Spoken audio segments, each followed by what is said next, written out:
bam, bam. I love that. I love that song.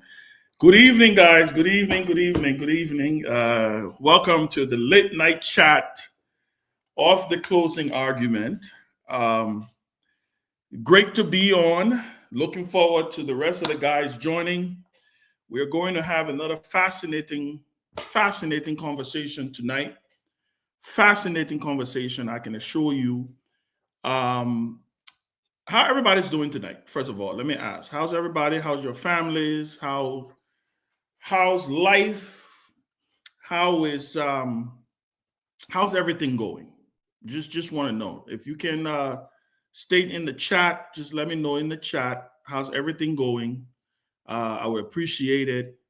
We want to thank you for remaining loyal to the closing argument, for listening to the regular show. Don't mind me. I'm not trying to, I heard Pewee saying earlier that Chairman Ben has abandoned the old closing argument. No, I have not. I just have been extremely busy. And because I've been extremely busy, so I try to now see if I can hop on in the evening to share my thoughts, right? And like I said, we can all chill with a glass of something, something just kick it, wine, dine, stay away and just remain, just remaining engaged, right? Just remaining engaged. So I want to welcome all of you. Want to welcome all of you guys to the Maurice Jabate watching from his CMC corner in Ganta. Maurice Jabate, he's watching from his CNC corner in Ganta. And Yvonne EO, the weather is quite nice here in Northern Virginia. I used to live in Northern Virginia in Manassas, Northern Virginia. Love Northern Virginia, but it's just too expensive, so I moved down south. Martin Willie, yes, we are here. I'm watching from Seoul, South Korea. I want to come to South Korea, so hopefully, Martin, I will reach out to you soon, and I will be able to give you. We'll be able to get some where you can welcome us to South Korea. So I want to thank you guys. Thank you guys for remaining loyal. Like I said, I thank you for just staying the course. Sometimes it's a little difficult. There's so much out there, so much content out there that people tend to sometimes forget what that we will try to bring quality, right? Try to bring quality. But I'm excited about tonight.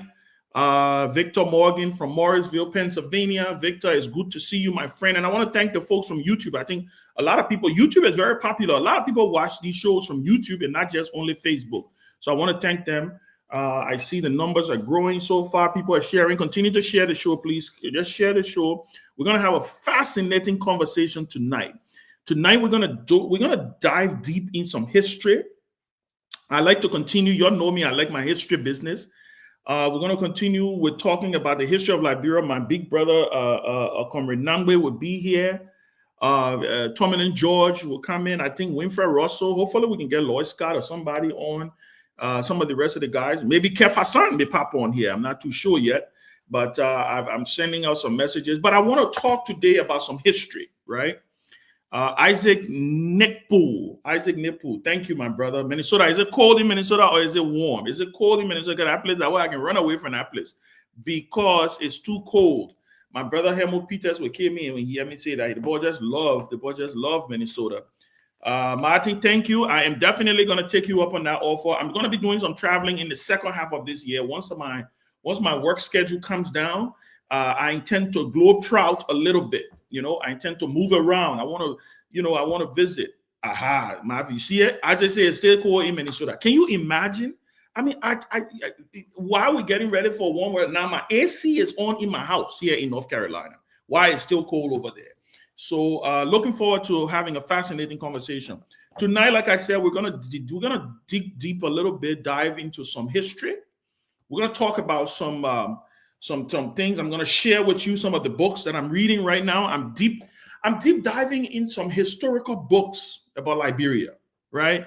I'm reading some historical books about Liberia, thinking, because as I sit and think about what is going on in Liberia, or what has happened over the last couple of years, sometimes I tend to want to look back to see if we are making some of the same old mistakes that we've made in the past. Have we learned anything from the mistakes that we've made? Are we a people that are just stubborn in our ways? Do we only want to embrace our habits and don't let go? Because change is very hard, right? Change is something that a lot of people don't like to embrace. And so, they say power don't cede easily. So what kind of change am I talking about? I'm not really necessarily only talking about political change. I'm talking about changing our attitude. My big brother and someone who I have a great regard for, Larry Brooklyn, he has a program called Changing Minds and Changing Attitudes. I'm trying to figure out where we are as a society. Are we just stubborn in our ways? Do we just want to believe that, okay, this is the way we are and we're not going to be able to make the change, or we're not going to be? So what I've been doing is I've been reading a lot. I've been trying to figure out what is the method behind some of the things that we do in our country. That's what I've been trying to figure out. So listen, it's going to be an interesting evening. An interesting evening. I'm looking forward to sharing my thoughts. Okay. Peabody sent me a text and he said, I'm a lit fighter. Yes, I'm a lit fighter, Doc. My man, show fit. Let Tomalin right here too. Look. Tomalin just joined. One of your fans, on the phone, one of your fans, Ben. Who's that? One of your fans. Oh, and let me talk to Ben. Hold on, Ben. You live. I'm your former cousin-in-law. Hey, who's that? Hey, me. Don't put him in trouble. We are not talking. I'm trying to figure out who's that. Ben Sanvee. Look, Ben, I know how much money you are making. You better be coming on time. How are you? Tomalin, who's that? That Patience Yama. Oh, Patience Yama. Oh, Patience are good. Yeah. Patience, how are you? No. Ben, don't put me on air, Tomalin. You on the air? Man, listen to you talk. Man, listen to you. Yeah, the guy won't get on air. Pick off from on air. Okay, but text the man in inbox now. Yeah, now send me a message in my inbox. Yeah, message the man. But Tomalin, it's good to see you, my brother. Yeah, brother. We're gonna have a fascinating conversation here tonight. Like I said, we're gonna deep dive into some history. We're gonna look at. I've been reading a lot, Tomalin. I'm an avid reader. I love to read. Sometimes in my quiet time, I read, and I like to read history, right? So I got a couple of books here that I've been deep diving in, right? First one, Victoria Talbot, Lifted Up, right? Oh, Ben, I need that book. Ben, you on Amazon? Huh? Yeah, it's on. Well, no, it's not on Amazon. It's sold out. No, actually, it's sold out. I need to get one of that book. It's sold out. But Lifted Up by Victoria Talbot. This book. This is the former First Lady of Liberia's book, and she detailed. Yes, please. What happened about the night? The night of she details the death of her husband. She talks about, it's a very fascinating read. Very, very fascinating read. I'm done with it, by the way. Very fascinating read. I encourage people. I think I paid almost $120 for this book because somebody made me buy it for them because I was looking for it so bad, right? Maurice Jabate said the sound is low. Please let us know. Y'all let us know if the sound is low. Give me a thumbs up if you can hear, or if it's just not only Maurice Jabate. Everybody who's watching, just put a thumbs up, and so we can know if the sound is okay. But Lifted Up is one book that I've read. So much history in this book. So much history, Tomalin. Then the next one, In the Cause of the People by Du Toit Ware Mason. Damn it, Professor Du Toit Ware Mason. Very powerful. Former Liberia's ambassador to France. Yes, very powerful. The Honorable Drew Mason. Very powerful book. Like I said, history. Folks, I encourage all the young politicians today, because me, I'm not a young politician anymore. I've been in politics too long. So I don't consider myself a young politician, right? Veteran now, man. With veteran. Yeah, I encourage everybody to deep dive in the country's history, right? So in the course of the people, I think Comrade Nangbe, when he joined, he will see how far you can join when you get ready. But we are here. Of the people, the struggle continues. In the course of the people by Du Toin Professor Mason. Ambassador Professor Du Toin Mason. Yes. In fact, I'm sure the funeral I'm going to next week, Saturday in Maryland, I'm sure you'll be there. Ambassador Tapper's funeral. I'm sure very powerful read, like I said. So Lifted Up by Victoria Talbot. It's called Lifted Up, the Victoria Talbot Story. History. This book is so rich. It's so rich with history. If you want to get in the mind of William R. Talbot through the lens of his wife, read this book. Such a powerful tool. And I'm going to talk about some of the things that I've read in this book. The man, Talbot, the myth, the legend. He was way ahead of his time. Way ahead of his time. I have some of his presidential papers here, but I'll keep it for another show to show it on the screen. You know, I don't want to oversaturate it. But then there's another book that I found very, very interesting, Tomalin, before you come in. It's this one. What am I doing? It's this one. No More Boss Man. Oh, I see that one. My friend Castanoso. Do you know who Frank Castanoso was? No. Frank Castanoso is a former U.S. Information Agency Foreign Service officer. That's serving Liberia. He served in Addis Ababa, Ethiopia, Monrovia, Liberia, Kolkata, India, Milan, Italy, and Trinidad and Tobago. When you want to know about deep U.S. things as far as Africa, mostly Liberia. Where you find that one now? There's one is on Amazon. No More Boss Man. It's all about Liberia. This is about his role in Liberia. He talks about Charles Taylor. Listen, Tommy, you won't get deep into the thing of Liberia. U.S. policy. The other good U.S. policy book is by Lester Hyman. Yeah, that one. I have that too. I will show that to y'all on another show. And then so I got what? 5 books and then 1 magazine, I will show, and then we'll get into the show, right? And then I've been watching this. I've been reading this book. This is another one. It's by Steve Ogan. This is not about Liberia though, but it's called "You Can Fly Like an Eagle." This is probably one of the most powerful books that you will read about mindset, about having the audacity to do things that ordinary will not want to do. Ordinary people doing extraordinary things. This is the book. You can fly like an eagle. Eagle, you know. Listen, let me just get you Ben. I'll buy to promote. Okay, so it says it's almost like a kind of like a ghost. It's kind of like a spiritual but inspirational book, right? Eagles, to fly like an eagle. And I'm going to say this one minute. To fly like an eagle, you must learn to build your nest upon a rock. Because you know, eagles don't build their nest in trees.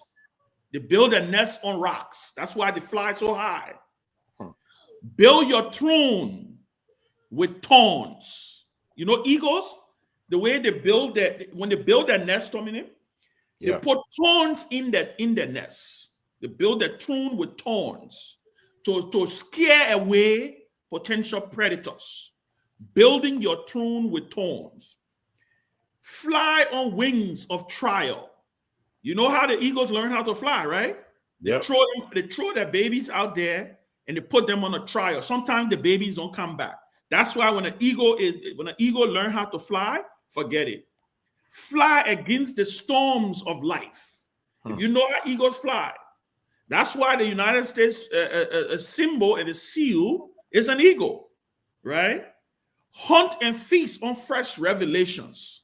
You got to hunt and fish on fresh new ideas. You can't just be stuck in the same old way. Develop a far-off vision. Don't just look at today. Look ahead, right? Keep on keeping on. Don't slow down. And then you retreat. If you have to retreat, you retreat to renew your strength. I'm telling you, these are powerful things. The last book is the Liberian Investor's Guide. This Investor's Guide was Ellen Johnson Sirleaf's Investor's Guide. And let me tell you why I was reading it. Because I know the current administration and other administrations have put out other investment guides, right? Yeah. But this is the 2010, I think, no, what year was this? This is the Investor's Guide from the Ellen administration, because she has a forward in this book, in this Investor's Guide right here. But this is the Investor Guide from Ellen Johnson Sirleaf administration. Liberia, invest, grow, and succeed. I was reading it because I've been trying to figure out what has stopped us, right? This was the period of the $16 billion investment period. Oh, okay. I dive deep into this. And then the magazine that I've read of late, I found it deep. It's a little torn up, but I found it in my briefcase. Tomalin, you're going to like this one. The New African. Wow. The New African. Hey, Charlie. The New African. Charles Taylor. Why me? It's a 16-page special. The real inside story told by Mr. Taylor himself. His escape, how he got arrested when he was at the Cameroonian border. Very, very fascinating. I'm telling you. Very, very, very, very fascinating. This was his first picture of President Taylor when he was in the courtroom in Freetown, not in The Hague. In The Hague, yeah. He got arrested when he got arrested in Freetown. And when they transferred him to Freetown. Fascinating read. As you can see, it's as you can see right to you, it's a little beat up. So I gotta be very careful with it. But I've had this magazine for a long, long time. So Tommy George, I'm telling you, man, we're gonna have a fascinating conversation tonight about history, about where we are as a nation. Of course, the last time I was on here, I showed you guys this one, the TCs of Samuel Doe. But I have a library of books that I try to read to keep updated on what's going on. But Tommy, yes, I'm going to turn it over to you a little bit to do your little kickoff as we wait for the other guys to come on. Yeah, there's a book, but I don't think it's in circulation again. I remember when in Nigeria in the mid 90s, it was launched by the guy who was the press secretary to ECOMOG. They call him Guar. The book name is Operation Liberty. Okay, that book is all about the war in Liberia and ECOMOG. Yeah, that book was launched at the Nigerian Institute of the International Studies in Lagos. It was launched by, in fact, Dr. Levi Zanga. He was Minister of State. He represented the interim government at that book launch. And it was launched by this guy. It was in honor of Dogon Yaro, of the late General Dogon Yaro. Yeah. It was launched at that program. We had MQ Abira was there. The late President Awolowo's wife, Mama Awo, she was there. What the guy named former Nigerian Foreign Minister Tommy Kimi. Yeah, Tommy Kim was there. Another guy called Bola something. They all had that program. Yeah, and he launched that book, Operation Liberty, the story about the war in Liberia. That was interesting. I see the book. I think off circulation now. But that was an interesting book, though. Very interesting. You know, one of the things that we don't do a lot, we don't have a lot of history, a lot of books. You know, our people don't write a lot, and I'm encouraging a lot of them. You know, those of them who are old. Like somebody like Emmanuel Buya. I don't know if Emmanuel Buya ever wrote a book before he died. I mean, he was a historian. He was a walking memorial, a walking historian, a walking encyclopedia. I don't know if he ever wrote a book before he passed. So, Tommy, you sent the link to Victor Nangbe, right? Yeah. Where going? I forgot. I gave Victor Nangbe because that how to call him? Pewee? That payment, Jerome. Oh, Jerome, you send it to Jerome? Okay, good. Oh, yeah. I'll get it. Please send it to Mr. Nangbe because I think I don't know. I don't have his number too. I need to get his information. Yeah, But guys, so we're gonna. So Tomalin, one of the things that I wanted us to talk about tonight is the fierce urgency of now, as Barack Obama says. Yeah. Why Liberia is in a moment of the fierce urgency of now. And what do I mean by the fierce urgency of now? What do I mean by that? The country is at a major point. I know people use the word crossroads a lot, right? At a major crossroads. But there is a clash right now between change, between doing things the same old way, between political actors of the present, the future, and the past. And this fierce urgency of now, in its true sense of the meaning, in its true sense of its meaning, comes at a particular point in time where we have to take a step back as a nation and take stock of all we have accomplished, where we are as a people, where we want to go as a people, and how we can be able to sustain the progress that we've made as a people. We've often made progress, okay, Tomalin, and it's almost like sometimes we take 2 steps forward and then we take 4 backwards. So I'm trying to find out I'm trying for us to sink our teeth in what are some of the vices that may have held us back or is holding us back. What are some of the vices that, whether we like it or not, we may never be able to get rid of, but we have to find solutions to work around. And true in all, there's a question that I want to ask tonight. Do we need a bicameral national legislature? Do we need a Senate and a House of Representatives? Do we need that? I really want us to dig deep into that. And I hope the guys will come on and so we can dig deep. Do we need, democracy is, like I said, we virtually, all we did, Tommy and George, was we practically took the U.S. Constitution and replaced the United States with Liberia. Not understanding 2 different societies, 2 different places, right? 2 different people, mindset, everything. But even in this country, Tomalin and George, the House of Representatives, their tenure is only 2 years. 2. Yeah, 2 years. 2. Every 2 years in this country, we have an election for the House of Representatives, for Congress. The Senate is 6 years. But every 2 years, members of Congress, House of Representatives, of the United States House of Representatives, go to election. In Liberia, we got 6 years for the House of Representatives and 9 years for the Senate. Do we need a bicameral legislature? Because I do believe we need a legislature. I do believe we do.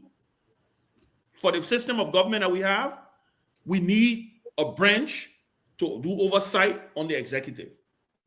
But that branch could only be the Senate. It could only be the Senate. It could just be a single House legislature, 1 member, 1 senator per county.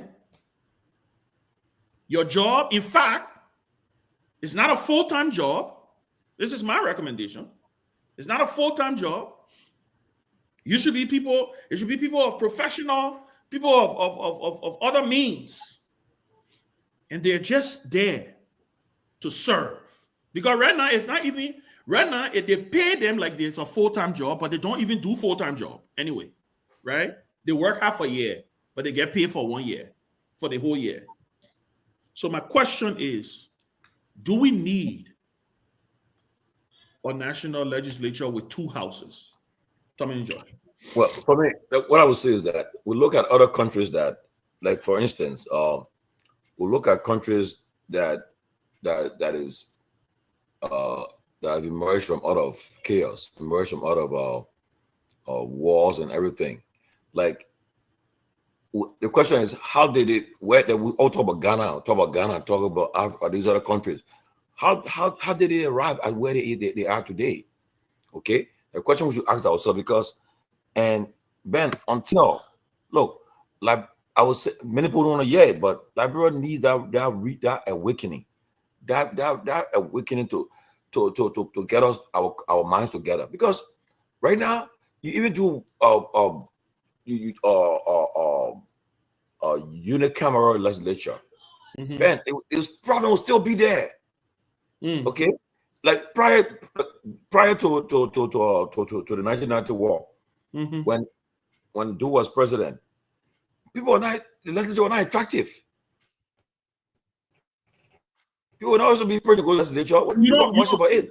Yeah, when they say, so that's what I'm saying. Go ahead. When you see a minister or more important to see than a lawmaker back in the day. Yeah, when you see a minister, say, oh, there's an assistant minister. Imagine, just seeing an assistant minister, it was a big thing. When you see an assistant minister somewhere, it's like you think it's the person just fell from the sky. People to see an assistant minister, it was a big thing to see an assistant minister. Okay, not even a minister proper. You know, the other day I was talking to I think 2 Sundays ago, our friend Alvin, you're in a car with the former Minister of State and Finance Minister Alvin Jones. And he said, oh, talk to Mr. Jones. When I called the man name, I called the photo, he said, my son are old now. All I think talking now. Yeah, wow. God, yeah. He said, how old now? All I think you're talking now. I said, I want to bring you on our show. He said, I said, the talk was, I said, can't give some talk, share your wisdom. That talk. But Ben, look, on a serious note, Ben, our problem is all about this big government. Okay, big government. Instead of downsizing the government, we're expanding the government. Okay, and because of the fact that we have made our legislature to be so powerful, so lucrative, that's why everybody want to go there. Everybody, right now, look, I'll tell you, every day I talk to somebody, the person talking about the first thing, my man, I run you. I'm putting on right now. So Ben, I think Liberia, before we get to that point, Liberia need a reawakening.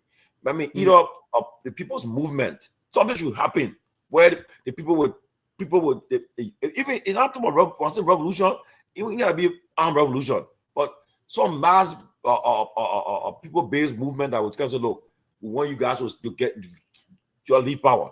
The country must be rescued for truth. Not a rescue talk about. Honestly, Ben, until go through that process, Ben, we have the problem. So, but you didn't answer the question though. So, do you think we need both, or we need one? Ben, right now, I think right now we need none. Right now, honestly, we need to. So you don't think we need a legislature? We need a revolution right now. That people's revolution that would take. Well, but you gotta sustain a revolution though. Yeah, but then the revolution. Yeah, when you do that point, you get people that will lead and have a transition where all might have a transition and put the country in the right shape. But Ben, right now, because you bring one 15% from each county, the problem will still be you'll still exist. People will be Ben, no, because we're just here 1 week. We're so happy in America. Just Supreme Court justice for one of the states will become a national election, almost a national event here. Because people elect attorney generals. Every state here elect attorney generals. Okay? You elect attorney general, they elect city mayors. I think that. And because people know that if they don't perform well, 2 years later, 3 or 4 years later, you'll be taken out. So no, but that's what I'm saying though. Jeremiah Giflow is asking should name one. I should name one country where there is only one. Senegal. Senegal recently. This was not under this new president. Under Macky Sall, when Macky Sall took over, Senegal had a constitutional referendum and got rid of the lower house of parliament, and they only have one house of parliament. They used to also have a senate, and they also used to have a representative place, right? I think there is a need for a national legislature, but I think we need a lean and a slim one. My recommendation, like I said, I believe we should have a senate, but not 2 senators per county. I don't think that it doesn't. I don't understand what's the essence of that. To be honest with you, I know they say for the continuity of the knowledge and continuity and all of that thing, right? But and the reason why I'm having this conversation about the house the counties, Ben, they get some country where they get the south, north, and south, or east and west in the county. So but it still doesn't matter because it's still all of them too. All of them, the Senate. That's what I'm saying. It's not like the House where Monserrato got more representative seats than this other place, right?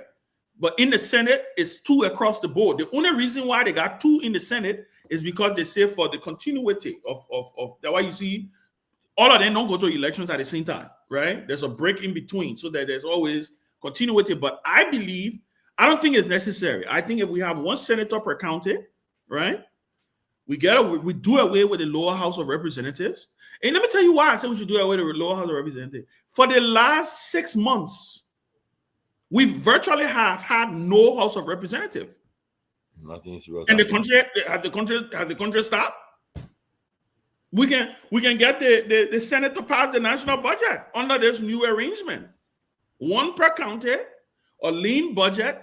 It's very clear to you, Tomalin George, you want to be senator in Margibi County. You want to be the lone senator for Margibi County. It is known to you that this is a part-time gig. You get paid when you attend session. You get paid. It's almost like you on a contract. You know how they do contracts in this country, right? I'm a project manager, so I know about contracts. Where they charge you, they pay you per hour. So you draw up. Look, and then what I'm talking about here is serious stuff. We're talking about remaking Liberia. Maybe let's start having these kind of conversations where it is known for Ben Sanvee. Ben Sanvee, you want to represent Monserrato County? That part-time job there. You're not getting 15,000, 12 months a year. 12 months. We're not buying you car either. We're not buying you car. But this is how to do in the states. The states. But that's what I'm saying. In these states, they got a full-time job. They got a real serious job. But they beat twice a week. You have a lean, effective Senate, truly a house of elders, right? You have 15 of these men and women who are there working part-time. They only meet when issues, let's say, they got to pass the national budget. They will meet. We'll pay them for coming to go meet. However long, tell them how they can do when they come in for extra sitting. You know how they can do when they come for extra sitting, right? Yeah. We pay them to come to extra sitting. When they come to pass the national budget, we pay them to pass the national budget. Critique the national budget. And guess what? The government will provide support. The government will provide a human capital. Critique the budget. They go through the budget line by line. They ask the spending functionaries questions. They have those hearings. We pay them for it. By the time they finish, session close. The session close for that season. They go by the normal business.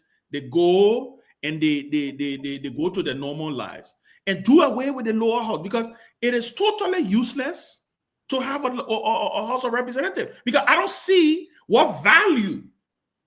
I'm trying to understand because when you get something, Tomalin, when you want something, or when you have something, Tomalin George, you gotta see the value in that thing.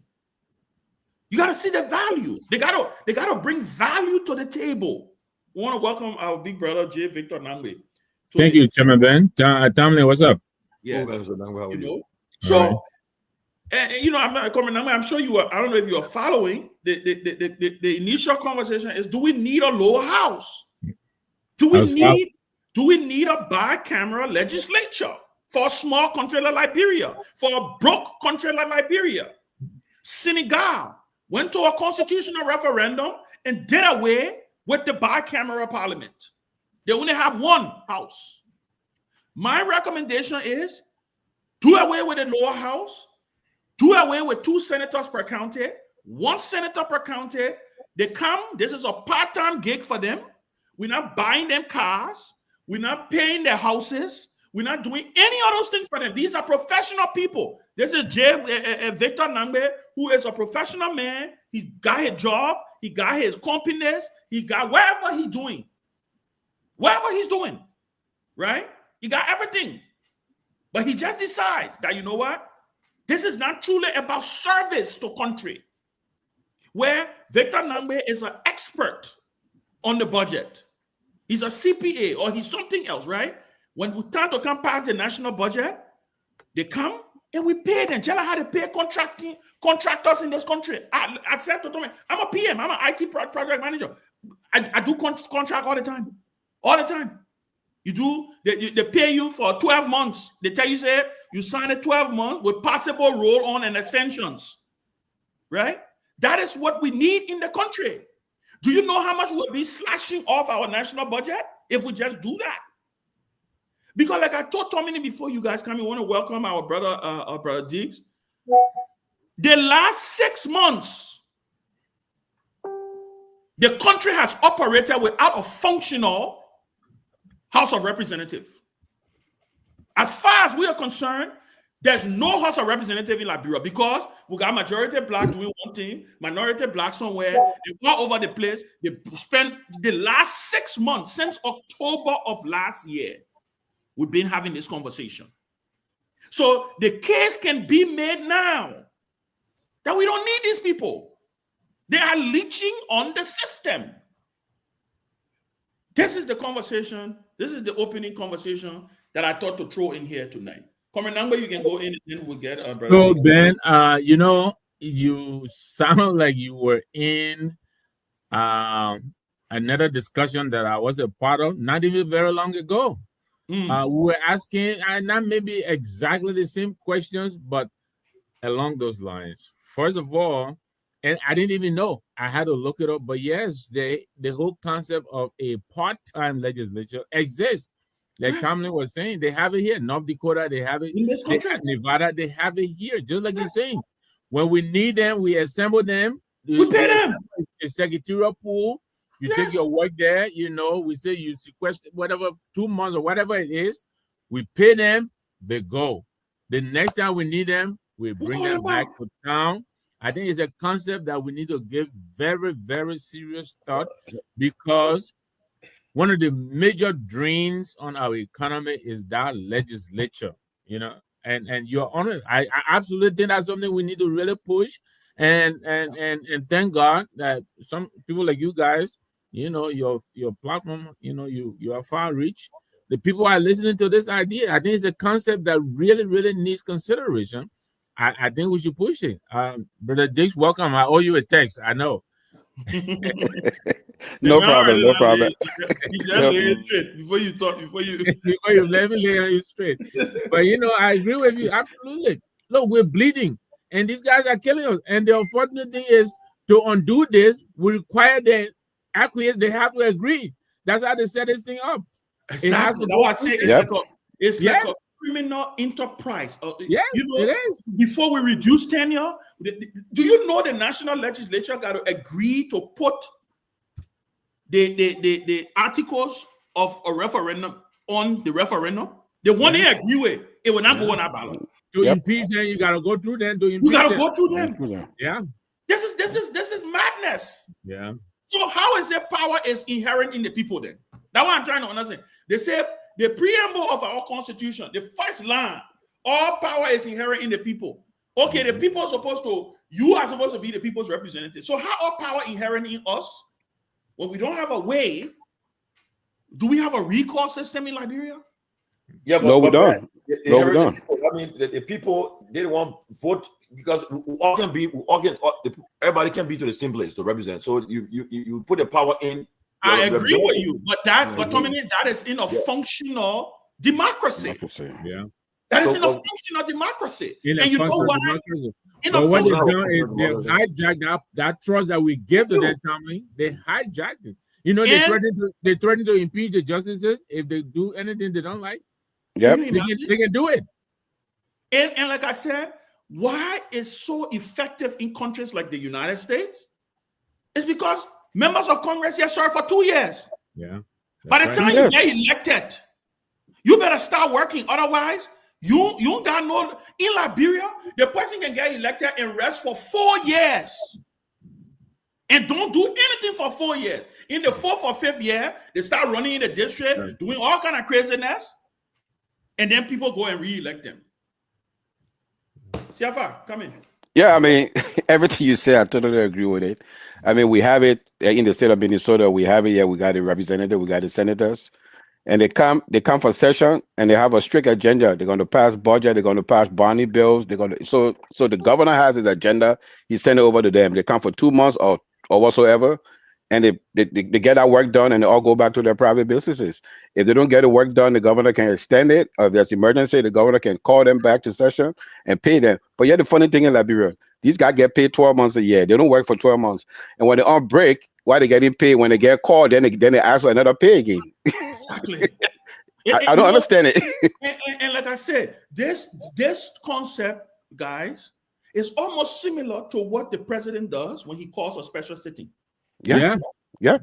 Exactly. They will leave, they go on break, and when the president wants something done, he calls a special sitting, and we gotta pay them for that special sitting. Pay them, we pay them for the special sitting, then they still getting their monthly pay.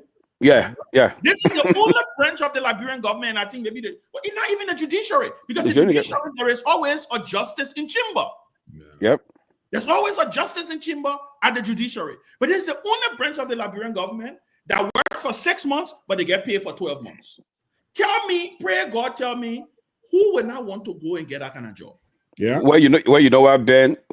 Like they said, when the Freemans were putting this thing together, we are a victim of copy and paste. Copy and paste. So when they were putting together, they never intended that this day we're going to have these cast of characters to be in that building. You know what I mean? How do you take of constitution of a functional society, a literate society, an enlightened society? That is the conversation that is happening now in several African countries. Yep. Countries like Burkina Faso, countries like Guinea, all these countries that you see military leaders rising up, these are the conversations they're having. Okay, democracy, yes, it's democracy. But is it democracy in the sense, even in Europe, guys, Europe doesn't, there's several countries in Europe that practice different forms of democracy. Different forms of democracy. But it gotta be native to it gotta be native to your society. It can't just be generic across the board. You know? And like Thomas Awaji is saying, yeah, I agree with you, Thomas. Too many districts. Grand Crew got 62 cities. Do you know what it is to be considered a sixth city? So as a result, the president got to appoint 62 city mayors. Yep. Why did Ellen Johnson Sirleaf go to the Supreme Court to seek the power to appoint city mayors? Because her argument was it's too expensive. If we're going to have election, because originally we used to have election for city mayors. The only difference is that in the 70s and during the Truman party, the J used to have it in those big cities. Monrovia, Ben Sanvee. The last real major one we had was the Sawyer for mayor. The Sawyer for mayor won. Against Quia Johnson, He was running against, exactly. No, or was it Quia Johnson or Romeo or was Chuchu Horton? It was Chuchu Horton. They were Chuchu Horton. And then 85, Quia Johnson got elected mayor 85. Yeah. Thank you. Yeah. Thank you. The reason Ellen went there, she said, because it was too expensive. She said, go to Grand Crew. Grand Crew gets 62 cities. So are we going to have 62 city mayor election in Grand Crew? And some of the cities, Ben, are 4 towns, 3 towns. 4 towns, 3 cities. They're city. Too many districts. Chopping off different districts. Then another representative we got to figure out to do. And so you know, so I really believe, you know, I was thinking about this tonight. I was like, you know what? I was thinking about a conversation tonight for this in addition to some of the other things that I think we should talk about. And I was thinking about this. I said, because Senegal did it. When Macky Sall first became president of Senegal, he was trying to cut waste. He was trying to, in his effort to do, he put it to the people. Yeah. Do you want a bicameral parliament? The people say, hell no. Why are you doing that? Like I said, it has been proven, guys, that we can do without a House of Representatives. It has been proven. They proved it to us for the last 6 months. Yeah, that's right. But actually, what they say, the past budget, the Senate could have just done nothing. Yeah. The Senate alone could have just done it. If we can re-amend, I mean, we can amend our constitution and say, you know what? You, Senator, you come, we'll get our budget ready for you to pass it. We can pay you. You're a contract part-time employee of the state. We're not buying you a car. We're not paying for your cook. We're not doing any of those things. None of those things. Imagine how much money we will save. That is what, that's why I said, if we are ready to have serious conversation about remaking Liberia, these are the kind of conversation we need to start having. Yeah. Man, I think, and not to cut you off, and I mean, my mind is working over. Someone is writing in the chat too. I think they say Alex Cummings may have spoken about it, but this is something we really need to get on the agenda of some of these major candidates. You know, this is something that we should give some very serious consideration. Yeah. You know, yeah, there you go. Yeah. So it really is because here, you know, here in the States, there's a formal line. You reach $100,000, then 100,000 signatures, then it gets put on the agenda, you know, on the White House, and it becomes. But we got to find a way to live this topic. I think it's a very important, very necessary, you know, a topic that's worth consideration. You know, like you said, they themselves are proving to us that we can do without them. I mean, we've done without them for the past 6 months.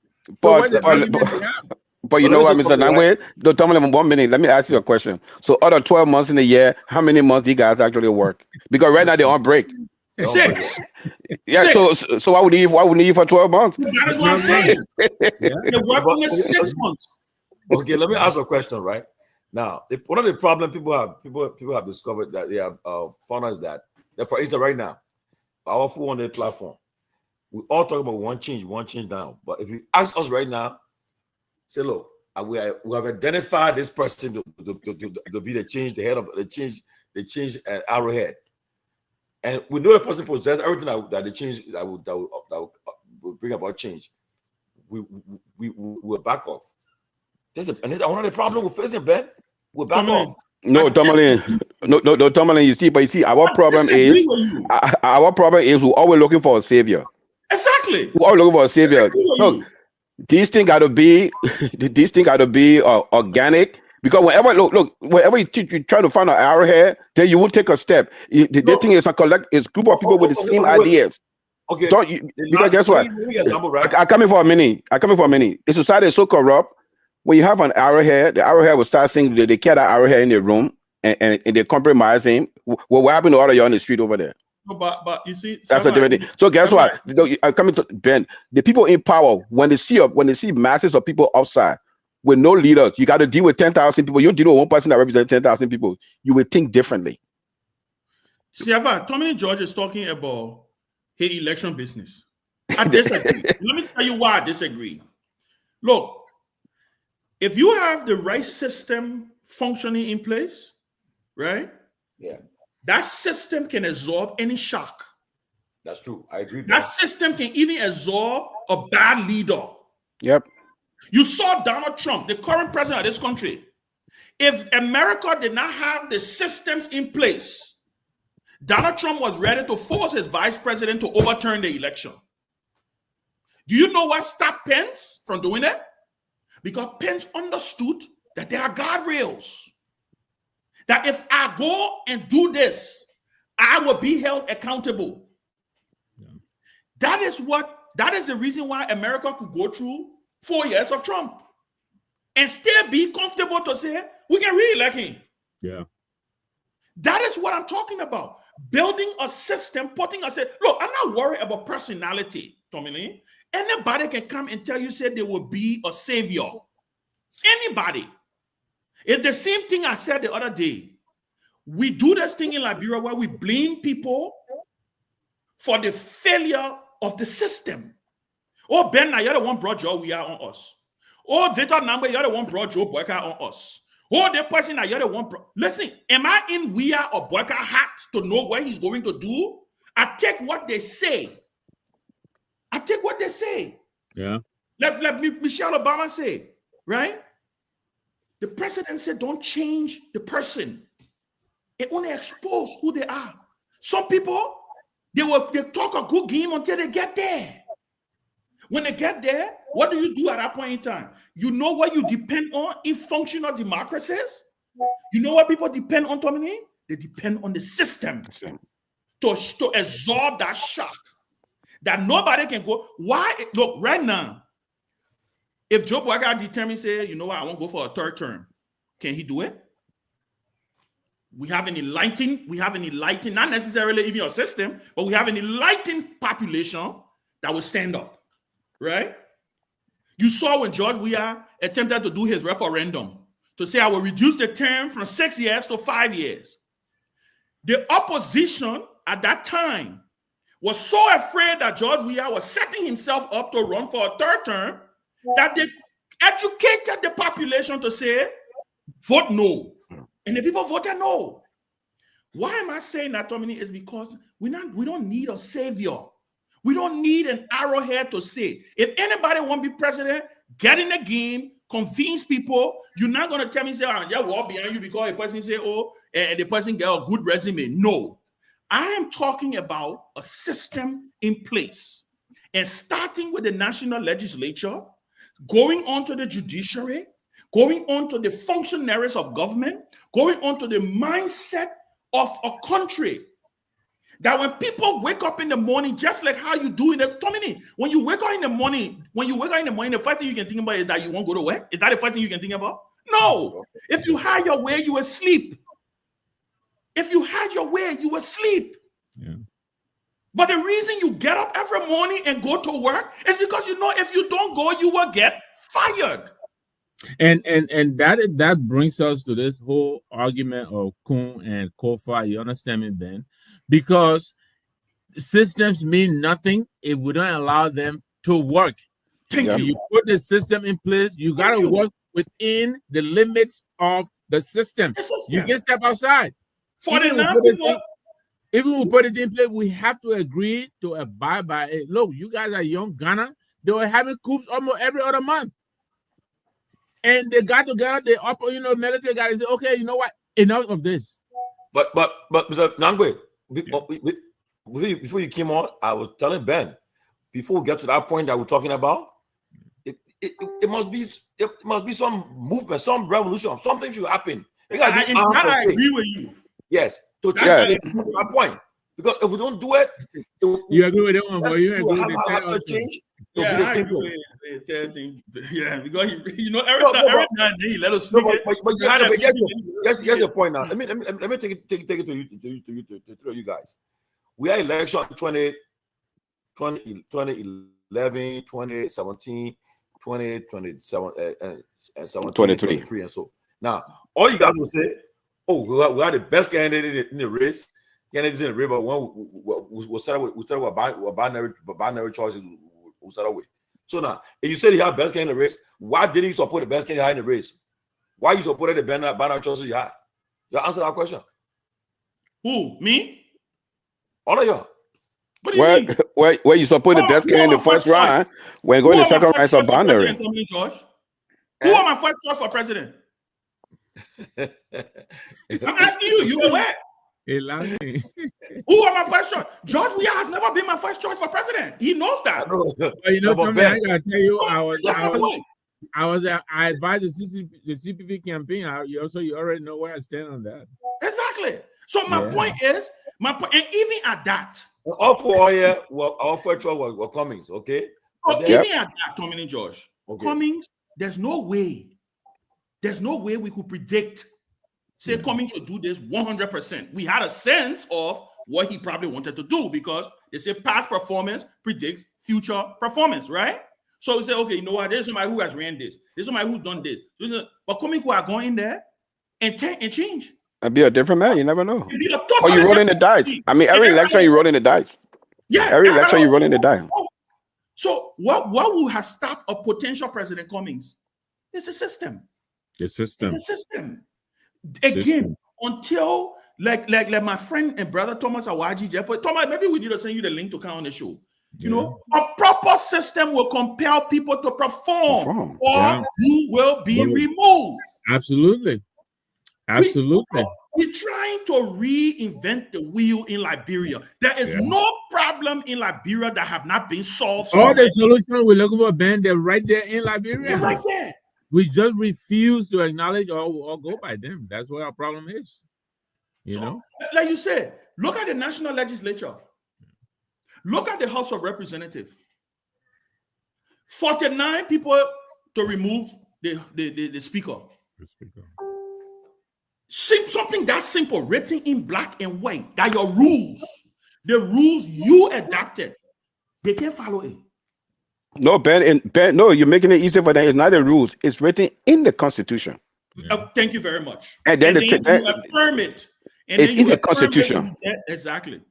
And then the argument say we got quorum. I like, how can you have quorum with all an authority? Quorum is not when you more than the normal. Quorum is not a simple majority.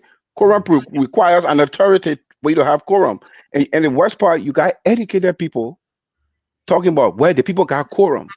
And that's my disappointment in the Liberian media. And then these people put a name onto themselves, majority black, and the media just ride with it. No, they're not majority black. And it all has to do with it all again. And has to do with the society. It's not they're not majority black. You call them majority black, you're giving them some sense of authority. Majority over who? Look, let me give you an example. Yeah. Talking about mindset, society, and habits. Have you seen, and this is President Weah, Sirleaf, Buckeye. Have you seen when the press asking them question? Do you even listen to some of the question the press people can ask the president? No. Okay, you know what the question will sound like? You know when you come from work and your gate man open the door, Chief, how are your day? That's what the question will sound like. The last time I was watching President Buckeye when he came from, I think, one of the summit, the first question I asked, this is so, Mr. President, so what is the dividend for Liberia from this summit? Oh, yes, Mr. Well, we went there, we discussed this, we discussed that, so. You know what the second question? So what does Liberia stand to benefit? The same question. The same question, right? Yes. Again, guys, we have a problem, and I think we tend to, But why you think when Manasadi was being interviewed by what a born name? That Arab, he's Mehdi Hassan. Mehdi Hassan. Why you think she got pissed for? Because she should not used to that kind of grilling. She's not used to that. That kind of. Yeah, Hassan is a hard hitter. And they got her back down. She's like, I mean, her. She said, "Well, you want to take the way you brought me up? Other ways, that way you want to take this press conference?" Because guess what? Her 12-year presidency was always Africa first female. And she sit on the stage, and you get all these platitudes, and you talk about women and girls. It was a smooth ride. Now you went to a real guy who was say, "What about this? What about this? What about this?" And when she tried to explain it, that guy is hard nosed. That guy is hard nosed. That's a black lie. L-I-E. Lie.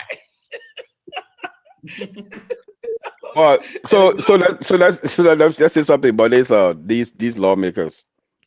Yeah, no, I want us to go back to final.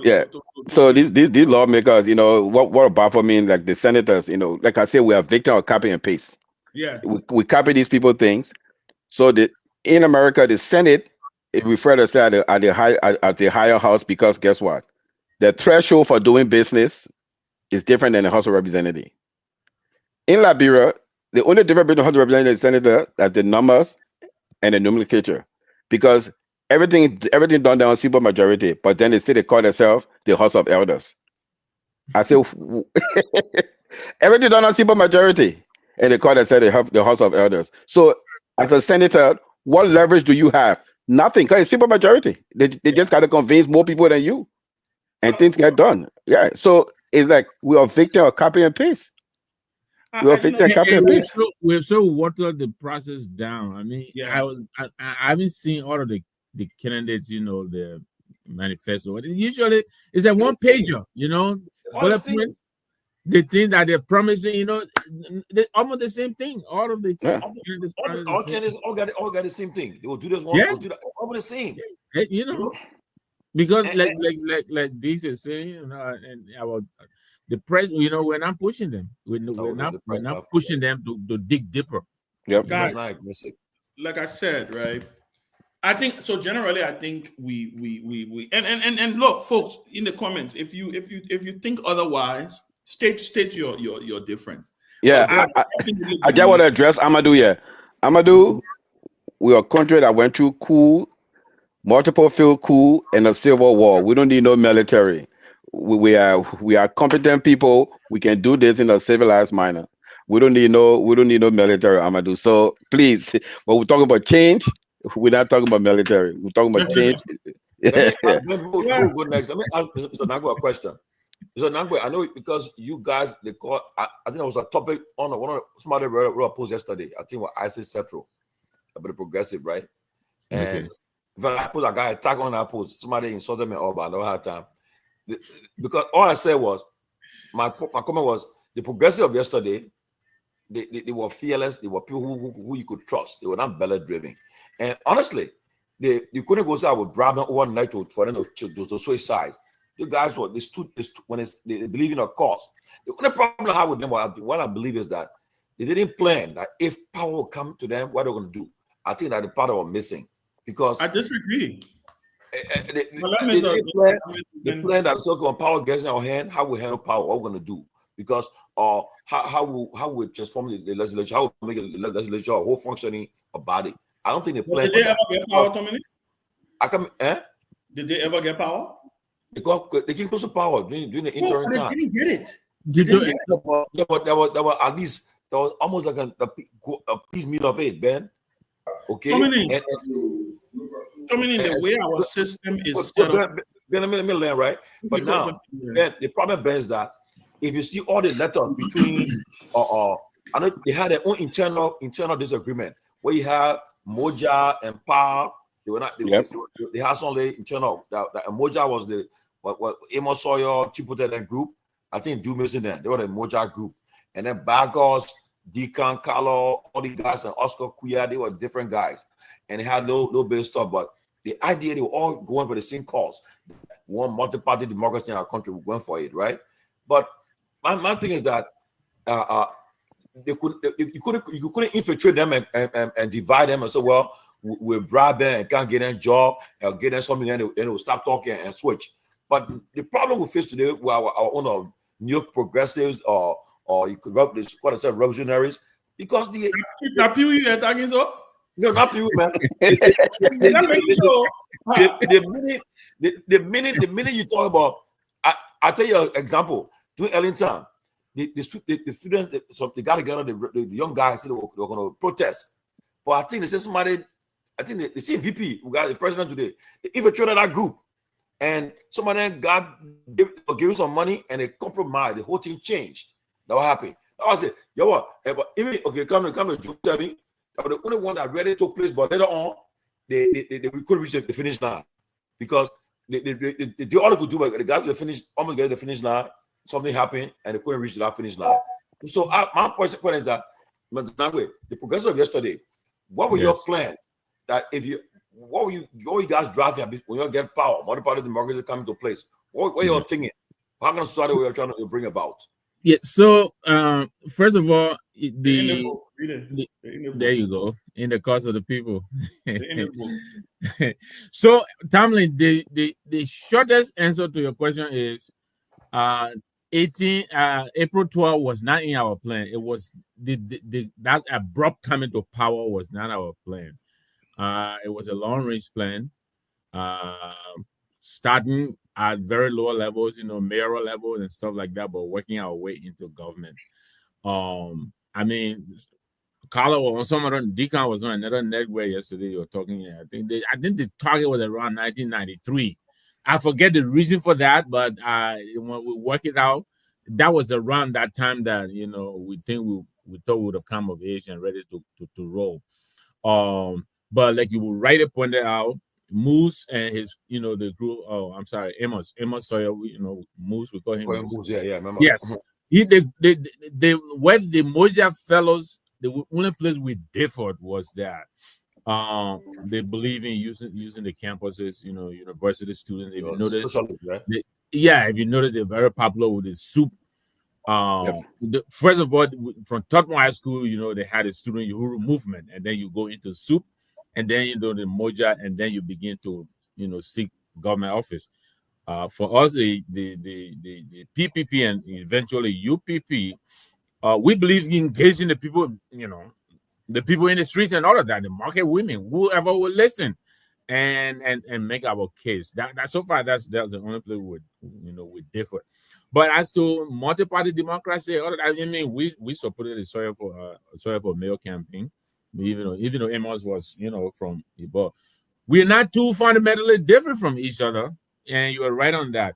But as to taking power in 1980, that is something we did not have in the cards, as far as I know. I wasn't in every meeting. I was not on the executive level. So if it was discussed in the executive meetings, it never got down to us. We were unaware of that. And so, in a sense, we were caught with our pants down when April 12 happened. So the guys went into the government, in the PRC government, loaded with their ideal ideologies. If you notice, most of them didn't last more than a year in the government. They got kicked out because the PRC couldn't stomach them. Matthews at Foreign Affairs, people that are planning, family at education. They were in the government. They had top posts. But if you notice, people that are calling for abolition or so many things when you went to Ministry of Planning. And the guys couldn't put up with it because they thought it was impractical. And that's what they all got. And that's why they left so early. So let me ask Mr. Nangwe, because so that's a minute here. So let me tell you, guys, remember in the early 80s, there's some of the progressive writing, like mainly Dr. Famla writing in the 90s, used to talk about, I think like 82, 83, when John G. Ramsey came in the fold, and that's when the progressive really got kicked out of the door inner orbit. And that whole thing was John G. Ramsey planned though for the presidency, because the initial plan though promised the American people that the soldiers would go back to the barracks, and I had to do the heavy renovation with BTC 72nd barracks there. So that whole you can get a little historical fact about the whole John G. Ramsey and the progressive thing. Well, yeah, I think John Ramsey was working with Buchanan or something. No, Lamco, he was in Lamco as the administrative manager there. Exactly. So he was not around in the initial stages. But if you know, John G is from, I think, Granger. It was from Granger. Yeah. So he eventually, got to Do, and Do the Dodie thing, he really he respected that kinship. And so eventually John G got to the president, and we heard it was a plan and all of that, how Do should do X, Y, and Z. But you're right, we John G came in and crept on Samuel Doe, and he practically took the president under his wing. That was brilliant. But John was very good. Yeah, he has some very brilliant, bright ideas. Not all of them were good, but he has some very brilliant ideas. So the president took to him. The president took to a lot of people. The president took to Emmanuel Shaw as well. The president, the big afro and all of that. that was Emmanuel Shaw. So it was John. It was Ramsey that he brought about the International Assembly, that those should change it to it. That idea was that.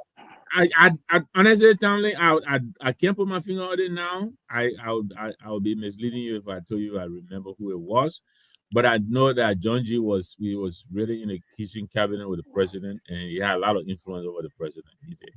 Yeah, because the rumor was that, so he orchestrated that whole thing, and the only way it could be successful was to take General Kurangba from the barracks as commanding general and make him Secretary General of the Assembly. That how when Kurangba said he didn't want to be Secretary General, that had the whole thing fell out, and then they had a different, because he couldn't keep Kurangba on top of the army, and because he had a whole different route to be president. I mean, that's why most of the ratings were out there. I don't know how true it is.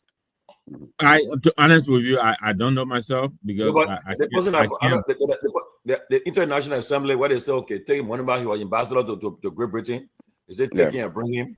And then, though you change from military, you become International Assembly and president, and you bring J. Patrick Beto, you bring him to Secretary General, and how they just change everything and brought some civilians there, and it led to the election, and then the rest of history. All right. All of them were in this, you know. And then you notice that within that time frame, they had a lot of the young technocrats from the top of government became minister, like Baron Todd became minister of planning economic affairs. Yeah. You know, you had those guys coming back in government. They said that was the whole Ramsey plan. He brought those people back in government and just kicked the progressive out away. So I don't know how true it is, but there will been a whole bunch of writings about them. Yeah, I mean, it took the president a good bit of time to find his bearing, President Doe meaning. And so for a while he relied on, you know, the fellows, you know, Sawyer, Matthews, to put the order them. But then eventually, you know, he started to strike out. And then of course the fellows you're talking about, they start coming, even some of the same TWP people who were removed, you know, they started getting closer to the president. And the president has other ideas, you know, his appetite for, you know, the Western, you know, stuff. So the guys, most of them were very exposed to the Western culture, you know, where to get the best suits, you know, how to look nice. And so those little things actually helped the president sway him into their direction. And so, so the guys, I mean, Chechipo, I think he was forcibly removed from the temple, the Minister of Justice. The impeachment, right? Exactly, yeah. You know. After you sanctioned the killing of all the people. Yeah. So, Wilfred, we want you to chime in on, before we continue on this historical journey. I want you to chime in. I don't know if you were listening about the whole bicameral legislature thing. What are your thoughts on it? Do you think we need a bicameral legislature? Do you think we need one house or we need two? Because like I said, my argument moving forward is that the lower house have shown us that we really don't need them, right? Because for the last 6 months, we really have not had a functioning House of Representatives, and the country seems to be going on fine. Apart from the fact that it's just been a distraction for us. That's the only reason why there's noise in the country, because they have actually been a distraction. So if we can get rid of the lower house, maybe shrink the Senate to one senator per county, we'll be saving a whole lot of money. And the other proposal is that we make it a part-time legislature, a very part-time legislature. We're going to call them when we need them. And on demand, yeah. That way we don't have to be paying a national legislature on demand. A Congress on demand. Buy cars for them. We don't have to pay their cooks. We don't have to pay their house boys. We don't have to do all the things that we do right now. So I don't know what your thoughts on that, and then we'll go back into the historical stuff. No, I would support the status quo. I would support the Congress where we have a House of Representatives and a Senate. I think this is the short-term phase that we're going through. We will for sure overcome it. I don't think, I disagree that the country is functioning, like smoothly and well because of the chaos that we have in the House. I think that the chaos that we have there and what we see going on there is a clear testament that we need both houses, both the Senate and House of Representatives, functioning well-oiled and functioning for the country to be able to, to function well. There are a lot of underlying chaos and dysfunction that's going on because of what we see happening at the House of Rep. So I wouldn't, embrace the idea of shrinking or shrinking the legislature or eliminating one of the houses and just or have or on demand Senate or on demand legislature. So I wouldn't support that. I think that'd be bad for the country. I think yes, we're going through some crisis now. We're going through some. I see it more of a political hiccup that we're dealing with now, that will be addressed sooner than later. And let me ask you, this is fascinating that we have another opinion here for this. Well, I want you to tell me what's the value. What value do they bring at this particular point in time? Because I believe what you expressed just now is a functional democracy, a functional society, is a society with guardrails, is a society with strong institutions. That's what you just outlined, which doesn't suffice for us in today's Liberia, right? We do have the institutions on the books, but they're not functional, right? They're not strong as they should be. And again, I said earlier that I think we did a copy and paste of our constitution. We took a constitution from the United States. But there's no question about that. Yeah, we all know. Right? Yeah. So the Constitution of the United States of America, a totally different society, more enlightened, more educated, and we brought it into Liberia. So I'm asking you, what is the benefit of having a House of Representatives? What are they doing that unicameral? Is that the right way? Unicameral, one, right? Exactly. Yeah, There's one. bi and uni. Well, what are they doing that a unicameral would not be able to do? I'm not saying abolish the legislature. I do believe there have to be another branch. If we're going to keep an executive and a judiciary, we need another branch that will kind of hold things from an oversight perspective. But why will a bicameral benefit us compared to a unicameral? What are they doing that a uni would not be able to do? Providing the checks and balances there. So if you have a car, the way I look at it, if you have a car and you have one or two of the cylinders in the car not working properly, doesn't mean that you kick out the car. I mean, it doesn't mean that it is now a car or But if the car has never worked. If the car, what do you mean it's never worked? I mean, we have this impasse. Doesn't mean that it's never worked. No, I'm not only talking about the impasse. I'm not only talking about the impasse. Okay. To be quite honest with you, I think the impasse has only showed that the emperor is naked. From my estimation, right? Because we all, like I said, if we have a unicameral legislature, right, the Senate can pass the budget. The Senegal is doing fine with a unicameral. They had a bicameral parliament. They decided that, listen, this is a waste of resources, total waste of our time. We pay the same thing. In fact, Senegal are worse. Their legislature was way worse. Their lower parliament was way worse in acting the actuality of waste, right? There was a waste decision that they made. We have to cut costs, right? So that's what I'm saying. It's not just this. For me, I think this issue only exposed that the emperor is naked. Ben, there is a Percy, and he's raising something. I'm on board with this, but he's bringing another side to it. When we do this, are we denying the people their representation? Because these people, they represent the population. Yeah, Percy. I wanted to see if I could get. I thought I had Percy's number. I was just texting him. Percy Harris. Percy Harris. Yeah. The number I got from him. Bring it on. Percy, if your number is the same, then I will send you the link. If it's not, then maybe try to send me a message in a messenger. You can send messenger. Yeah, maybe I can. Yeah. Go ahead. So go ahead. Yeah, I don't know. No, I just wanted to bring that point in. I'm happy you're bringing him in. Yeah. And Winfred is talking, so I think I'll let him go ahead and land. Winfred, you want to finish, and then No, I mean, the interesting thing is that not to I think that you bring up Senegal is interesting, and the reason it's interesting is because a colleague of mine at the University of Minnesota together,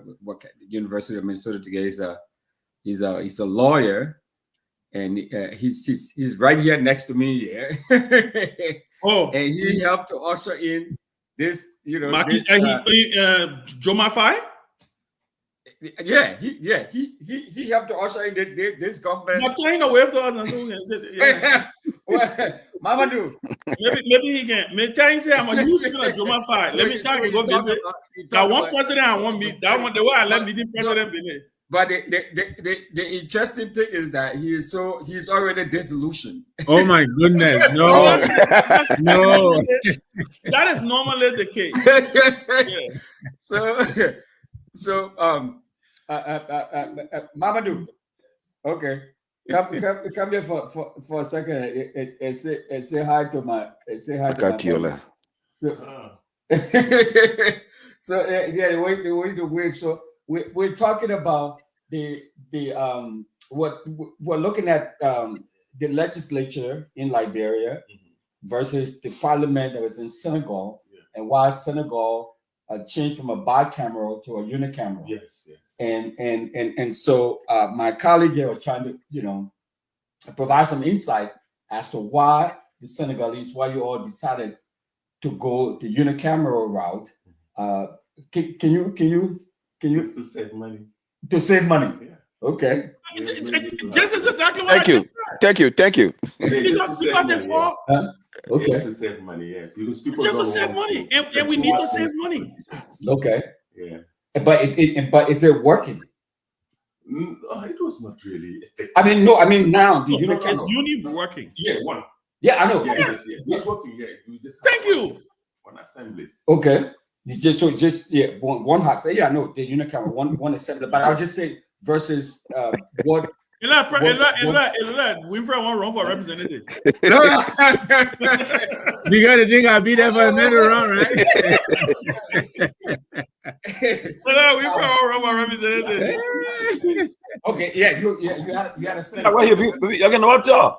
Maybe we're going to be lucky. Hey, wait, the guy explained this. Let me explain, please. Yeah. You want to put it on camera? Yeah, Put it on camera. No. Okay, wait, but you come closer to hear you. Yeah. So come closer. We used to have a Senate. So you say Abdullah Wad. Okay, Abdullah Wad. So Abdullah Wad. We had a Senate, and Macky Sall, when he came, he just actually dissolved. Oh, was Macky Sall who dissolved? Macky Sall, like I said. He dissolved the Senate, but created two other institutions. Two other institutions like senates. Okay. Macky Sall did. Yeah. He dissolved the Senate and the Wad, but created two other institutions that just look like senates. Really? Yeah. But so how did that help? Because if you are trying to get away from having to spend all this money, and then that was being spent on the Senate, and then Macky Sall comes, dissolved that one, and he dissolved it, and then he created two other institutions, which were not called Senate. Okay. But was bringing politicians. Okay. In those institutions, just for. Okay. Just, so how did that work? Those two institutions and the the Macky Sall, the arrangement that Macky Sall set up. I mean, definitely there was no effectiveness. Was that effective? No, there was no effectiveness. Basically, those who were sitting in those two institutions were politicians of Macky Sall political party. Okay. Were Macky Sall political party's members. Okay.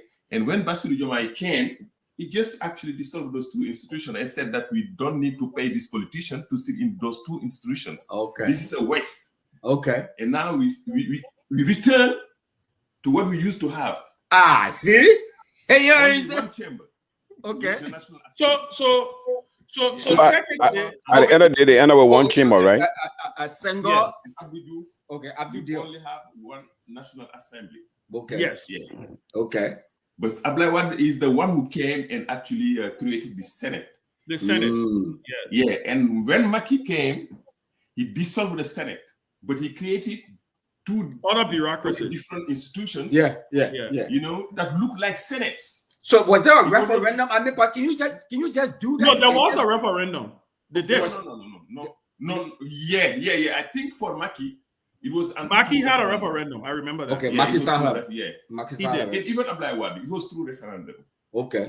Yeah. It was through referendum because they changed the constitution. They changed the constitution. Yeah, to be able to do that. Yeah. Because I remember Maki. But so I will let you go. But so you are actively involved in bringing this current government to power. This young government to power. Exactly. Yeah. And you know, he's a lawyer. You know, but you dissolution.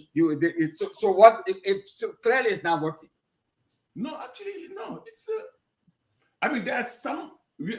Basically, what happened is we want things to move faster. Exactly. That's all we're faster. You know, these guys, Sonko and Jomai, they promise a lot of things, but people really realize that it's too slow. Some decisions. That's a reality. Reality sinking in. You know, like this currency, the CF. Oh, okay. Currency. Yeah. We don't want it anymore. This has to you know. And he's taking it. He's taking time. He's taking But at least the decision under the pressure of the people. Yeah. Now the French troops are leaving by August. So he's making some French soldiers who used to be in Senegal. Yeah. They are leaving now. Yeah. So this is good. Okay. So he's taking Dusman. We want these guys to be fast, to move fast. Okay. Decisions. So Wilfred. It's not a change of regime. It's a revolution. Okay. We want different.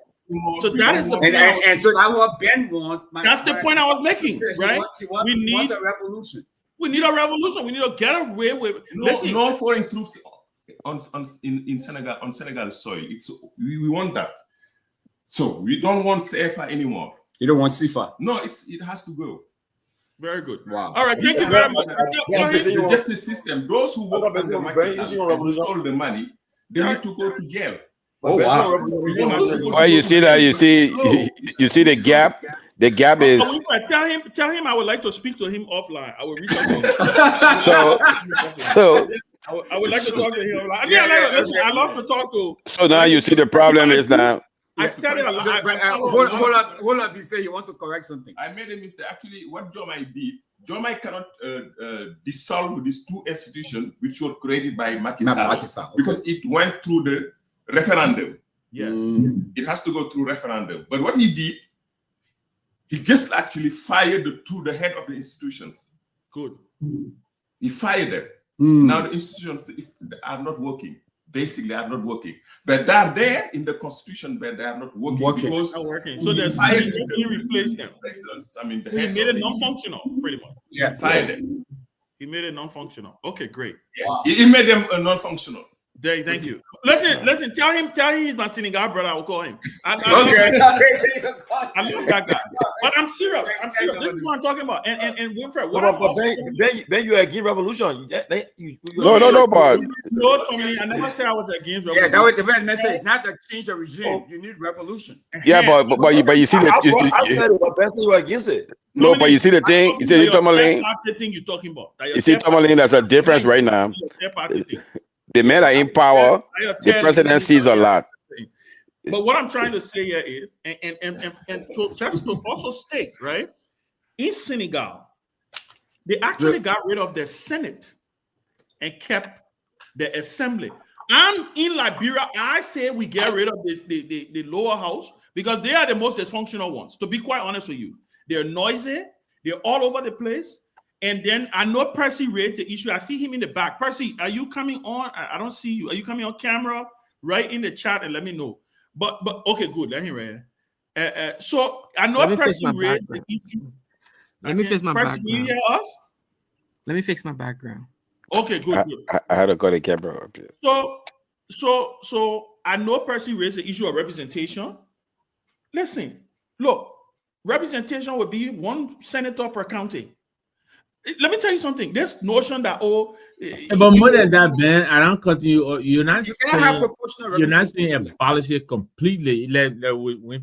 On demand, we have a burning issue we put in a mechanism that will select, the people that come and assemble, whether it's 1 month or 2 months, So you say keep what we have, but just do it on demand? Is that what you're saying? Well, I don't know if you want to call it keep what we have. I'm really all for sending them home. Because my point is when you even keep them on demand, complete abolition. Yeah, let me rephrase what I said. I'm not putting it right, but I'm agreeing with what you're saying. I'm just trying to figure out the mechanism. Yeah. My argument here is this. Even if we keep what we have and say we on demand, right? We getting rid of your coke money. But what we have now is almost like part-time, man. I mean, somebody said we paying them for right? It is part-time. It is part-time, but we're paying them for 12 months a year. That's right. That is my argument. Yeah. So my thing is, look, even if you keep them right now and you keep them on demand, I still plenty of money that we got to pay them on demand. That's my point, right? Because we got to pay 73 people on demand, whereas we can get rid of 73 people and keep 15 people in the Senate. 15. 15. So you get rid of 73 plus 15. That's what you're getting rid of. You get rid of 73, you get rid of 15, you keep 15, but you capacitate those 15 with human capacity, with a secretariat to do the heavy lifting. They can do the political thing. They can go do the voting. They can preside over the hearings. When Minister Winfrey Russell comes and say, you know what, I'm coming to defend my budget. Yes, we'll do the hearing, but you got a staff. You got a secretariat that's documenting everything. Listen, we got to get desperate time calls for desperate measures. My argument, what I made earlier, Winfrey Russell, was the reason why I say everything functioning perfect. I actually said that for the last 6 months, we have not had a functional House of Representatives. They're pretending that they're functional. They're passing budget. We all know the budget they passed. It's just because, we want the country to shut down. But legally, that budget is illegal. It is a fact. Well, what I heard is they're operating on the 112 that is allowed by law. I don't know if you guys they're not operating on 112. They passed the budget. Full budget. They passed the budget. So my point is the same thing they did. Those 15 men that we have working part-time in the Senate will do.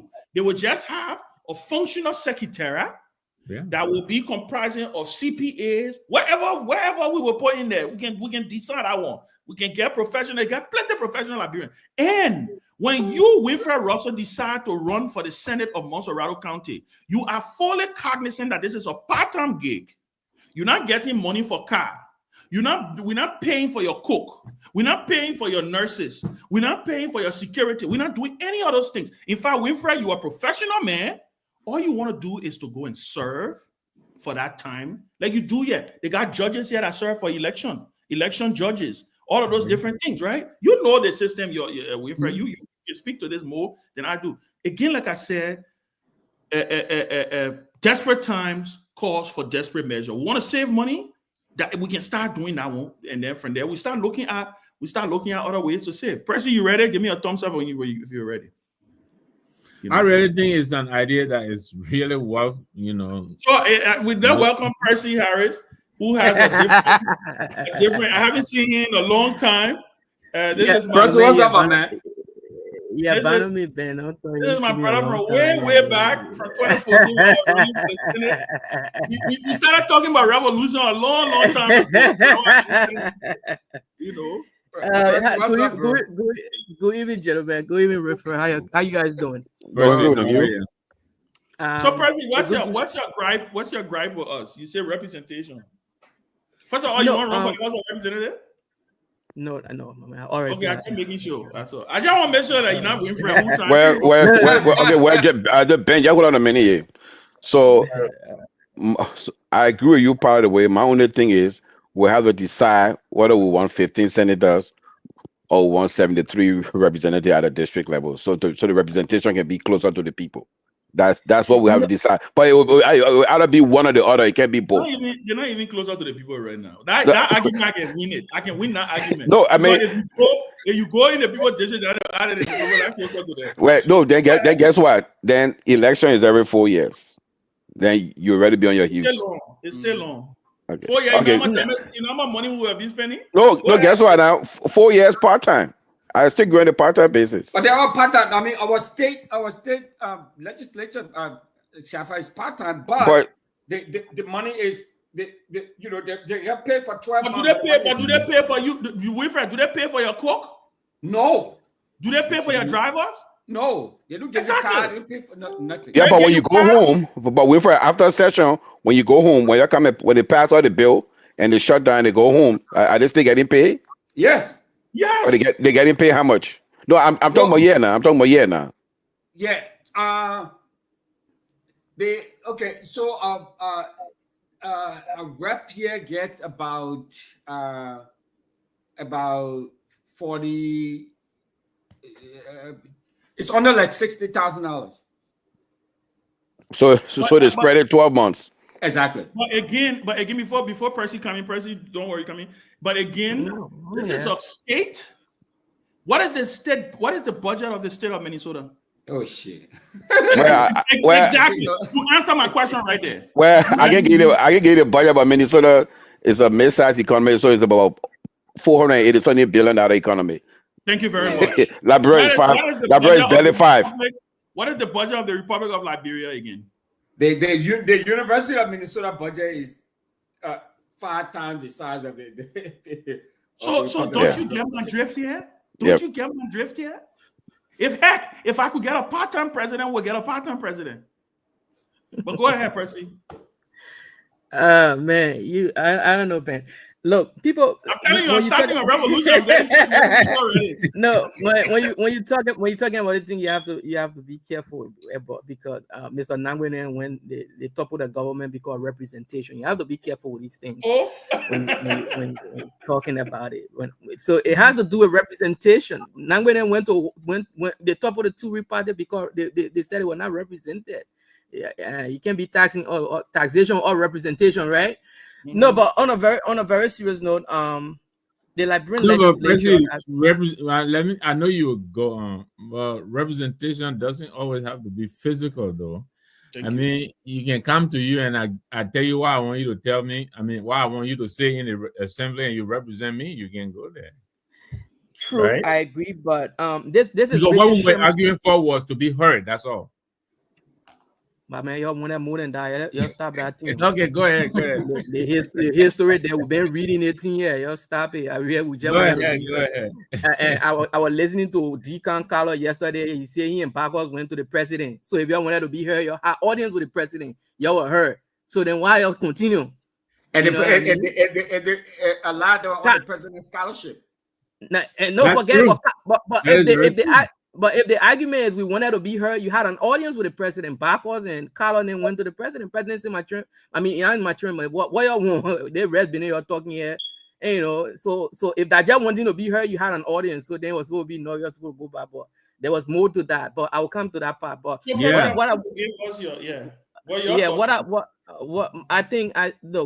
I like to give a historical basis for this argument, for this conversation, not argument per se, but for these conversations. Mm-hmm. It will interest you to know that the Liberian, what you guys are talking about, the Liberian legislature. Look at the Liberian legislature as we know it now. The Liberian legislatures, as we know it now, started off as a part-time entity, right? It was a part-time institution. There were no full-time representative there. These people used to, first of all, the distance between Grand Bassa to Monrovia was very far. So you can't keep somebody that may have to go back to his farm, right? So it was a part-time entity. It was the idea of representative being full-time is a novelty, right? It started little on towards the 20th century, but for the most part, this entity has been, you never have full-time people, and like you said, nobody was paying cooks. Nobody was giving lubricant for cars. Nobody was doing all that thing. So all those things, those are power that these guys have amassed to themselves and decide to abuse the ordinary people, a privilege that they have given them to represent them. So I don't think we should have, when I say representation, is the House of Representatives is a function of the population of a particular locality. So if you have several times in villages here, and you have another several times villages here. Those people want to have their own representation. So that's how we account for their voices in our government, right? So if you have just one senator who's for the whole county, that making that you're not incorporating the entire the many voices from that locality. So that's why I meant by representation, and that's what the argument that Richard Sherman brought about doing the American Constitution, because that's a borrowed thing, right? Richard Sherman brought about doing the American Constitutional Convention. Yeah, they too was arguing about, okay, do we want a bicameral legislature, or we just want a single house, or just a single house? And the argument from guys like Sherman and others was that if you just have a single guy here, you're not be incorporating the voices of the different people that we have in this country. America was a vast, I mean, even though it was just on the East Coast, but they had different values in different areas, right? So he said, you're not incorporate everybody into this thing if you just have one guy who's representing the entire thing, right? He can't go around the country, you not know who. And so we want to have two houses here. One would be representing people at the local level, like at the county, and at a smaller level, and then you want to have the entire county itself. So that's what we took from here, and that's what we went back to Liberia with. And even in Liberia, when we took that idea to Liberia, it was not a full-time thing then. It was a part-time thing. This thing you're doing here now is a novelty, right? When the boys it started later on towards the 19th century and stuff like that. But the actual legislature, as we know it, the Liberian legislature, when it started from 1847, matter of fact, from 1840, these were part-time position, right? You go, you get elected, but I was not full-time position.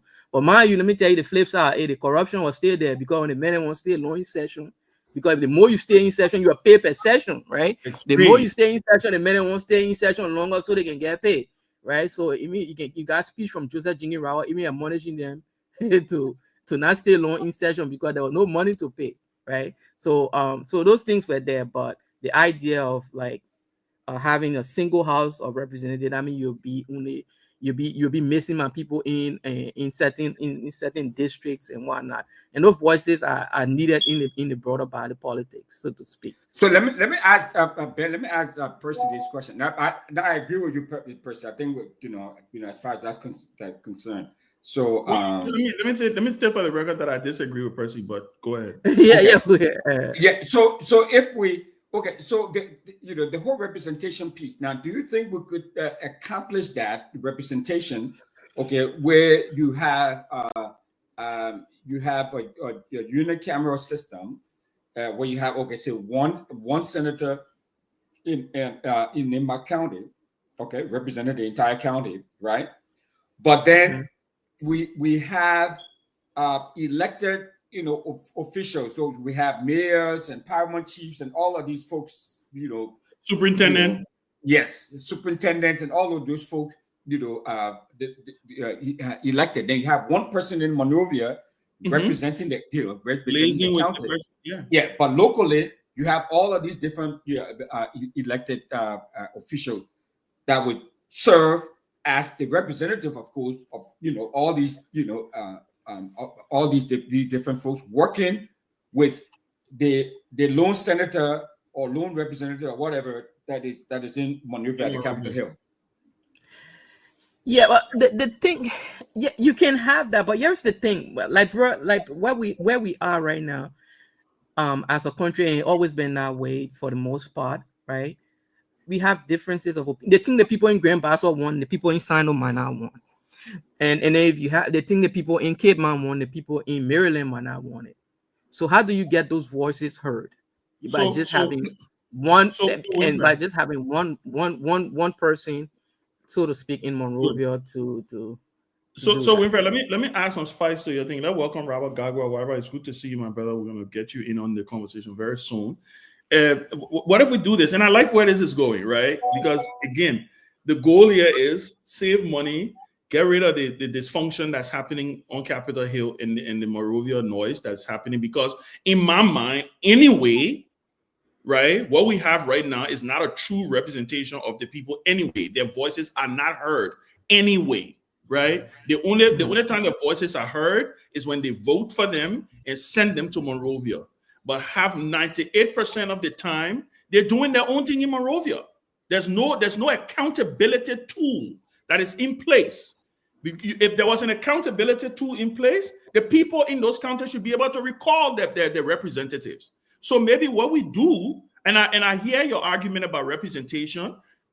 My initial thought was, hey, get rid of the whole thing, so and so. But what about what Winfred said? You have one senator, you have a superintendent that is elected, you have a county council that you have representation from the respective districts on that county council, and they communicate their messages to the senator in Monrovia, and that senator in Monrovia is answerable and accountable to the county council, right? Meaning there are things in place for the county council to be able to hold that senator so he don't go rogue on them while he's in Monrovia, because that's exactly what's happening right now. And I still think that would be cheaper than having 72 people in Monrovia who would pay in the cook, the nurses, and the securities. But here is what I think. You just put the answer for those for the quagmire that we have.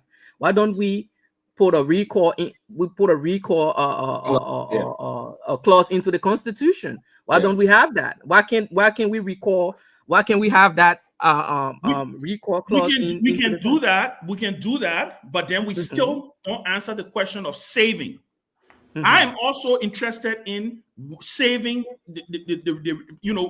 interested in eliminating the waste, because it's a total waste of our resources. I'll be right back. Okay. Let's go back to the part-time model, right? If you're not, the people they go to session, I think 2 days a week, if I'm not mistaken, right? 2 days a week, yes. Everyone of us here, you have to work to get paid. Right, equal work for equal pay. So why not go that? Let's do equal work, equal pay. If you go into a session for 2 days, make it in part time. The people don't go in government and play. They don't make nothing government and play where people can get rich. You won't get rich. There's a private sector that put more time and energy there and get into the private sector. But if you want to do public service is not to make you rich. It's only in Liberia where you can. It's funny that the richest people. I won't talk for all Africans. I'm talking about my corner, right? The richest people in our society are politicians. They guys don't make nothing.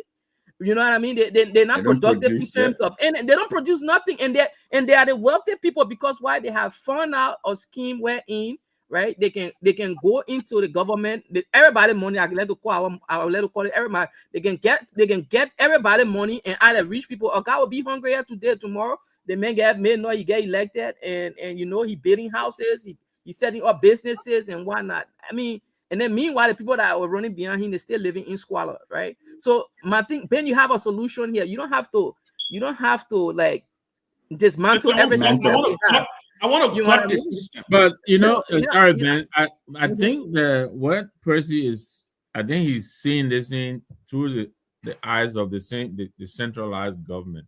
But I think we have a fully functional decentralized government. I think it answers the question of engaging the people at the local level. Because I think that's what you're concerned with. How do we make sure that the people who are not in Monrovia, for instance, are heard, are represented in government?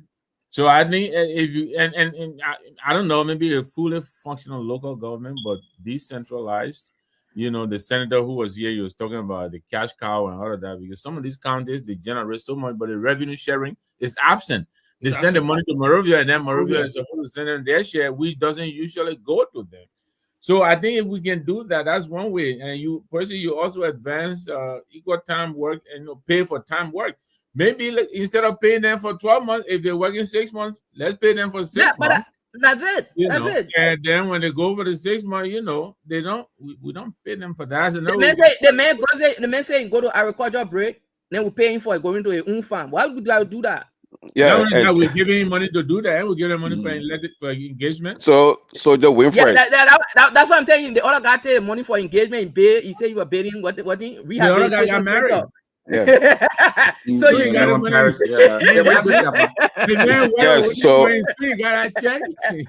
So Winfred, today you had a senator on the closing argument, right?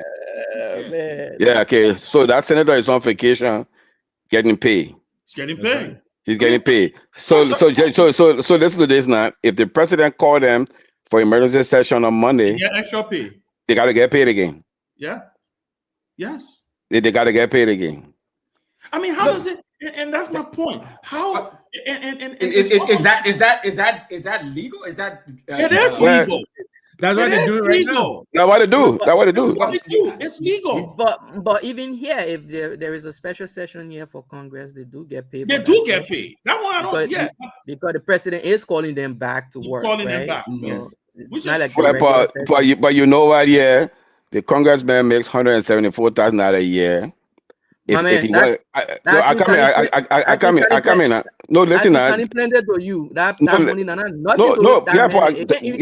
But listen, that's what I'm coming to. That money he makes, if he wants to rent an apartment in Washington D.C., it will come from that money. If he wants to own a car in Washington D.C., it will come from that money. They sleep in the offices. They sleep in the offices and they go home on Friday. So, but in our place, we pay them. We pay for their cook. We get them free car. We get them free car every 3 years. I think that is a function of and guess what? And all those things are not in law. They just push it on us, and we just accept it. They just push it on us. Yeah, but that's what. And guess what? I come to a point, person. They push it on us, and we accept it. And what they do, they gaslight the population. When this government came in power, they say, "Oh, we're doing a system audit in the Senate." Okay, these are people that have been living on taxpayer money for 18 years. Say system audit. Oh, can we change our processes? Rather you change the processes, you take taxpayer money and give it to a senator in your bank account for him to go buy a car. What happened to the procurement process? I thought the procurement process covered every money that's being spent for the government for goods and services. What happened to the public financial management law? So why to change it? And they're still operating the same way. If these people are now audited, they will still pass around that country looking at heroes. And that's why they all rich, and then they keep you poor. That everything that dropped down to you, you appreciate it. These are not laws. These are not laws. So I want us to come back again. Let's come back to let meet in the middle, right? Let's meet in the middle. Robert is back, so let's hear what Robert's thoughts are on this, and I'm sure he's been listening. So let's hear what your thoughts are on this, and then let's come around the table and meet in the middle and see what we are going to be proposing from here so that we can start a revolution in Liberia.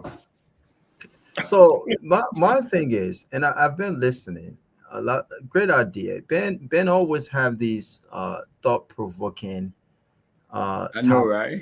Right? And it makes you think. But the objective of a one house legislature is to shrink the size of government. Am I right? Yeah, that's one major. That's one. Two, the question I'm going to ask is, because currently we have a very big legislature, right? And they are essentially part of Liberia's problem only because they have been less effective, right? And so to the question here about this one house of legislature, if you shrink if we go with the idea and that revolution starts, Ben, is it going to make them, does it solve the problem? Yes, we save money. I get that, right? We save money. And the money that has been saved, the next question to that is, where is that money going? Secondly, would it solve the overall problem from our perspective when it comes to the effectiveness of the house, the legislature, right? Does it matter right now if we made the house one and we got rid of all of these other representatives and senator? Does it solve the problem when it comes to the major problem? I think is the incompetence, the ineptitude. All of those things are the biggest problem. Do you think that solves the problem? That's a question I want to ask. So, if it does it solve the problem of ineffectiveness, ineptitude? Is that what your question? All of that, yeah. Does it? I say yes. I say yes. It does to a certain degree, right? To a great degree. And let me tell you why I say yes. One, when you are doing this, you also ask the question of where that savings go, right? That savings clearly because guess what? You're not abolishing the legislature, right? The legislature that will be left, the skeleton legislature that will be left, right, will still have the power of a legislature, will still have the power to review the budget. The budget doesn't pass if the Senate doesn't pass it. If they have the power to appropriate in the budget. They can, as a part of that revolution is the savings from this every year goes to health, goes to education, goes to roads, however way I want Patricia. Hey, guys, let's also remember here, we're talking about per hour budget, per hour pie. We're talking about hundreds of millions of dollars per hour pie. If I'm, you know, if let me say I'm abolishing the House of Representatives here in the U.S., it will amount to hundreds and hundreds of millions of dollars, right? So I'm just flipping the script. The second thing I will also say, right, on the issue of effectiveness, you have a leaner Senate, 15 men and women, right? I mean, they'll still have their pro tem first amongst equal, whatever bureaucracy they want to have.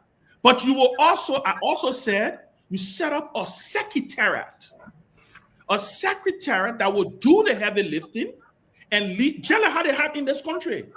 The members of the House are the politicians. But you know what makes those members and those elected officials as strong and as effective? It's the staff. They have great researchers. Yeah. Jasmine Crockett don't get on the Senate floor except when she's calling Marjorie Taylor Greene, Bush Blonde Body, whatever. But all of the things she's proposing are grounded on research. So you empower. 1 second. Right now, there's a secretary at the Liberian Senate. Right? There is a secretary at the Liberian Senate. Or like I said, all of the things we're talking about here are not strange things. I'm just saying lean and effective. So I do believe it does answer that question. You empower that secretariat, which will be staffed with civil servants paid well, give them the opportunity to be able to do the things they need to do, and then you have those people. Yeah, but Ben, again, sounds good, but remember, you are not one of those 15 men. You could be. There's a possibility you could be, right? Yeah. The reason why I asked the question is, again, the issue for me, and the reason why a discussion like that comes up, is to fix the ineffectiveness of the current bunch of lawmakers we have. If these lawmakers were patriotic, which means if they were spending more money on infrastructure, if they were spending more money on education, if they was passing laws and putting systems together to build up the country, you and I would not be talking about one house legislature. And so again, to the point, if you have 15 men or even 5 men, and those men are still the representation of 90% of what you currently have, you have not solved the problem when it comes to lean government, shrink legislature, but more effective. So again, I think from our perspective, it's a big old box of it makes us think, it makes us brainstorm, but it goes back to the core of the issue. Those 15 men are not selected. Those 15 men will have to be elected by their constituents. And you know what? You could just end up with 15 of Richard Combs. You could just end up with 15 of Sama Kokoga. You could just end up with 15 of everything that's wrong with the bunch we currently have. And if you end up with these men, yes, you've reduced the size of the legislature. Yes, you've helped, or you start the process of reducing the size of government. But here's what you've not done: you have not answered the questions about effectiveness. I mean, I want us to think. I disagree. I disagree. How? In 30 seconds, so we can give it to Nambe. No, I want you to tell me how you disagree. No, I say I disagree, but I come into 30 seconds for me to tell you my disagreement. And you know what? There's no guarantee. There's no guarantee that the monies that you're saving will be reallocated to healthcare, education. Again, they will have to pass the budget. There's no guarantee. This is what I said. 15 of 15, a lean, effective 15-man Senate with guardrails. Accountability tools are in place. You have a county council. You have. Listen, every every bureaucracy you put in place must have an accountability system set up for them, whether you like it or not, right? And for me, I'm not saying all of the answers will come tonight, but what I'm saying is, right, if you have 15 men in place and you have an effective system in place where they are accountable to their people, listen, as uneducated as people in the villages are, they are running effective systems in the villages that we are running in Monrovia. I agree. But even at that, Ben, let's not act like we currently don't have guidelines on the books. Again, it blows my mind. It's a great idea, but Ben, we have guidelines on the book. You get what I'm saying? I'll give you an example, Ben. I'll give you an example. 1 second. I'll give it, since I just came, you've been talking a lot. Because again, I like when you bring these ideas, but I also like to challenge your thought process. That's what I'm doing. That's exactly what I'm doing here. Because again, we're dealing with true systemic issues that goes beyond just the things you're just talking about. You talk about guidelines, all of it. We cannot even respect the Constitution. Because, Robert, that's what I said. We have guardrails on the book, right? But what is missing is the accountability tools. So then who holds the legislature? Because guess what? Shrinking the government, the South of the legislature, still give them, but the people still have the power to do so now. But when the people hold them accountable, and you implore and you pull the trigger that Percy Harris talked about, the recall clause that could solve that problem. That could solve that problem. But then it's a constitutional. You need a referendum. Of course you do. Yeah. Of course, I'm not saying you don't. You definitely need a referendum. It's a number you can come in, and then the rest of the folks can come in. But I'm telling you, hold the recall clause, and you empower the people as uneducated as many of our people are. They know what they want. You go in the villages, they tell you what they want. Yeah, but the people they want know what you want. But they've expressed that over these years. But the people, Robert, the Taliban of people that they want have done us the worst. But Robert, because there's no accountability in place. Okay, so imagine if Prince Johnson, let me just throw his name out there. Imagine if Butnick or Prince Johnson is one of those folks that they want, right? And you have all of these rules in place. You have the record in place. They still can control the minds of those people where they can violate laws and still not be recalled. Robert, you are talking unless it's you are not controlling the recall process. Unless it's you are not controlling the decision process. Robert, no. Then that's not democracy. No. Oh, but what I'm saying here, right? What I'm saying here, and Mr. Now we're sorry you coming in right now. No, go ahead, Ben. What I'm saying here, guys, what I'm saying here, Robert, and I like that you're doing this. What I'm saying here is this, right? I use the analogy of Donald Trump. Donald Trump wanted to overturn the election results. What stopped Donald Trump from doing that? The Supreme Court. No.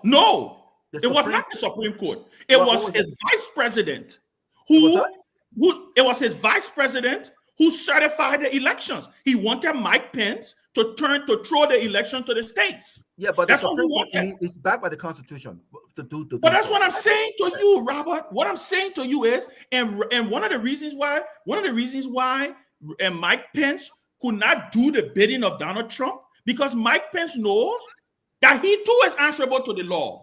Right. He knows that. Yeah, but it's great to mention that. But I'll go further.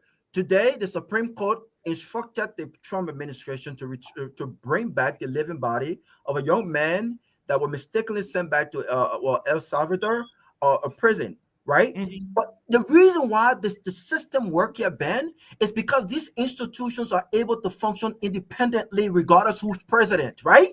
In Liberia, it goes back to this point.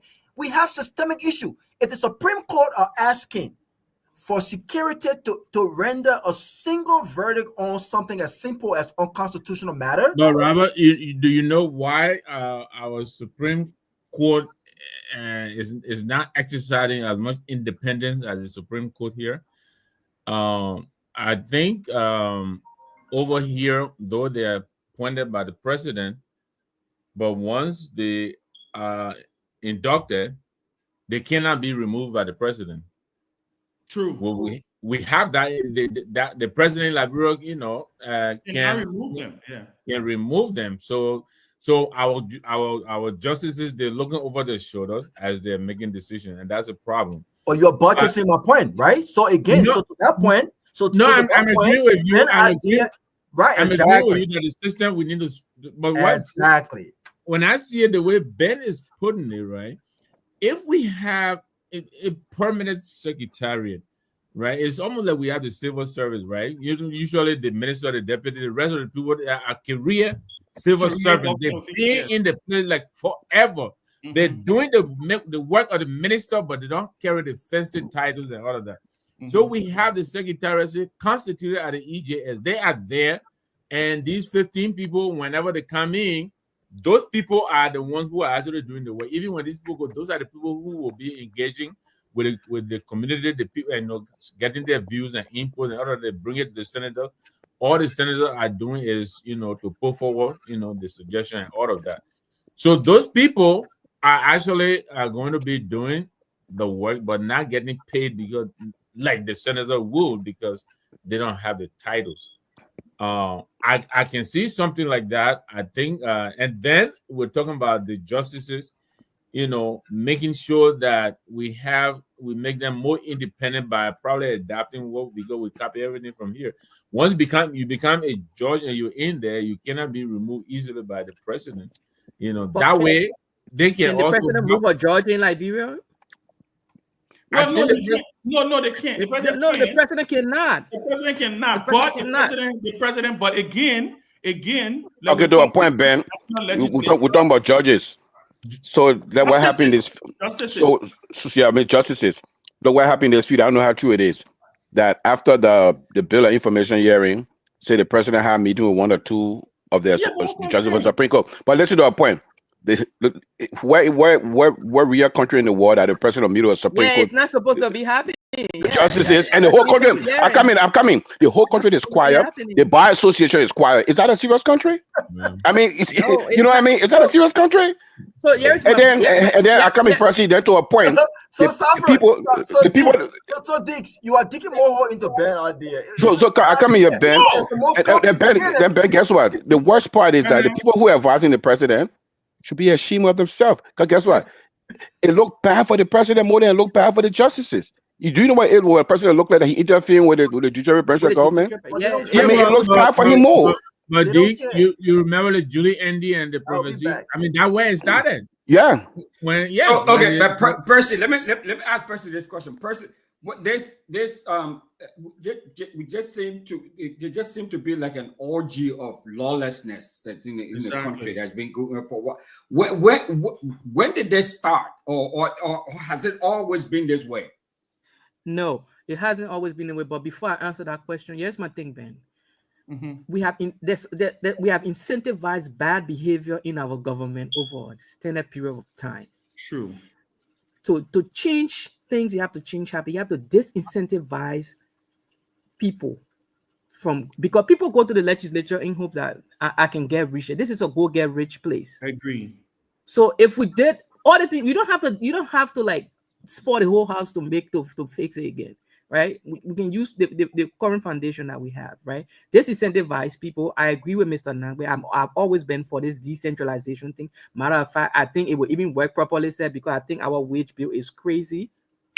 I think our wage bill is very, very high, right? So one of the ways you can really reduce the wage bill and get a lot of saving is take these unproductive people that sit in offices in Monrovia and have a structure at the local level. We're not firing you, right? Just what Trump is doing here. We're not firing you, giving you another job. We're just taking you from here and putting you here. Now, if you say you don't want to go there, then you fire yourself.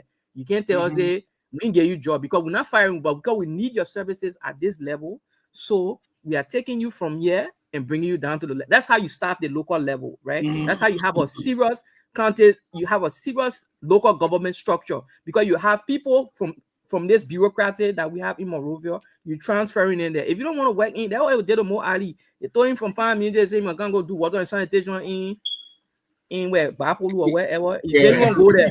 He said, okay, we get you job. You get your job. Just like you wanted a job. So you can say, we get you job. You can go around. So we can do that, right? we can pull these people down, and then it will shrink the Monrovia wage bill. But those that will accept it will have qualified, competent bureaucrats at the local level, right? Running things, they're helping our people to build those structures that you're talking about, or mayor will need them. We'll have to build those different structures that we are talking about. Yeah, that's how you get it. You need another layer of government besides what we have in Monrovia. Monrovia is too far from the counties. Centralized, too far from the counties, and there's no resources at that level either. Right, they don't have any resources at that level. So when you leave Monrovia, you go to the counties. It almost like you stay in 1600. Nothing going on there. These places are still primitive, right? Because we don't have no revenue structure or nothing there. So you have to do that, but you have to disincentivize the people from Monrovia first, right? And then you put those things in place, those guardrails that you're talking about, the recalls and stuff like that. We don't have to kill the whole thing, and make sure equal work for equal pay. We don't have to pay people cokes and whatnot. Look, back in the day, you're gonna criticize the old people there, but the men had a farm. Even if they were stealing money, you can't tell and say they were stealing 100%. The men say, but I get cocoa, selling cocoa, then you say I'm stealing. But the men ain't do nothing. This time the men don't have to do anything. All they have to do is may not get elected and start stealing. That's how it is. So for my thing is, in as much as I don't want, I want to disincentivize the bad habit that we have carried over the years. Yeah, over the years, and that's how you come back to Mr. Russell's question. I know Ben, you want to come in. I think this whole removing thing, I think it started with Nyenwolo, which was, I think, Ellen Johnson time, wasn't it? Yeah, no, it was Ellen Johnson's administration that started the whole removal thing. The whole removal thing. This whole removal thing, yeah. So that's what I'm saying. I want hopefully Robert comes back soon. My thing here is, like you rightly said, right? And I like what Percy said, de-incentivizing, right?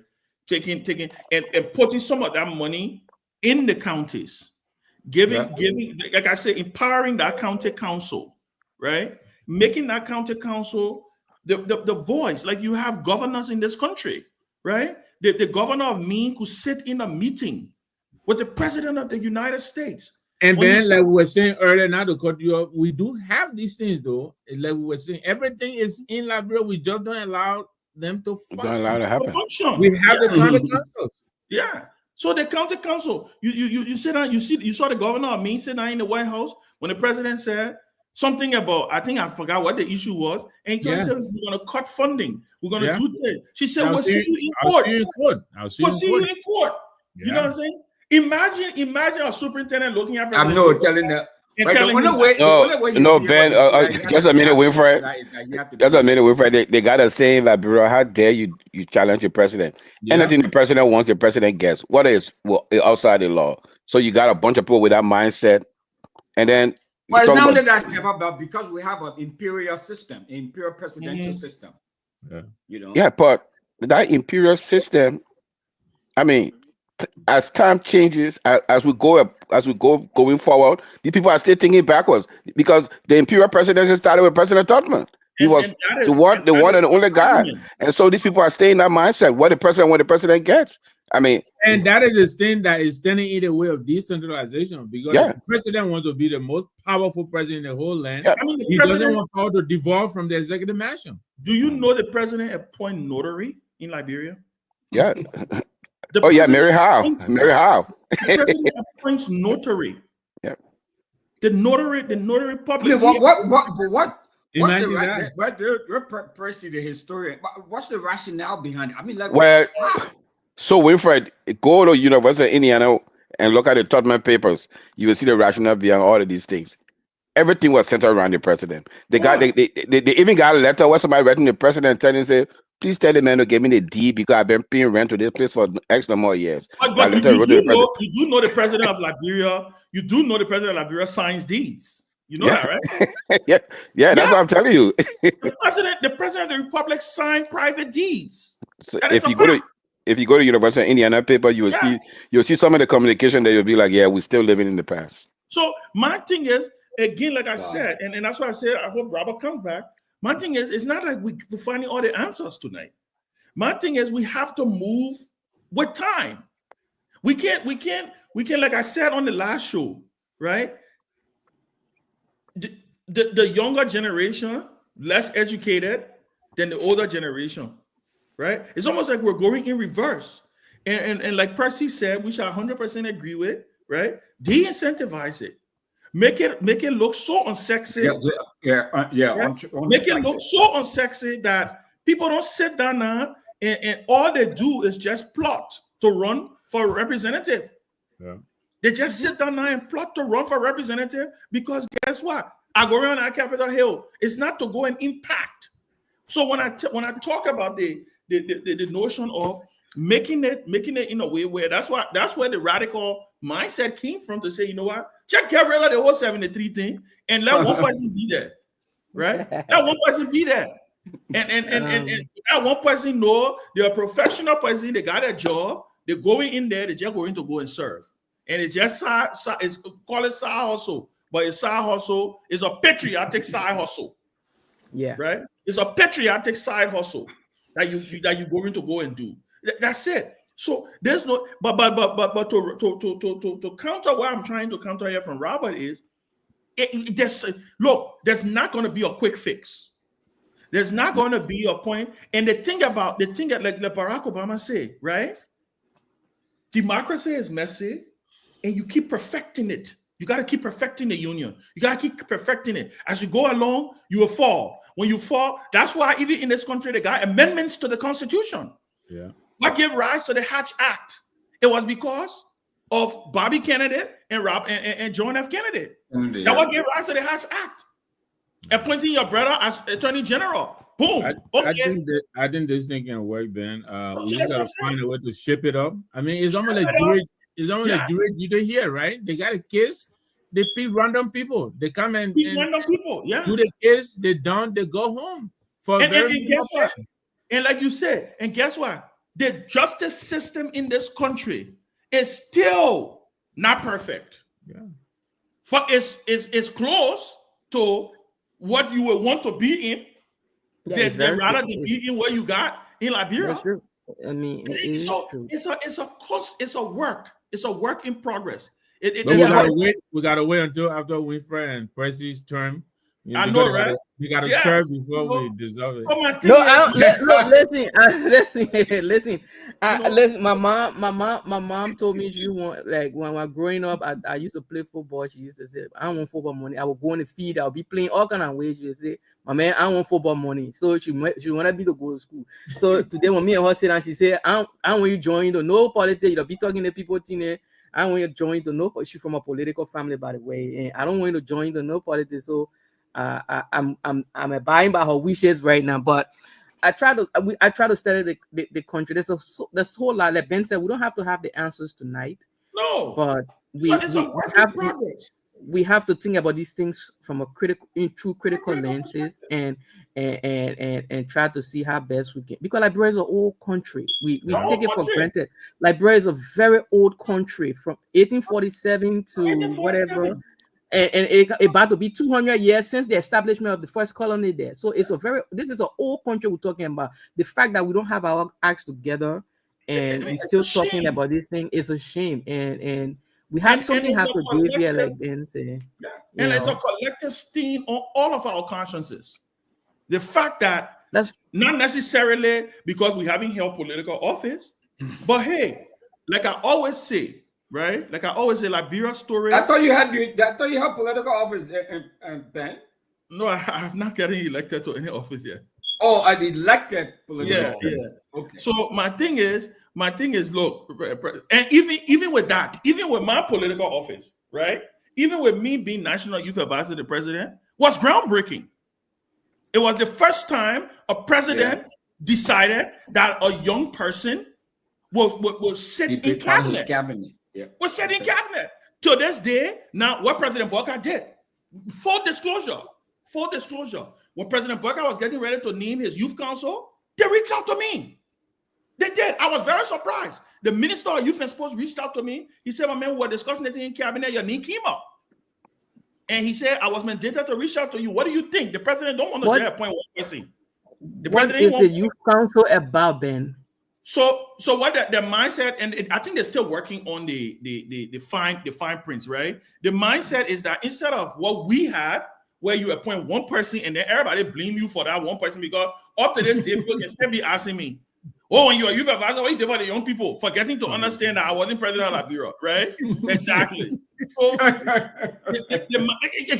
so you get my drift. So the mindset was, before we cause confusion in a place, right? Let's set up, instead of a national youth advisor, let's set up a presidential youth council. Let's get a representation from FLY, from LINSU, from the ECOWAS Youth Parliament, from all these That's a good idea. Yeah, from all these stakeholders in the youth community. And then they will have, so like I said, they're still working on but the president has named the youth council already. So there's no purpose for the youth council? No, there is a purpose now. That's what I'm saying. It's still a work in progress, Percy. That's the same thing we're talking, right? It's still a work in progress. I think there is a TOR. I don't have it off the top of my head, right? But we can reach out to the Minister of Youth and Sport. They think that people doing that. I think I put Mr. Nangwe in the street. They think that people are doing that. I put Mr. Nangwe in the street. I'm telling you, people play. That's my second ambition. Every time we meet you, got it set for me, ready to go. Yeah. No, Papi, I let him play with you. But on a serious note, on a very serious note, this is what put the young people from the 70s in the streets. And you know what, though, Percy, whether we like it or not, the young people are smarter than us because the whole life is still evolving. You know, I mean, look at what we're doing now. We couldn't do this during our time when we were doing all this. I mean, we didn't even have cell phones, you know. We had typewriters, you know, but now all the technology, for me to sit down and learn all this stuff, you know. So, yeah, it's very necessary for the young people to be a part of the decision making. But how do you empower young people? You don't have to form a council. That's my thing, right? The thing is. Well, how do you want them? You need some sort of structure, though, Percy. Yeah, but my point to you is every government since Torgbean or whoever has something to call. They have some kind of special need for young people in our country, right? Torbo, that was his pressure jewel. I don't know, Charter got Ben there. I know. It's just to pacify the young people because the things they're not doing in the country. The policy that government is not driving to elevate these young people. That's what they pacify them by, okay, we got young people in here. We got one or two young people in our midst. We got in here. They don't want to speak for you. That's crazy. You want to empower young people? Face education. The men needs to be face education, face healthcare. Start to do those things, those foundational things that will make young people agriculture. That will make young people live up to their potential. That's what you do. There's no youth council in America here. Where the youth council here? No. There is a presidential youth council. Go what does it do? Website. Go to the website. But you see, so there's counter what you said earlier, right? Representation is also important. I'm not discounting what you just said. They can walk and chew gum. You can fix education. You can fix healthcare. But you can also have a national youth council. You can also have a youth representation on the cabinet that will sit in the cabinet, that will listen to the discussions and be able to present their input also. But Ben, the problem in our country that we focus on all these symbolic things, but nothing substantial to follow.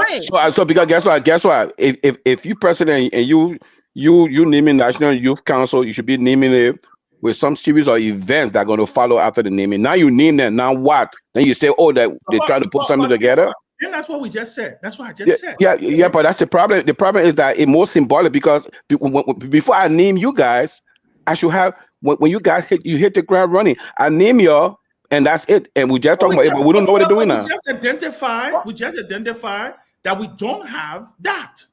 So there's nothing wrong. Yeah. So it's more.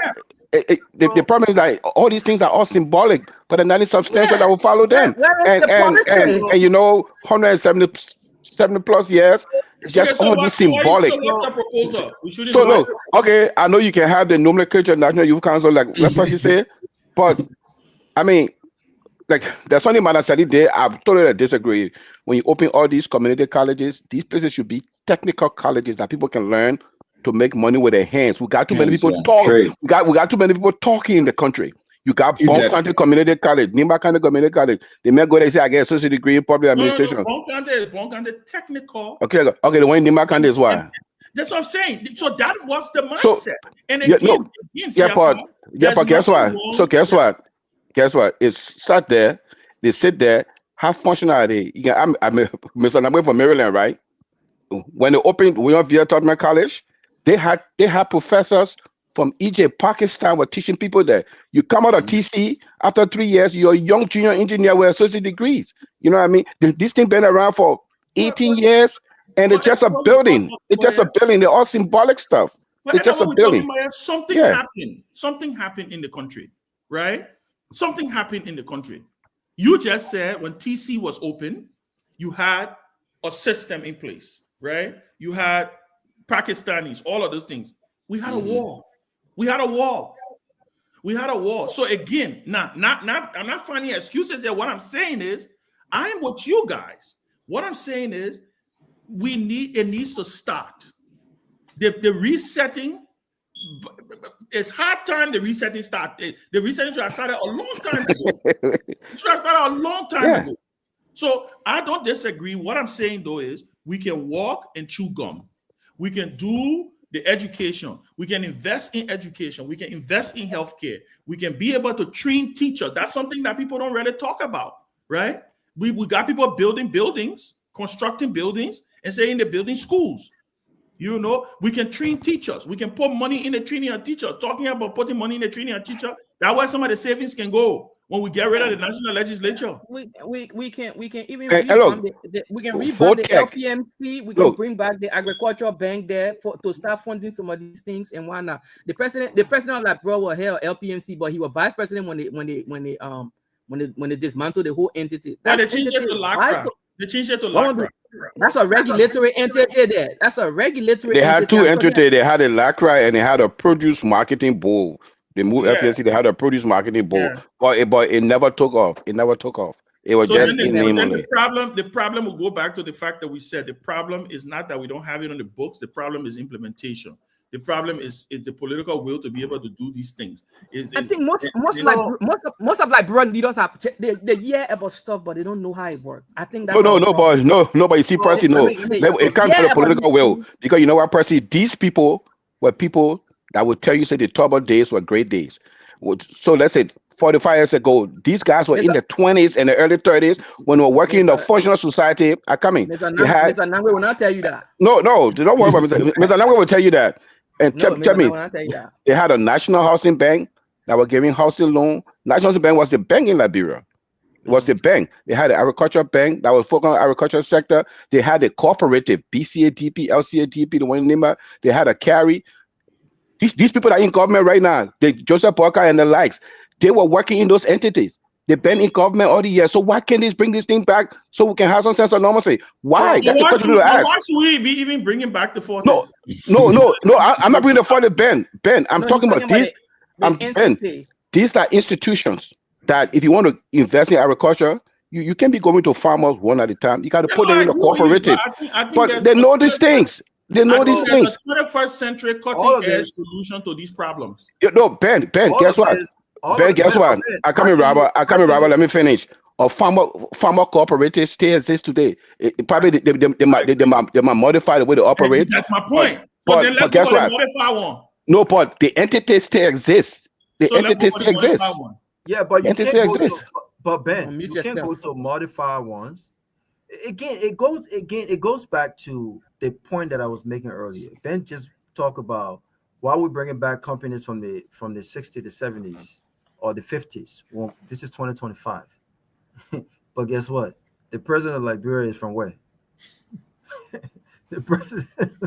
But that's not an excuse. The president of Liberia. But that's not an excuse. That is not an excuse. It's not an excuse. But I know presidents who are 80 years old, but they have progressive policies. Yeah, but in Liberia, it happens to just be different. Listen, I think that this whole idea of one legislature is a great idea, and I think we want a small government. I don't like the fact that government's the highest employer in the country right now. But if you try anything right now, right, to add to the level of unemployment that we have right now, where all of those guys who most of whom came from poverty, they have no idea of how you build the private sector, you create another chaos. I think we need, all of this boils down to the political will. which must be driven by patriotism to get some things done. We need to forget about government. Government, look, the minute you start making, someone said back in the day, as early as 1997, the representatives were not having this kind of benefit that they're having. It wasn't a place to be, right? But look at what it is today. And it's the only place to be now. Not just that, but the government. We need to find another way to make income more attractive and to make career more competitive. And that way is the private sector. When you have a functioning private sector where young men and women can thrive, can make a living in the private sector, you make government less attractive. That's the only way. That is the only way. Other than that, that government, you will continue to have all these different ideas about opening and spending government, and it's still not going to be effective for the people. Yeah, and then I mean, when you talk about that, also you have to look at the things we're talking about: agricultural development bank, these sectors that you need in the country, because you need more. You need the reason people keep emphasizing agriculture is not because agriculture is a sexy thing; is because you can employ more people in the agricultural sector, and that's where you need to allocate your resources at, right? Farmers need resources to make farm. I mean, I got a 50-acre farm in Bon County. To do it by myself is hard. I mean, the resources, it takes a lot of committed resources to do those things, right? But what if you had a bank that I could go to, right? I could take that loan, get my farm started, employ the people in the community, get people working. Then you take away this incentive, because another thing these guys complain about in the House of Representatives, when they get elected, they say, hey, I have to pay the other person's school fee. I have to bury their main man. The reason they have to do that is because there's no opportunity. They have not created any job. But if you take these guys, people working, you take a man that is working, you don't have to pay for $1 school fee. A man die, you don't have to pay for burial. So we have to think about these things from the bottom up, right? So that we can like Robert said, you want to create a vibrant private sector where people can be able to thrive. Government does not create anything at the end of the day. Government depends on the private sector to get money. They get everybody money, then men taking out of the rich with it. I don't understand that thing for the left of me. You know, I really don't. I mean, that's desperation right there. Yeah. But you know, we're talking about those agencies during this president's time at LPMC. He had agencies that carry. I don't know whether carry is still there. Yeah, it's there. The open. Yeah, Central Agricultural Research Institute. You had the CDA that Ben was talking about, the cooperative. You know, CDA. So the agencies were there to help. You know, kind of give a helping hand to our farmers. So, you know, and he being of that background, agriculture being part of the arrest agenda, you know, a lot of us had hoped that, yes, this is the time now, you know, to accentuate agriculture, but that has not happened yet, you know. But listen, guys, Ben, I appreciate being here, but I got a funeral. Nope. But we finish talking about the history part and the paper going. I wanted to engage the paper on the history part.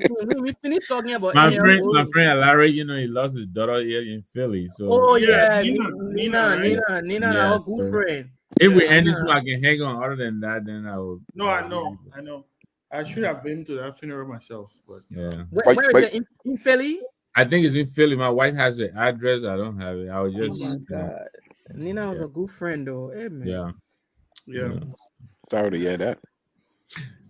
Yeah, but we're gonna wrap up but you can comment on that. Actually, we're wrapping up in 15 minutes at 12. All right, thank you guys. Thank you so much. Let's do this again whenever we can, man. Yes. I'll be here with the progressive papi and I home on, man. Prezi, have a good night, my brother. You too, Mr. Nangwe. Have a good night. Yeah. So guys, you know, just to wrap this thing up. So what are we saying, right? Are we saying, because we did a lot of talking, we had some great ideas, but I'm trying to figure out, are we saying, like Percy, you talk about the private sector just now, right? Mm-hmm. Are we saying there's no way we can do this thing until we have a vibrant private sector? To do what? Start the slashing of government as far as... Oh, no. No, you don't need private sector for that. You can start anytime.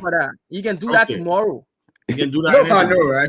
No, Ben, the way you want to do this thing is, seriously, I have given it some serious thought. Look at your budget structure. we pay almost 60% of our national budget to salaries to bureaucrats, unproductive people in the city and whatnot. That's who we give money to, right?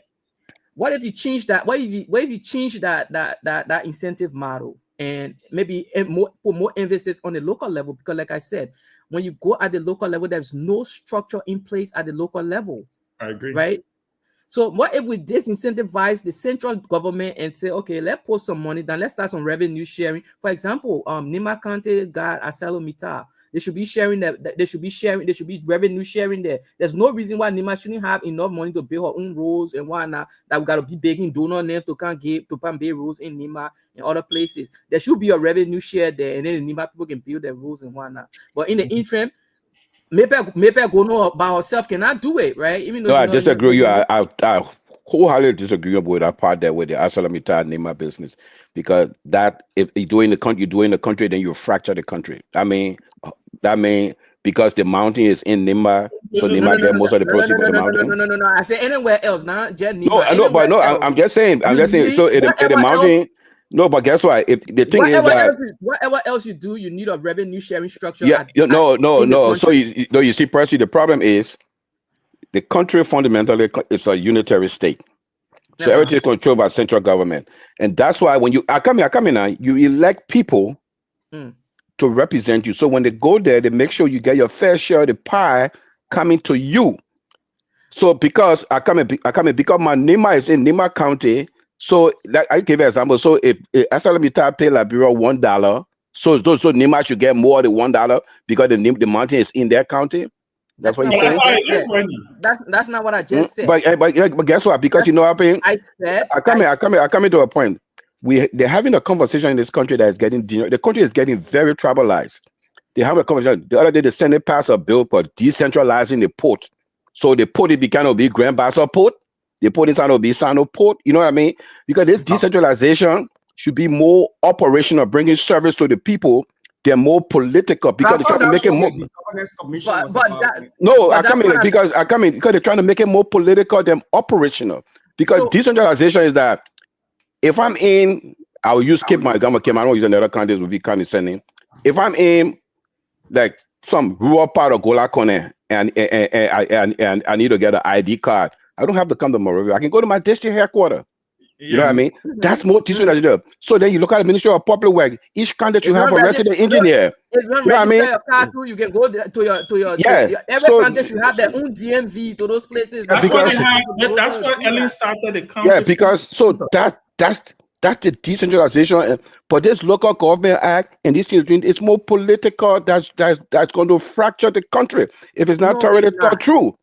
Because like right now, the Senate passed a bill to decentralize the port. So the guy who's at the Freeport Memorial, Dukley, will just be in charge of Freeport. So now the port in Picano will be Grand Bassa County on the port. You know what's going to happen? If you tell Winfrey Ruffles, say, be port manager in Grand Bassa, Bassa will say, but how you bring a non-Bassa man here? The country's going to get tribalized. You see what I'm coming at, Winfrey? We got to be very careful. We have to be very careful. We have to be very careful. It's not trivial. I'm not saying your idea is wrong, but we have to tread it. Yeah, because guess what? We do not have a tribal problem historically. All these things are man-made problems, and it's just festering and festering. We have to be very careful.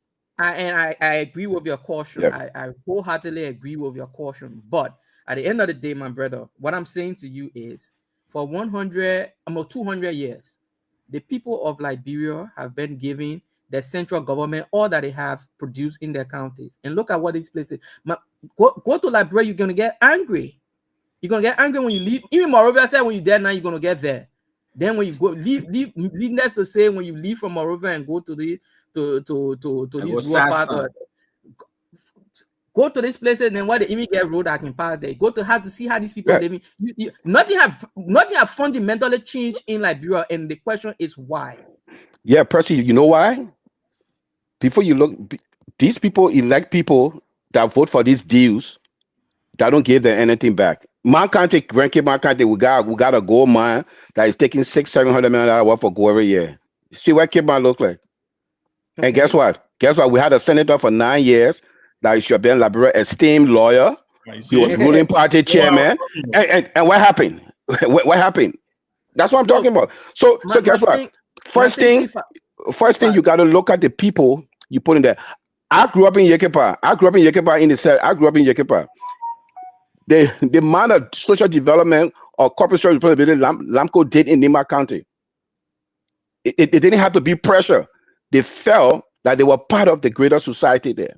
You know what I mean? And Nima County has senators that were making sure their people were getting fair share. And it wasn't handout. They were bringing young men into VTC. They were learning skills. They were machinists. They were fabrication people. They were heavy-duty mechanics. Some of them end up coming over to the States. Let me give you a little history. That's why you see Minnesota is heavily concentrated with Nima County, because most of the people used to come here to a school called Dunwoody. You come here 9 months, you become a machinist.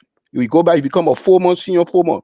So, but guess what? All these things were done because the government were imposing on the people that you have a liberalization policy, and when you bring an expatriate, he there for a specific time frame, and he's going to be replaced by a Liberian. Our government, our representatives, they're not doing it. They get handouts, and the people just bring a bunch of people and work in the country. That's the problem we're having right now.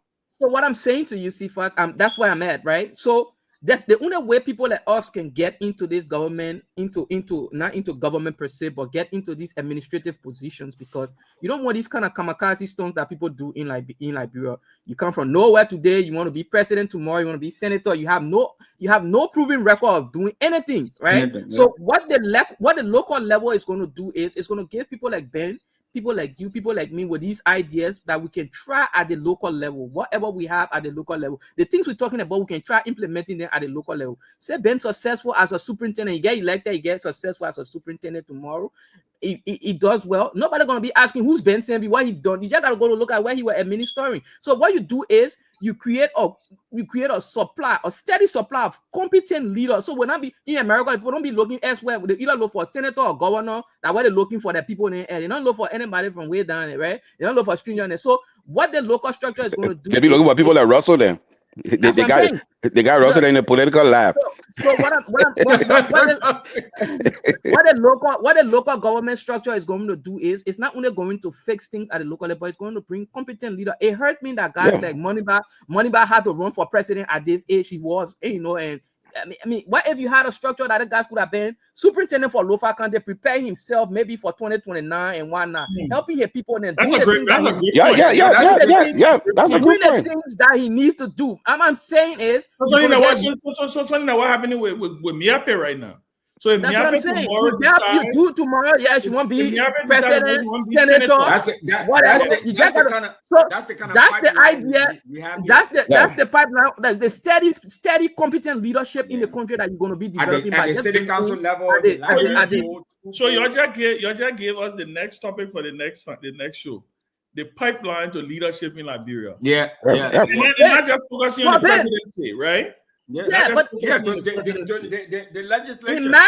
Imagine if somebody like you, before running for, even contemplating running for senator, because we talked about that thing long before you even started to run. What if we had a situation wherein, say, Ben can run for, let's say, Monrovia, forget about run for mayor of Monrovia and whatnot. You know what I mean? Let's say, Ben, you could run for mayor of Monrovia and minister the city, the biggest city in the country for a period of time and whatnot. You think somebody will be asking what did Ben do, will be doing there, all kind of things. No question will be there about your leadership. You know what I mean? It's a disqualification. They know you. You're not no quantity. So that's part of this local government thing that we have to think about. That's one aspect of it. The second aspect is you need revenue at this level for Ben to be able to implement these novel ideas that they have, right? So in order to do that, the government, whether that mounting, no mounting, whatever resources in that county, whatever we bring into the county tax, let's share it. Leave some at the county, maybe 40, 20, 40, 60, whatever the split is.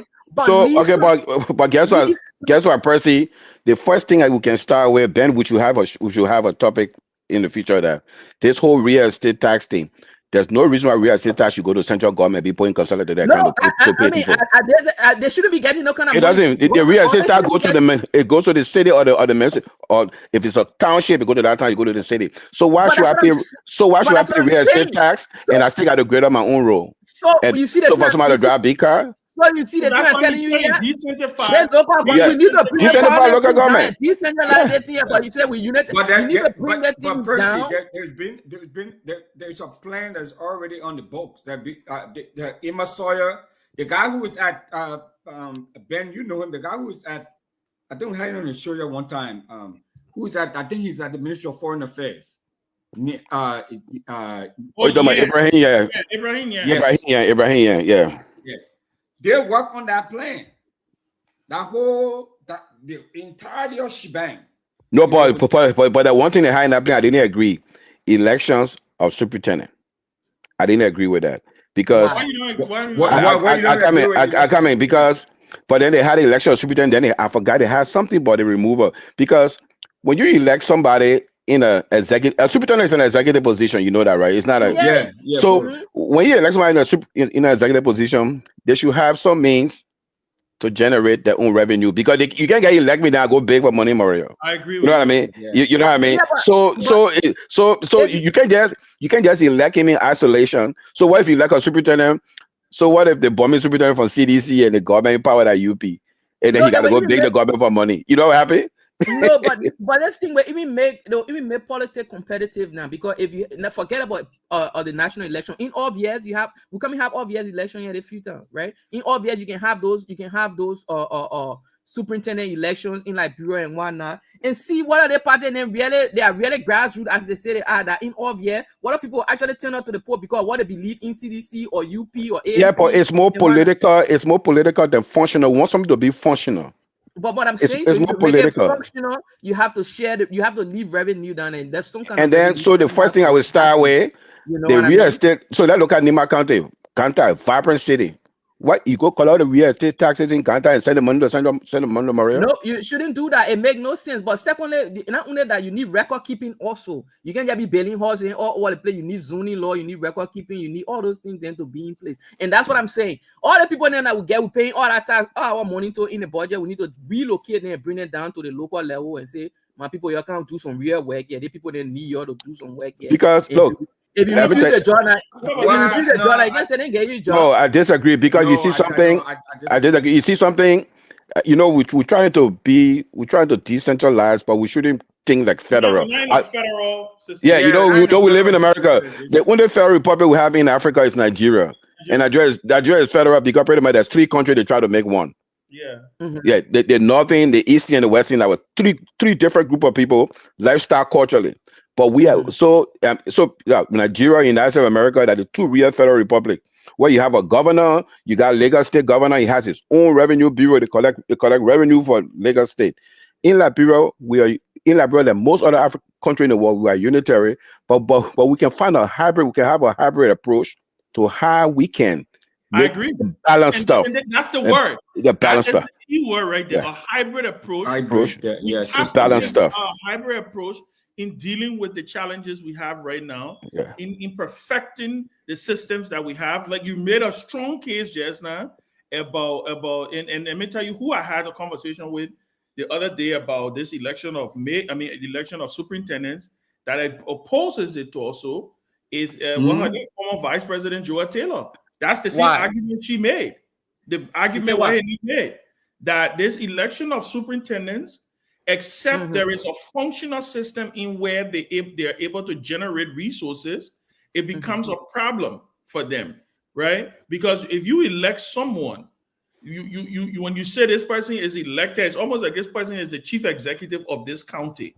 He or she is answerable to the people of that county. Okay. Then the person can go to Monrovia and go and buy and kiss the ring at the executive mansion to be able to. If you read the local government, there's a local government act that is, I think, have already been passed, right? Yeah, it passed. It has been. All those things are in the local government act. But what happened is they have suspended the revenue sharing part to 2030. Waiting, the minister won't be collecting the money. So the infrastructure is there for these guys to be, for the revenue sharing part of this thing to be at the county level. Or the revenue sharing part will be against the Constitution as a unitary state. Revenue sharing cannot operate in a unitary state. Revenue sharing is dependent on the central government. We are a unitary republic. So that's the foundation that we got to. You know, some of the guys write the law and they forget we have a constitution that defines a nation. Then they need to revisit. Then they need to revisit Yeah, that law. because Whatever. You see what if I just said? That's true, because the revenue sharing system is still controlled by Monrovia. The Ministry of Finance will still have that disbursing power. Will still be able to be the one with it. Who appoints the Minister of Finance? The executive mansion. The tax law will be written. Your tax law will be written by the the lawmakers in a tax law. So I will be from Cape Man. I'll be from Cape Man. I will be voting for tax law for somebody in Maryland. What's going on? You know what I mean? Myself, the tax law it will have to be. Yeah, but that's what I'm saying now. Is we are a unitary state. When you electing people to chief executive position, that's a powerful position. They call shots. They call shots. You can't be like if you're a mayor, a mayor of a city, it's called a mayor. A mayor has a whole bunch of power. He calls shots, even though he got his governing body, the city council. But he calls shots. He calls shots. He presents a budget. Yeah, he presents a budget. But in Liberia, look at it. We shouldn't look at Nima Monserrato. Then look at Bapolu. You elect a superintendent of Bapolu. What is he going to do there? What's he going to do? What's he going to do? I mean, so you see, to your point, Siafa, to your point, someone like Miape, right? Gongloe, she would not be successful if she wasn't part of the rescue team. Yeah. She would not be effective.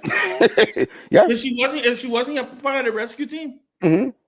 So how do we? That's what I'm saying. But this country cannot continue in the way we got it going. You see, so it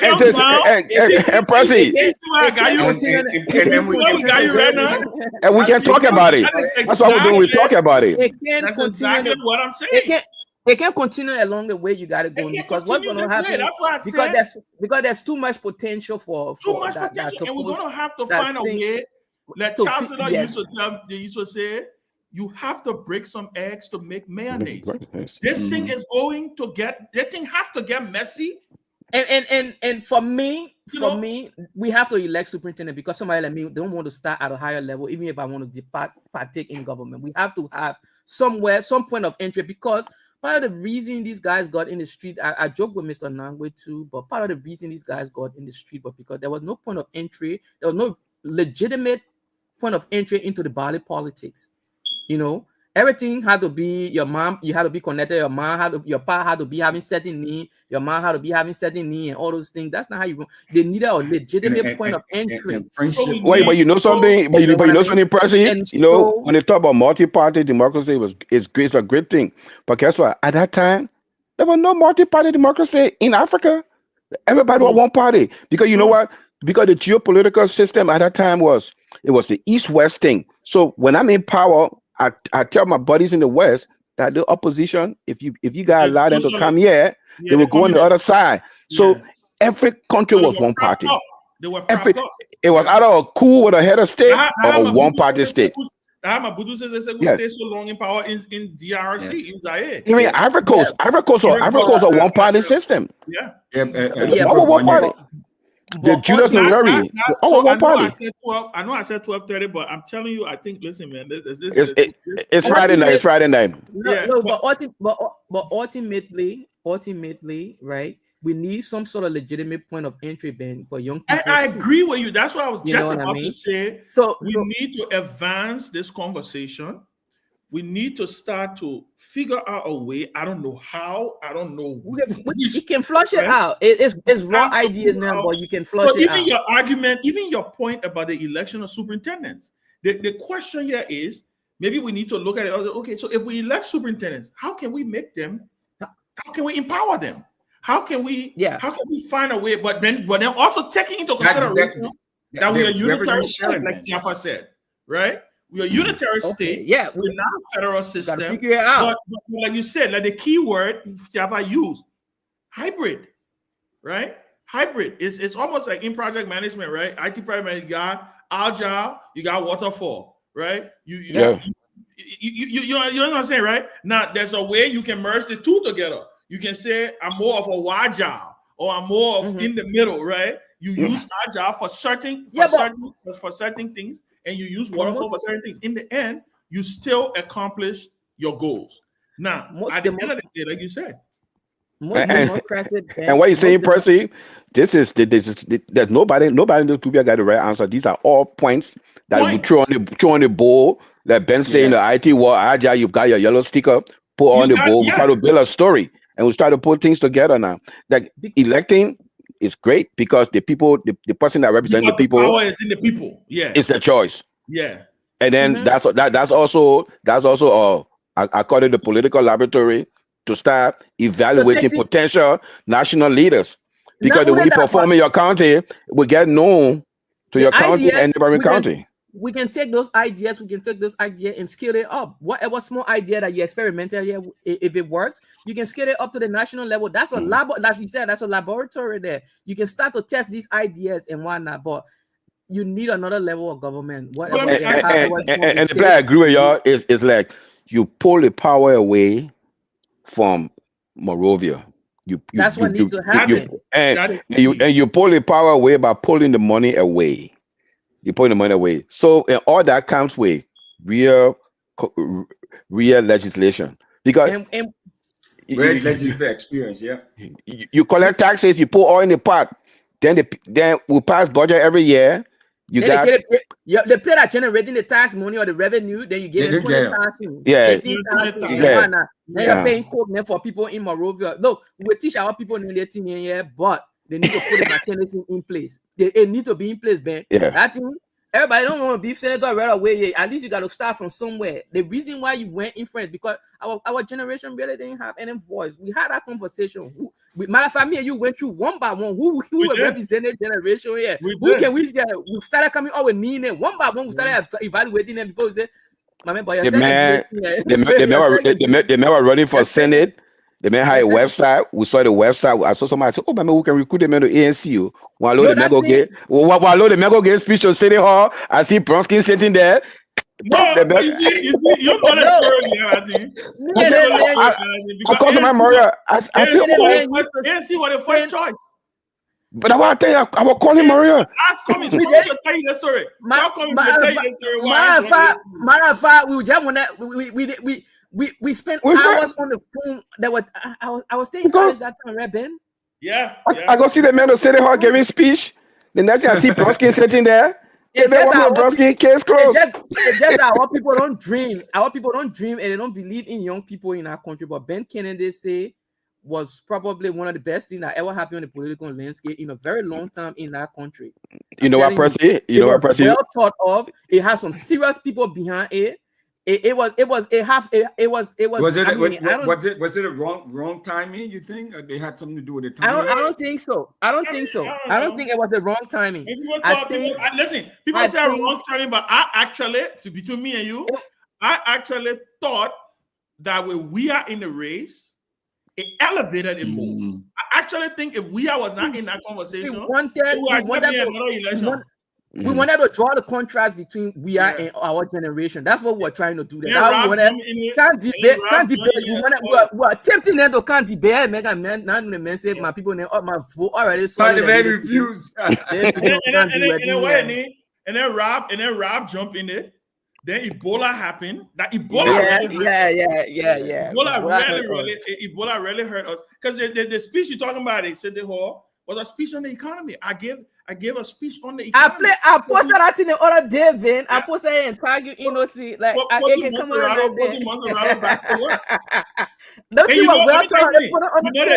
You know the slogan pro-poor? That speech is pro-poor. I said Winfred, the man get his speech. I call somebody, I said, "Oh, I mean, but this man here, I gotta recruit the man." I said, "Yeah, my man. Well, I see the man with Bronsky." I said, now I tell you, there's a story behind that story. Trust me. I said, there's always a story behind it. Always a story. Coming for the reason. I said, "Oh, the man go." I said, "Okay, well, that's it." But in all fairness, I listen. I think, guys, this is amazing. I think we should do this a lot more. That's why I like to do this at this hour because it's away from all the noise.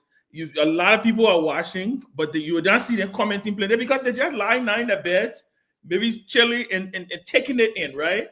It's something, and people even in Liberia, right, taking it in and listening, right? And you in the morning, I get all these text messages. Damn, Ben, you should do this more, man. I enjoyed the show last night. I'm like, oh, you are listening, you are watching, yeah, right. So look, I agree with you guys. I think we need to elevate this conversation. You know, like I said, Liberia is the guy, he said, I just tell the story. Give us a snippet. We'll talk. That will be for another show. The story behind Team Sanvee. We'll talk.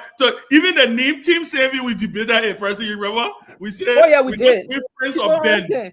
We said, listen, we were intentional. We were intentional in our discussions. We were very clear. We're not doing no friends. That was a serious campaign down there. Friends of that, we didn't do any of that. We were like team. There's no I in team. This is a movement, you know. And so yeah. But with that being said, guys, I think like I said, we're gonna do this a lot more. We probably put some structure to this. Right? I could get lost guy. If people get lost guy on one of the Lloyd will come on the next one. I know Lloyd is he just sent me a message. He just he listening. Yeah, I don't know he listening, but he just sent me a message. He probably so, but like I said, guys, we have to elevate this.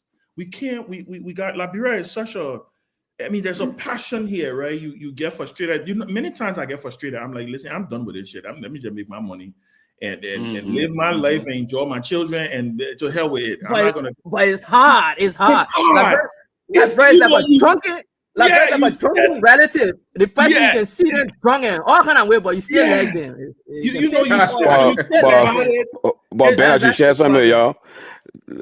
So last year, November, I was heading to Cape Town for the wedding, and from Cape Town, I called Winfrey, and I went to Nairobi, Kenya.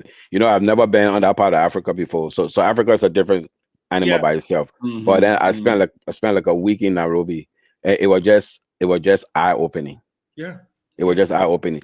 The things the people talking about, the things the university student talking about. Our university students are still singing Battle Cry. Exactly. That's all. Listen, every time you say something, they're still singing Battle Cry. About this, every time you talk about this, I jot these down. That's another discussion we're gonna have on this show. The militancy at the University of Liberia. You saw what they did the other day at the LFA office? Yeah. And mind you, but when y'all had that conversation, were they agitated for hire? Were they paid to do yeah, they were.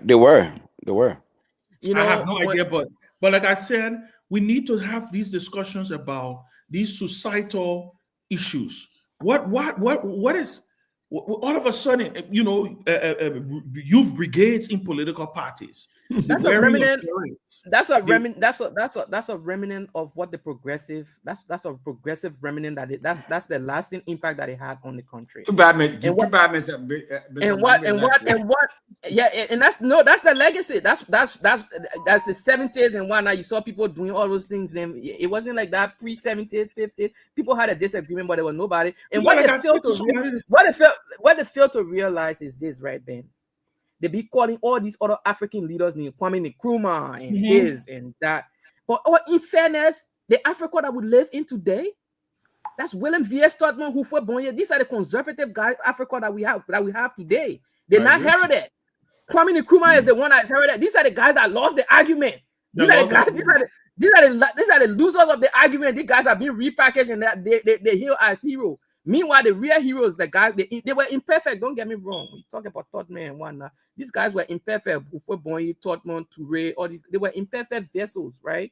But they were titans of their time, right? It is their Africa that we live in. It's their model of Africa that we live today. The AU, this institution, the African Development Bank. It was a Liberian that wrote the charter for the African Development Bank. Yeah.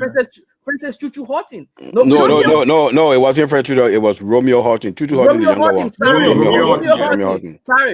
Sorry. So these we don't tell the world this part of our history, our story. We don't tell them. I mean, look at the ECOWAS person. That's the other thing I was about to say. Romeo Horton was ECOWAS.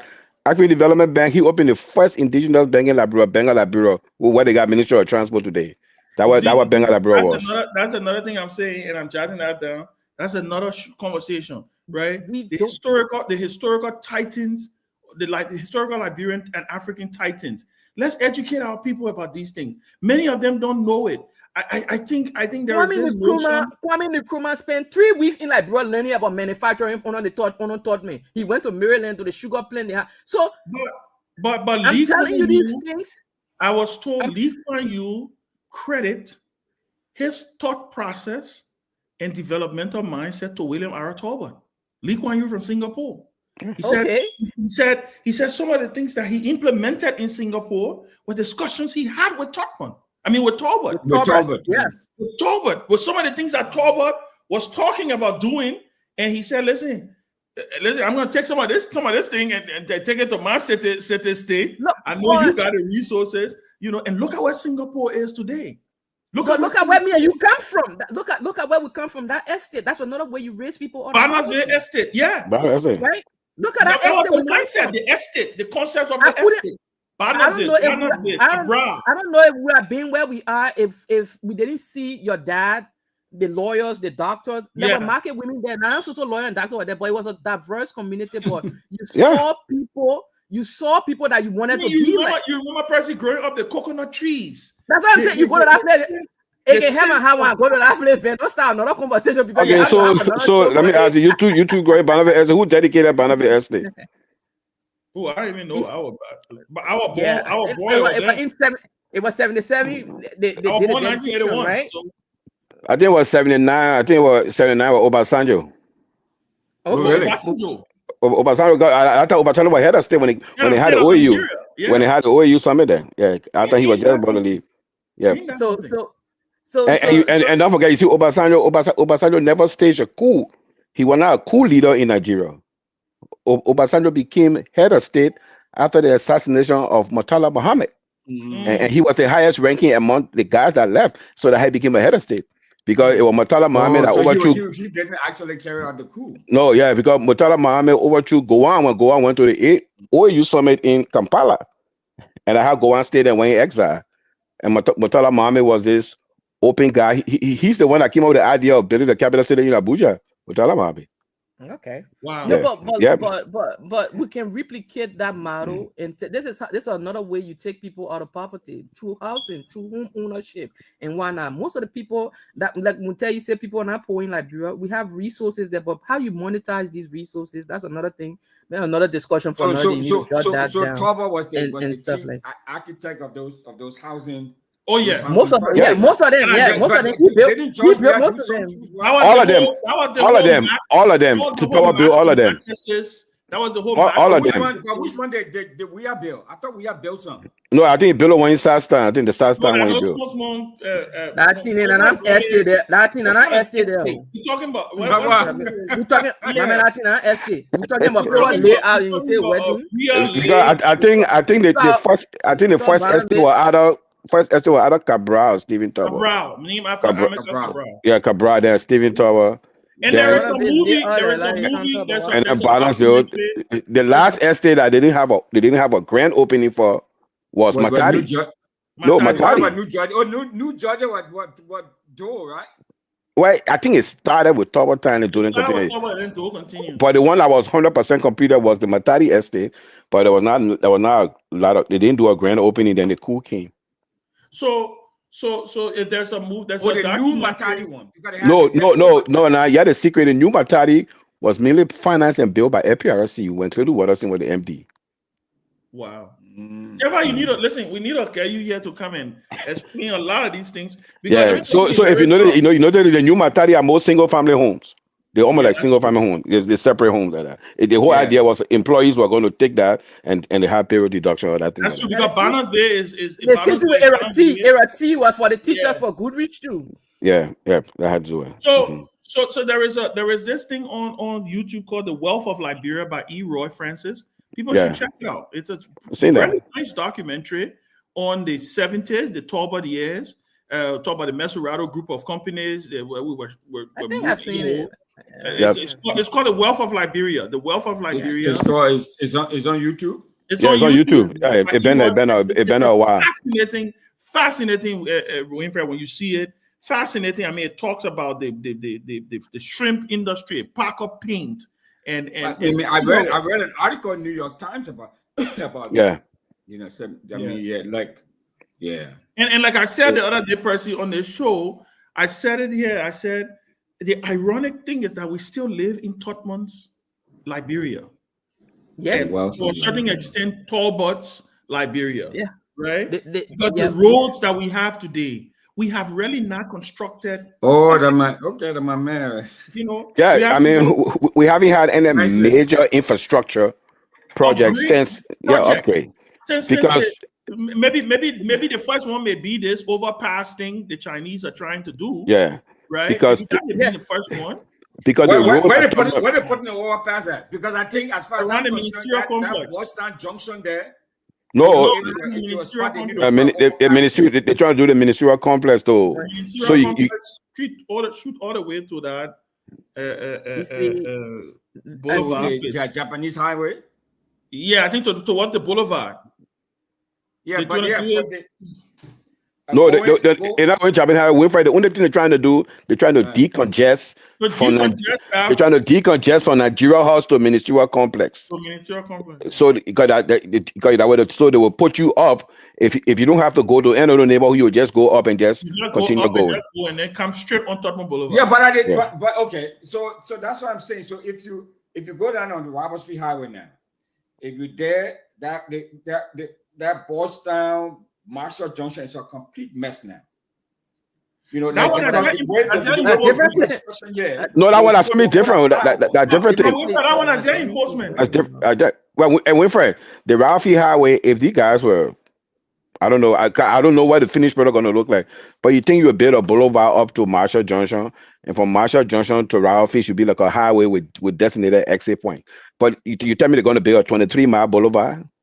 You got the road going to blow like a boulevard. Yeah, that's what's going to happen. At least initially. Yeah, I mean, we don't take our time to plan these things or to think. And we travel. Our leaders travel. They come and see how these play. That's why I say most Liberian leaders have heard about stuff. They don't know how it works. That's the problem there. Yeah, but Percy, there's one thing how it works and stuff like that. There's and knowing how it works about things, and nobody know how the thing works. Yeah, that's what I'm saying. Yeah, so there are many of us who even live here. We don't know what it takes to when you turn the faucet, the water comes out, and you put your garbage out, and it comes and picks it out. We don't know what all the things that happen behind the scene to make all of that happen. Yeah, we need to decentralize the country, Winfred, so we can do the thing for our people. So maybe. I'm for decentralization, big time. We can have this conversation. No, I think we should do that. I think we should do that thing more often, because there's raw ideas that are here, but these things can be fine-tuned, and we can bring it to bear on the country. And one of the things, so Ben, you should find Senator Watterson book. Okay. What is it called? The Watterson book.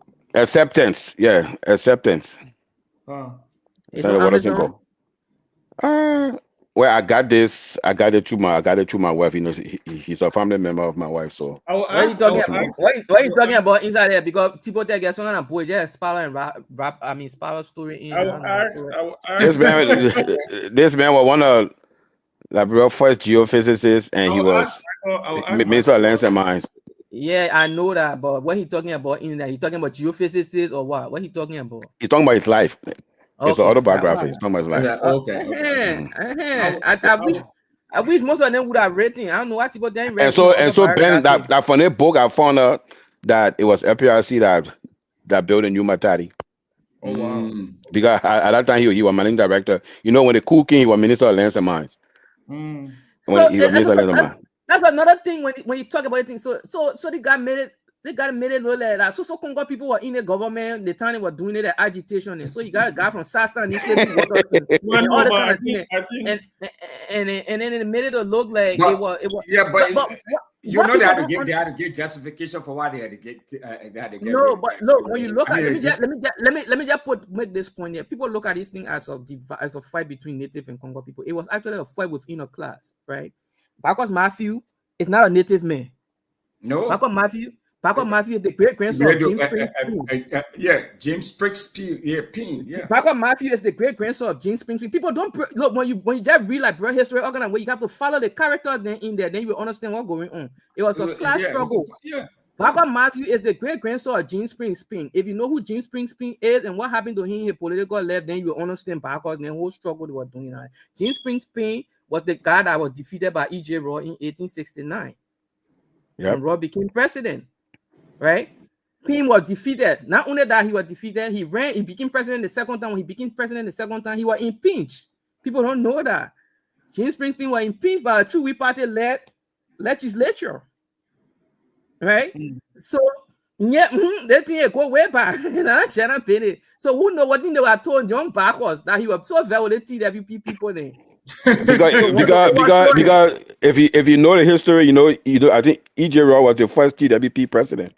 He was the first TWP Republican Party, right? All the board was the Republican Party. Yeah, the other Republican Party.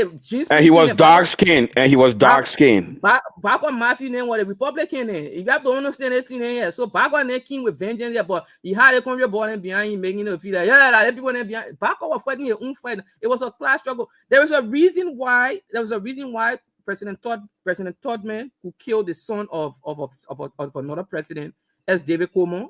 Right, David Coleman was the son of a former president. There's a reason why Torgbean could kill Coleman and the other guys then, and Torgbean couldn't do the same to Garguah. You think Garguah was special? That why he could stay in for the whole government and be doing the thing that he was doing? The reason was who he was, the history. The Torgbeans are new to Liberia. The Torgbean came to Liberia in 1878. Liberia was founded, it was already running and whatnot when they came there. Can you imagine a guy like Jack coming killing the great grandson of a man that founded the country? That was within that. I'm telling you the thing because it was within the American Liberian setting now. Class. This was not everybody thing. This is within that setting. So the Torgbeans were new to. He couldn't do anything much to Garguah. So that when Garguah and Africa, then his grandma can come pay for him to the president. Meanwhile, then the president will free him unbeknownst to the Attorney General and all these kind of things that were happening. I'm telling you this because this is within the class. I'm not telling it because of what Mr. Nangwe will be telling you. I'm telling you that Garguah were part of a class of people, the American Liberian class, right? So when people talk about this thing, if you don't follow the characters within these stories, even Sawyer, Percy. What happened to Sawyer?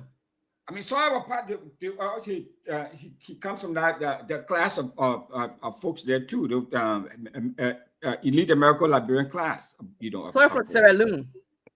Yeah, but I mean, I hope. Yeah, he assimilated. I agree. Because what we call American Liberian was a bunch of people then that melted together. That people from America, my own people named from Barbados, and all of them that came together. But you have to follow the characters within these things. Garguah did not act just by himself. Why they were beating the progressive men? Garguah used to free Garguah. Garguah used to go to the hotel, Bakama, and watch him like when they. No, but people don't understand. They don't understand. They don't understand these things. They think Garguah one of them. Oh yeah, Garguah our leader. Look, Garguah was not one of you. Garguah fighting their own fight down there. They were beating their men and doing all kind of things. And then Garguah getting special treatment because why? Because who he was. It's not about Garguah will be standing in front of president and because what he's standing in front of President Torgbean and be adding first game all kind of things at the time. You know what you are depending on? He couldn't do that thing to a President Torgbean. You saw Torgbean was ruthless. Torgbean, if you want to understand Torgbean, you have to go by the raw. Torgbean was a raw acolyte.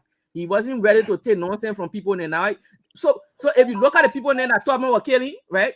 Okay, so that President Coleman that I'm talking about, he was one of the people that were relaying information from the settlements to the guys in Monrovia, so that raw people were mobilizing in the settlements, right? So he was one of the people that helped to topple Roy. The second one was the guy that did the shooting at the pavilion, that Dumba guy.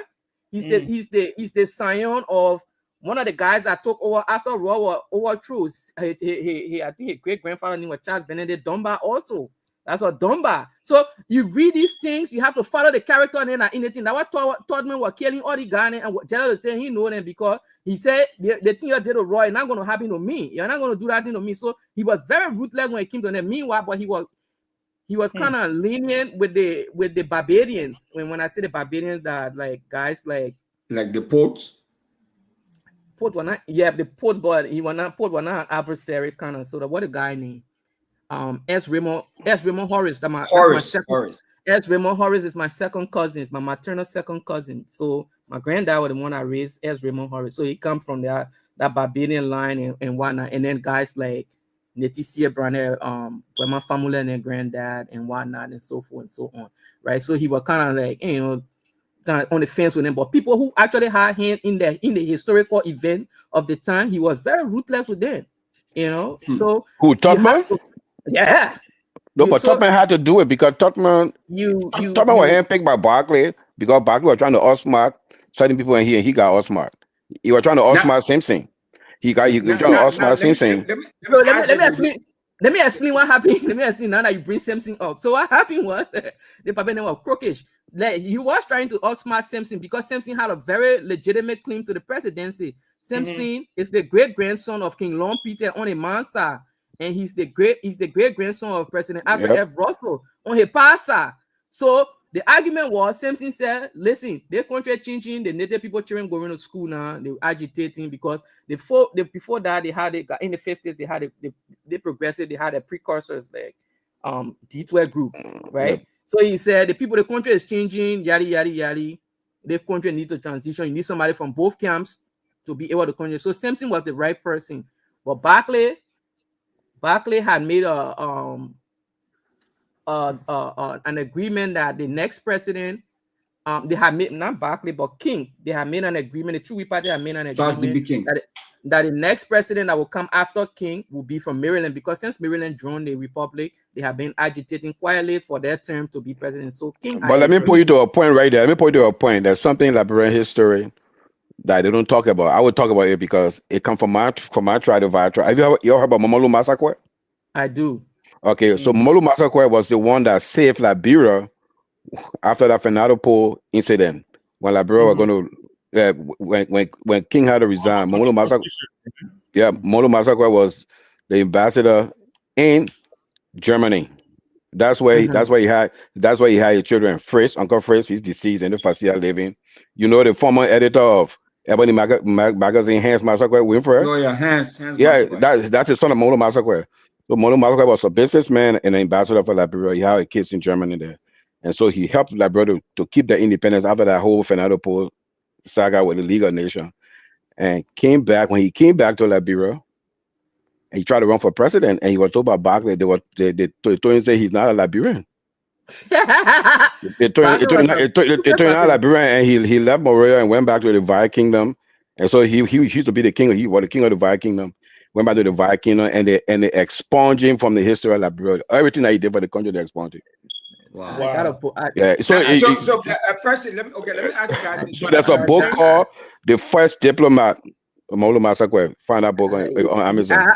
I have an oration from here in one of my books. Yeah, that's interesting. So let me ask you do you think, I mean, because we all hear and read about how ruthless Tubman was, do you think Samuel Doe and his gang or the progressive and all of that, they would have succeeded? On a Tubman? Hell no. Look at the man that D12 and you can't talk about wedding. But long story short, I was explaining something and so Simpson made a claim to he had a legitimate claim to the presidency, giving his. This is it, right? Yep, yeah. That's it.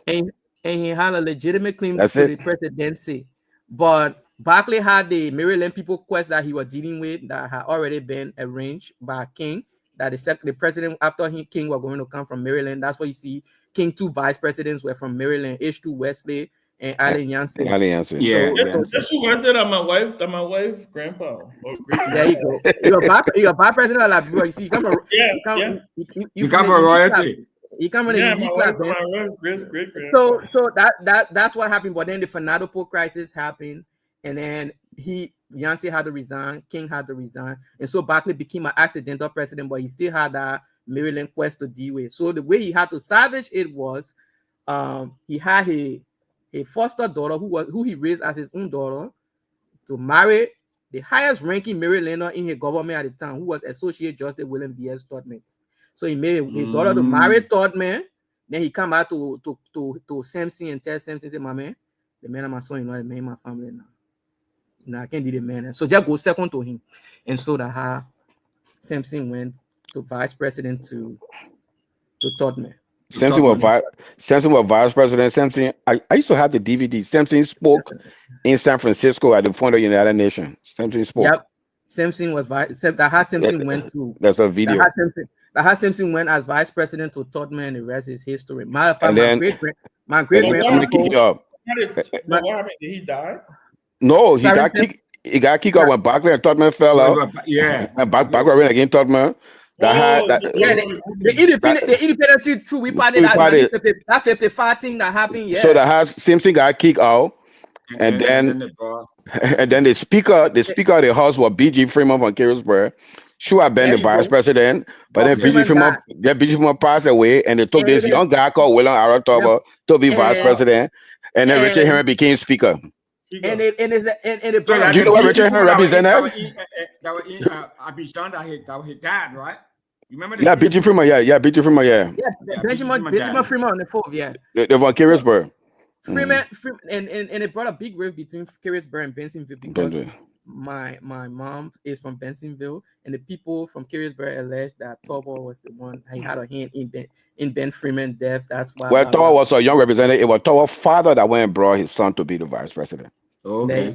Because Torgbean was very popular in the Two-Way Party, and they needed somebody that was Torgbean needed somebody to be comfortable with, not somebody would rock the boat. And I was told, and so Torgbean he played the role very well. Yeah, for 21 years. It used to be in every morning. Now they say that. No, man, come on. No. Wait. In Juma Fleming Store was a confidant of President Torgbean. Yeah, he was.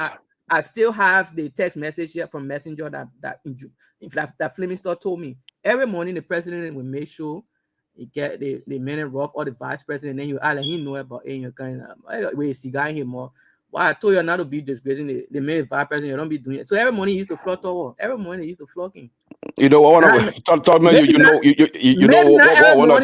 know what? Favorite song. Most morning, so I got it right here. It's not the same. I'm making. When I'm born doing that time, I don't know nothing about it. Fleming Store was the one that told me, I got it in writing. His favorite song, you know what? One of Torgbean's favorite song.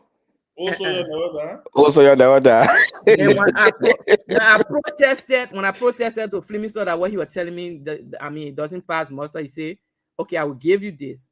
Why do you think when Torgbean became president, the head of the executive mansion guard committed suicide? I asked my mom that, I asked other older people that say, yeah, that person actually they commit suicide when Torgbean became president. Not too long, the person committed suicide. And that's what he gave me. That was his thing. I don't know if we're afraid, but that's what Fleming Store left me with. He didn't explain further, but that's what he left me with. That's what he left me with. But you know why? There's information around that. You know why it still doesn't add up? Because the people that Torgbean brought in the security sector, that Torgbean created what they call EPS today. They were the NB out of thing there. The late Patrick Minicon, the late Wilfred Clark. The people that were those Southeastern the brother the security sector. The people were still giving Torgbean security under the coup. You ever watch Wilfred Clark hearing? TRC hearing? You watch it? The other day I did watch. You watch it will be a hair scratcher. I watched Torgbean's daughter, Wilhelmina's hearing. And like I said, I got this book that I've read. That's a good book. That's a good book. You should. If you watch Wilfred Clark TRC and Wilfred Clark said they nailed the coup, he called Patrick Minicon. These are two top security guys now, people in the deceased. And they met at TB Annex. He said, he kind of drove you up. He said, I call him Pat. So I met Pat. And you might want to read this too, Ben. You will get a government perspective, somebody who are in the government. I got that book there. This is I got a book. What is that? Yeah, I will give you one, Winfrey. I will read it. I will give you one, Winfrey. You got one, huh? What is it called? I don't have one. Is that The Hands of God? No, that Brother Holder book. That Brother Holder book. Hold up. Okay. Yeah. So he said that night they drove from TB Annex and they got to the first gate of the mansion. They were there from 12 to 6 in the morning. So why would you be doing the mansion gate from 12 to 6 while the president getting killed in the mansion? And their brother asking, he said, no, my man, I'm an intelligence man. I can't talk everything open. We can talk the other one in the back. Wow. But Yeah, mind you, even Bradley said he was on his way to the mansion. Too. yeah. Oh yeah, no, that night he went to the mansion. He went said he was on the way to the mansion too. If you read that book from Bensenville. No, from Sugar Beach on the highway, Ralphie Highway. Yes, That's where he used to live. Bradley was coming from there. He drove to the mansion and the guy put a gun to his head, but the guy didn't recognize him. And how he left and went back home and told his family. Say, he didn't drive straight to the house. He drove past the house, went to the beach, and jumped in the backyard and told his family, get in the car with the children. Who I see the book. I'm trying to order it. Brother Rob, the Minister of Defense. Brother Holler was Towa's son-in-law. He was also the Minister of Defense doing the He was the Minister doing the arrest riot, and he was the Minister of National Security doing the coup. Good. Okay. Yeah. Wow. My second cousin too. So that Wilhelmina Holder, the one you talk about the TRC. Our husband with Bradley. Okay. Wilhelmina, that Towa daughter. Yeah. Yeah, he passed away probably like 6-7 years ago. He was in Minnesota all along. He passed away 6 years ago. Cousin Bradley. I think it was 2007, 8 like that. Wow. No, he died. He died. Was it? Oh, really? No, it wasn't 2008. It was way past because Jackson George was Consul General. Jackson George did it. I was in Maryland when my auntie called me to tell me he died, but I think it was around 2015. No, but I think I think it was 2019 or 2018 because Jackson George read the Gazette at the thing and he was Consul General. And he became Consul General we had time. Can't remember. Yeah. We had time? Yeah. Cousin Berlin died doing We Are Town. I think I said Jackson George read the Gazette at the program that day. What? We are Jay like that. But it's in 2018, right? Yeah, we are 2017. We are to up to 2018. I remember. Because we had the counselor there in we had the counselor there. You remember where I did a show, Ben? The show, yeah, that's what I'm thinking. Yeah. Yeah, that's the place. Okay. Yeah, I mean the country is deep. So at some point, maybe we'll take it to we are 3:34. 3:34. We've been here, so let's take it to 4 hours. So we are 3 hours 34 minutes. So that means, so we can take it to 4 hours. Did you?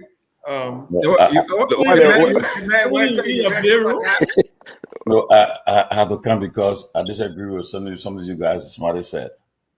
What somebody said that had what up Doe would have succeeded with Torgbean. I disagree. Doe would have succeeded. How? The fact of the matter is that everyone knows that the coup, like change was inevitable in Liberia at the time. Everybody knew it was coming. Except you look at Liberian history from a different perspective. But everyone knew that the time was getting ripe. That something was going to happen because of the dominance of the Chewie party for so many years. So as a result, people saw it coming. Okay, and so there's no way Torgbean would have. And mind you, now we all know that the coup in Liberia wasn't just by the boys alone, the guys alone. There were other external forces involved. So I want you guys to tell me I want you to defend your point that says you're saying that Torgbean would have suppressed the guys from having a coup. Okay, let me say something simple, Tomalin. Yeah. If you read that Victoria Tower book, there's a part in the book where it said there was a knock on the door. Yeah. Okay. And we all know the presidential palace, no president. Inside. When you lock yourself in, you can stay in there. You can stay in there. But he opened that door. He opened the door. Yeah, he opened that door. And guess what? The country, it was a fully functioning republic. You can have Sergeant Corporal come up to the presidential palace. Yeah. So that must have been an inside job. But then mind you, what I'm saying, for President Torgbean actually built Liberia. Ben Sanvee we still living in Torgbean, Liberia. President Torgbean built Liberia modern security infrastructure. True. It was dominated by the Southeast. Yeah. All the people from the Southeast, they came to Monrovia during the Torgbean era. Those are from the Southeast. Yeah, he built that security infrastructure. You know what I mean? So I don't know how they're going to break it. And And also, let me also state, Tomalin, Torgbean started to deconstruct some of those things. He got rid of the PRO system, right? Where everybody were reporting on everybody. Yeah, he tried. He tried to align like with other African. Yeah, that's what I'm saying. You said your question was how would have Doe? You said Doe would have succeeded in Totman's Liberia era. Our argument is he would not have because of how much control he had, right? And how ruthless he was. Let me tell you something. You know what my grandmother told me? You know what my grandmother told me? My grandmother told me something. She said Totman has so much control that when he died, people were afraid to say he was dead. That's true. I heard that too. People, my uncle, her last son, Uncle Savannah's, and Uncle William, they were the youngest, they were the kids, the children. They heard the president had died, and they ran to her to say the president that she slapped them in the mouth, and the two of them were bleeding. What kind of beating you talking so? Shut up, you boy. Shut up. The man was a deity. He was elevated to that level. He was not somebody who they should take it right in how much. Look, so the point here is, like the Siafa has said, he had the country under control. He had everybody. Maybe Nancy Doe we are reported Doe. Who knows? Because why? Doe will report that himself. Doe will report that himself. But here's the thing, though, Ben and Siafa. Here's the thing. So because you had the Minico and all of those guys, the top brass, or all the way up there, but a lot of the rank and file and the guards and many of those folks, they were from that lower echelon of the society that were there, who were the foot soldiers, literally. So when those guys came in, many of those guys who were there melted away. I see my man Siafa there. I see my man Tomalin there. My man, I looked the other way and moved away. And you forget one of the key things that Totman did. Look, Totman was kind of savvy. He solidified power before Totman. Everything rural Liberia was just that place up there. Totman turned the place into counties. He made the people fee. He got the people autonomy. It became counties. And they had a superintendent, all the thing like that.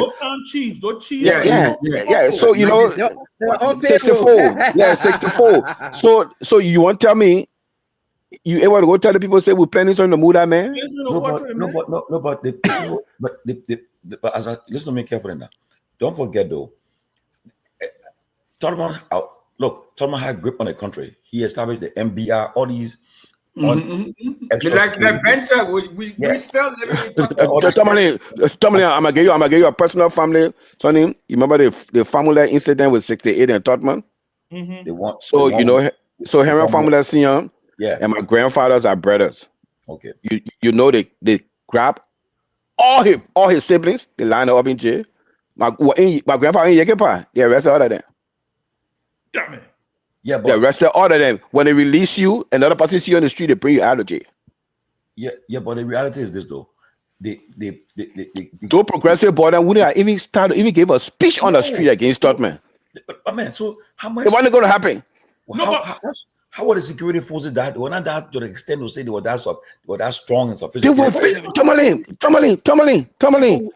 Tomalin. All those guys were Mozart and U.S. trained. So when Toba dismantled all of that. So guess what? So Tom, let me tell you something. A security man like to feel welcome every day when Toba start to be in the bureaucracy and tune that down. So they said just fold their hands. They just fold their hand and watch him. They say, I will let you deal with these boys then. And they just watch him. One second, Tommy. There's a point that even Amos Sawyer made. There's a documentary and Amos Sawyer said it. One of the things that the security put in, like when Torgbean brought in the Guineans, Torgbean set the stage for his coup. He started in his attempt to open up the country to bring down those walls. He also made himself vulnerable. He also let himself to be vulnerable, and then he was being fought internally from the Chewing Party, who thought that he was doing things too fast. Are you guys telling me that the dominance of Tomalin would have just been with nobody? Yeah. No.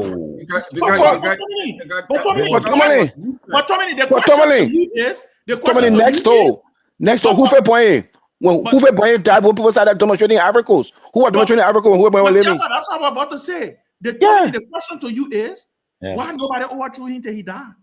That's your answer. For 27 years.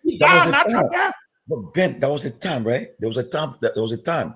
As everybody will tell you. But look at the years. The man ruled the country for 27 years. I agree. Was it 9 years? Parkers Mafia then came back to Liberia at the age of 23, 24. You go stand in front of me. Hey man, gentlemen, that would have been. That be honest. I was saying, Wilfred, 1974, 75. You told me I was state president, and the NBI, and you got Baker, you got Steve Wellington Campbell, you got E. Haddon Smart, you got E. Sumo Jr. You will go have you will go get speech. Like I said. I mean, let be honest. I was saying you will get speech. I'll be honest with you Get guys. information for you before you said it. Like I said, Sawyer said something. Also, he said, I think weeks before the coup, there was a thing when the demonstration happened, when the rights riot happened.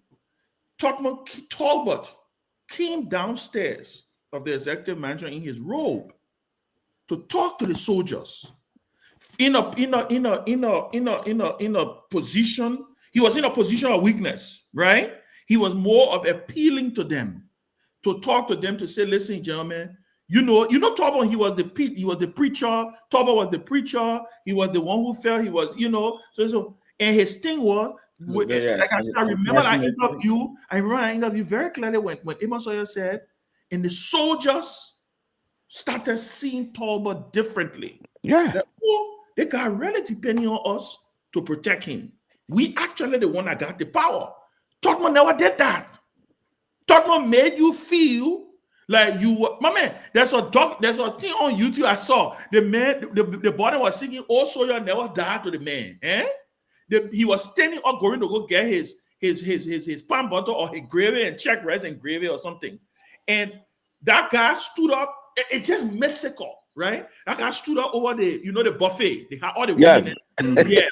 The women that were there trying to serve him. He said, "Oh, no.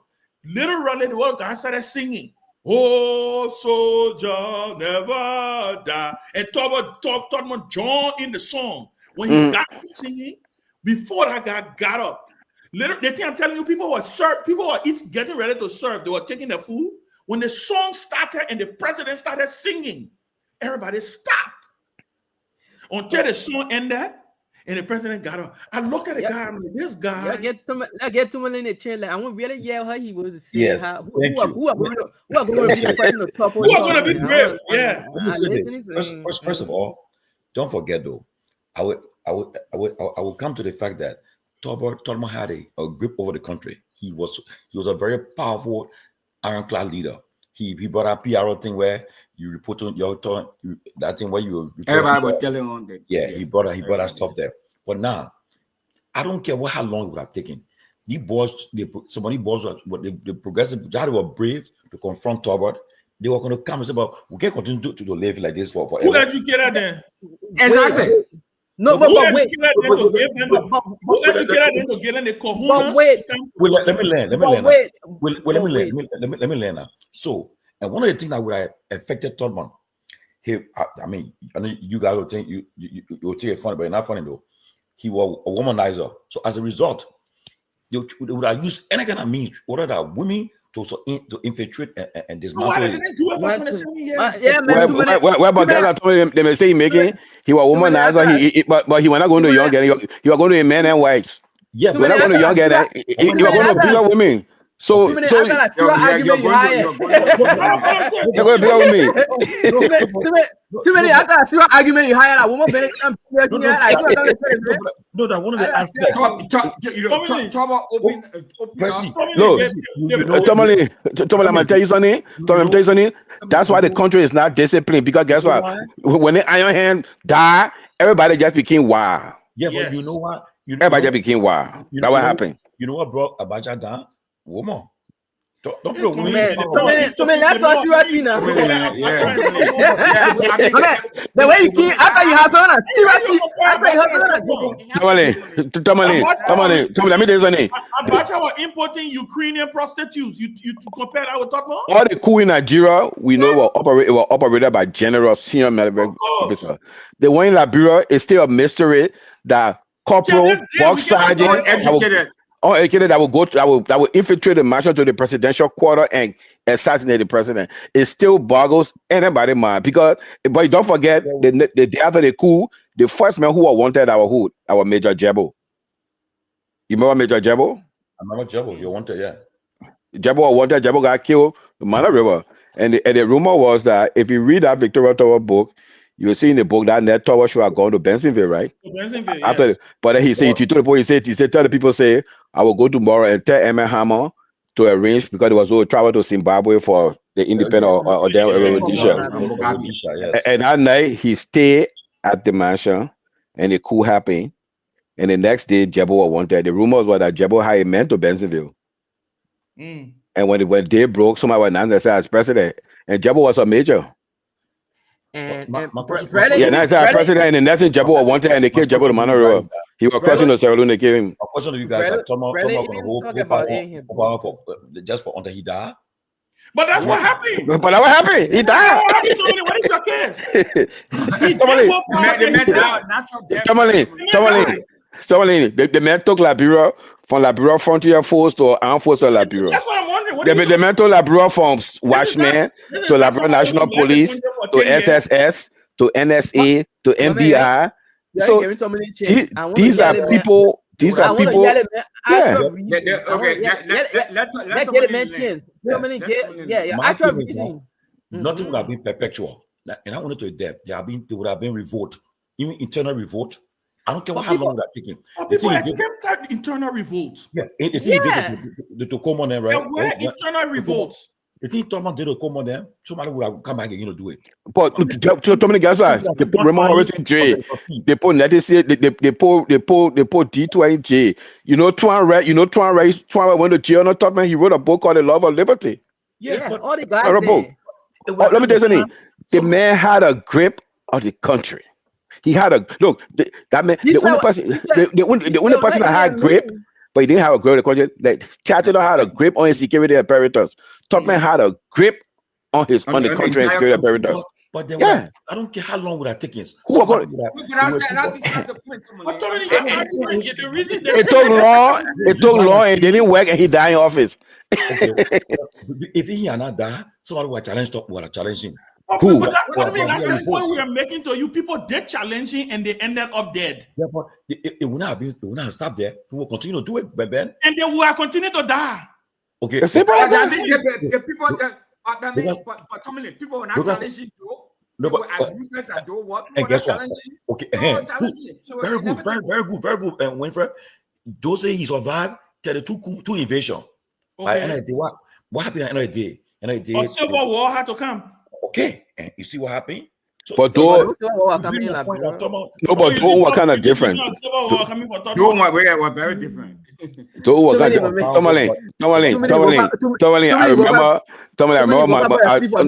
I remember my late father then used to tell me because they were in LU in the 60s.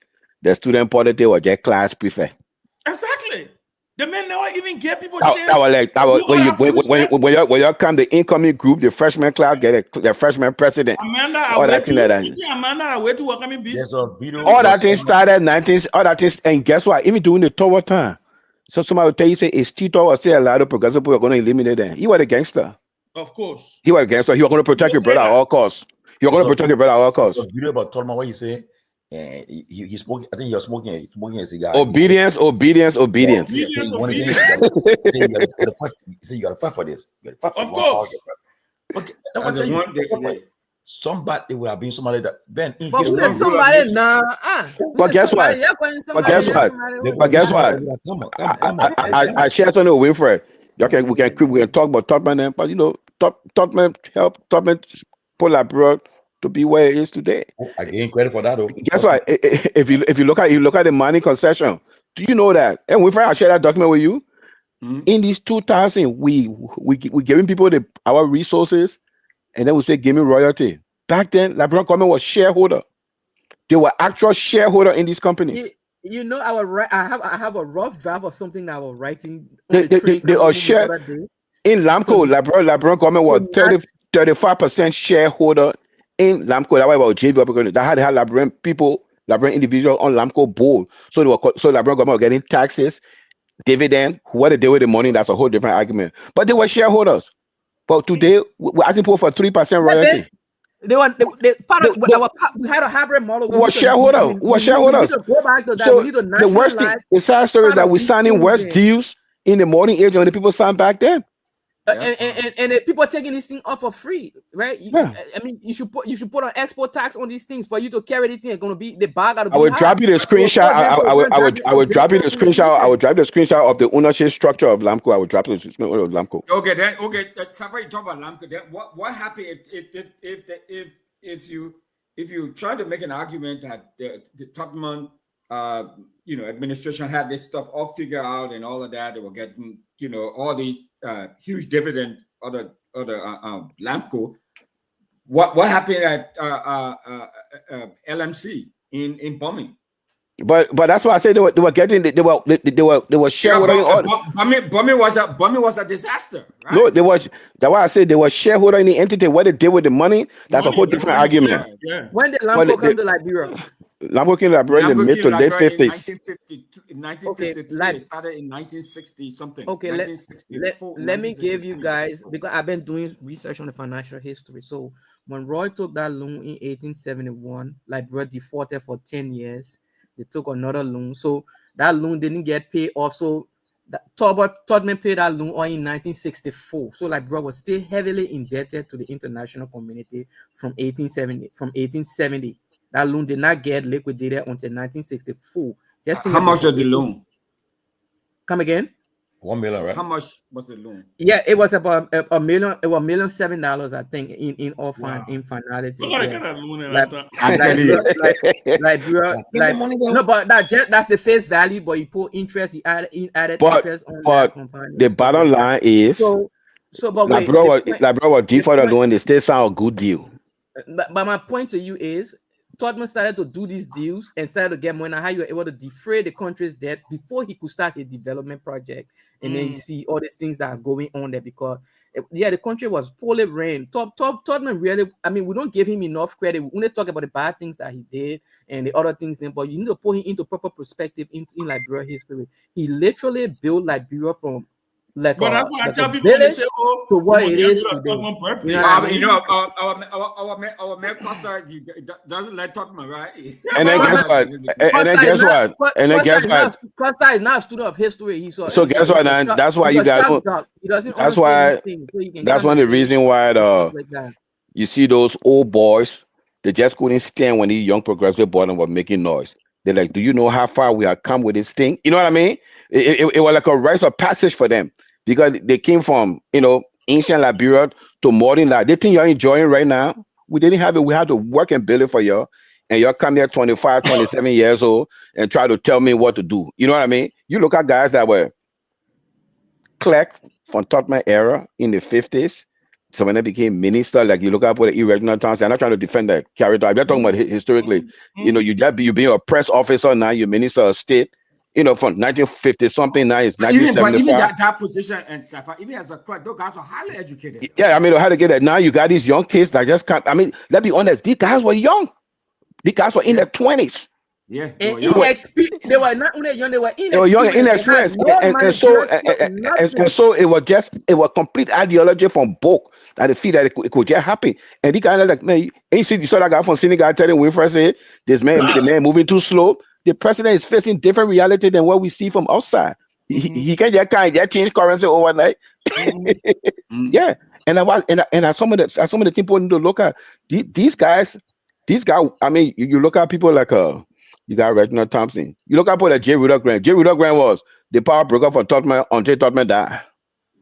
Yeah, he wanted to be president too. Until Tomalin died. He wanted to be president. I thought he was supposed to be a top vice president. No. When Tomalin died, he was Secretary of State. I know you're Secretary of State, but So on Tomalin going for London, who he left in charge?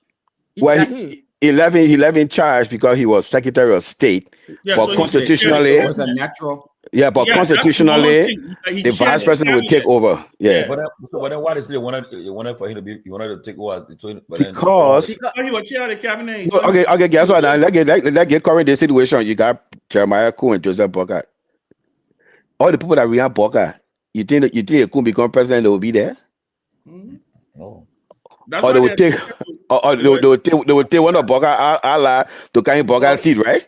That a friend. So when Torgbean died, those guys felt that they still look at Torgbean as an outsider because Torgbean didn't. Yeah, and this guy and Torgbean prove it. You know, the last time Rudolph Grant working in government after Torgbean died, Rudolph Grant got rid of him working in government. And that's why they didn't target him, though, right? The only thing that stood between him and the president. Oh, asked him to be advisor to the PRC, but he kind of turned it down.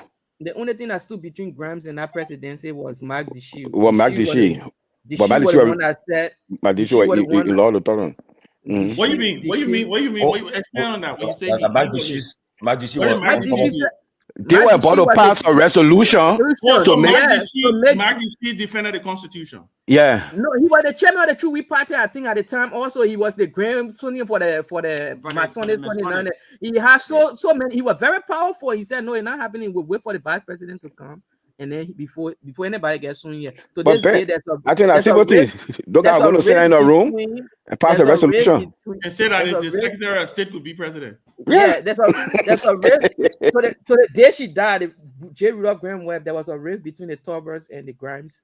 To this day, probably is still simmering somewhere because of that. Wow. Wow. So when I mean that's why I mean they were not even and they were not targeted. I mean they didn't target. It is true that when Torgbean died, they kept the death news from Torgbean and because they want to put it one of our ground to take quietly. It could be true that there might be some validity to it. If you follow the Constitution, when the president died, the state resources is tailored to the vice president to get him to wherever he asks so he can take the oath. The first oath that Torgbean took, you know, he took it from Frank Torgbean. Oh, really? Yep. And he took it on a farm, right? He took an oath from Frank Torgbean. He had to drive himself to come to take that presidency. Belafonte. Rev Belafonte. And how he came in a regular suit. That's why in suit. He didn't have time to change that. Why they call it sweating suit? He took the oath in that suit. He didn't got dressed up. Yeah. And where was Richard Herring? The speaker was there. The speaker, I think he was second or third in line. He got nothing to do with that. But the speaker already passed that thing. They already passed it to the Secretary of State. Yeah. Yeah. So but before the Constitution, Grams ran the government. But before the Constitution was changed, the order was the president, the secretary. That how Barclay became president. Grams ran the government. And he was very charismatic, highly educated. You know, I mean, Grams ran the government. But you know who are Graham's sister, right? You know who are Graham's sister, right, Tomalin? No. Yeah, that's Dr. Mary Antoinette Brown Sherman, Graham's sister. Oh, really? Yeah. At the University of Liberia. Yeah. Yep. No boy have control, man. The boys. Nobody learns. Ben control alone. They were highly educated. You read Brother hold up. The fools they were educated. Many of them went to those guys. They were very educated. Those guys were educated. You know, J. Rudolph Grant, right? You see the late all of them passed away now. The late Ambassador James Freeman, the late T. Ernest Eastman, Ambassador Hansford, they all came to the foreign ministry under J. Rudolph Graham. Ambassador Hansford, charged it up, bro. Yeah, they all came under J. Rudolph Graham, and J. Rudolph Graham sent them to Fletcher School of Law Diplomacy. That's why they got the graduate degree. Then they came back. They were all commissioned ambassador. His wife, that was the one who was at the UN, right? Is that his wife or his sister? Doris Grahams. That's his wife. That's his wife. His wife, right? Mm-hmm. Yeah. So my question is why America fell out with Torgbean? What Torgbean did to them? Well, we don't know. Was an agitator. So what happened is when In the non-aligned movement, when American people were standing in line for gas, Ijoma Fleming wrote an article when Towa went to Nigeria during the petroleum crisis. I mean, when Carter went to Nigeria during the petroleum crisis, on the way back, he decided to stop in Liberia, but you're going to stop at the airport. Yeah. You're going to stop at the airport, and then President Towa said, if Jimmy Carter coming to Liberia, he would come to the mansion, he not come to the airport, so that Jimmy Carter had to do a state visit. And I remember what her name in this documentary, the 60 Minutes, Native Sons. Yeah. What her name? This lady, Senator of Monserrado County, forgot her name. She said, Grace Mano? No, the during Toba time. She gave a speech on the floor of the Senate, and she said, she was talking about the Jimmy Carter speech. She said, what kind of visit? You say your friend. Your child. You can't bring your child with the 5 times in your hall. You pass through that. I was a senator that one senator. What the lady name? I forgot the one. And no Tomalin. A.B. Talbot was sitting right next to her, and he was laughing. Yeah. It was tough time. It was scary time. They had petroleum shortage in the U.S. cars. The lines were long for gas and all that thing. Nigeria was a major oil exporter. They said they can increase their oil output. They will stay with OPEC limit. President Towa, OU chairman, they started using to influence Nigeria. He said, well, Nigeria will follow OPEC. And at that time with this East-West, this Cold War thing, it was binary. It was binary.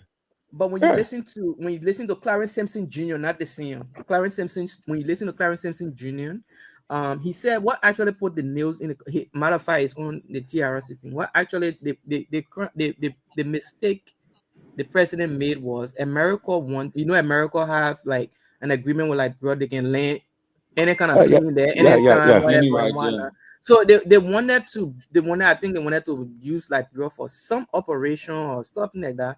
And the president and the president in cabinet meeting, they said no. Is it but what are people not taking the country? I mean, I'm quoting him from not directly now, but something along the line. But what people take the country for a thing like brother colony and yada yada, and that's what like probably because they say they had a whole map, they plan up everything, but they were just going to do it. They were not going to ask. And then the president said, but when other people take that bro for, and one I think. He said that's what really strained the relationship with the US and then because it's one thing to build your son a house, and the next thing for your son to tell you can't sleep in the hall that you build him one way or the other. No, but that's right. It didn't make sense because the American people built an airport, they built a free port. But let me ask a question, right? Okay, so the thing when I'm really infrastructure. The speech that Toba had problem. Hi, America. Why allowing to address the joint session? What was it? What led to that? The joint session of the Congress. I mean, but you heard the speech that he gave to the UN. Right? You heard the speech he gave, right? When he spoke Pellet at the UN, right? No, but you heard the speech he gave, right? Where? He talked about the Palestinian and the Israeli thing. Yeah. That speech. If you listen to that speech, if you listen to that speech and you follow even present day geopolitics, you said, but he did not do himself a favor there because the thing is where the old man had angled Liberia when he was alive and through all his presidency, he had angled Liberia internationally aligned with America in anything whatever America do. So that's where he had Liberia. And when Torgbean came along, he started to sever those strong diplomatic ties with his support. He even changed the entire structure for the Polosorios in the north, in the Sahara there and whatnot.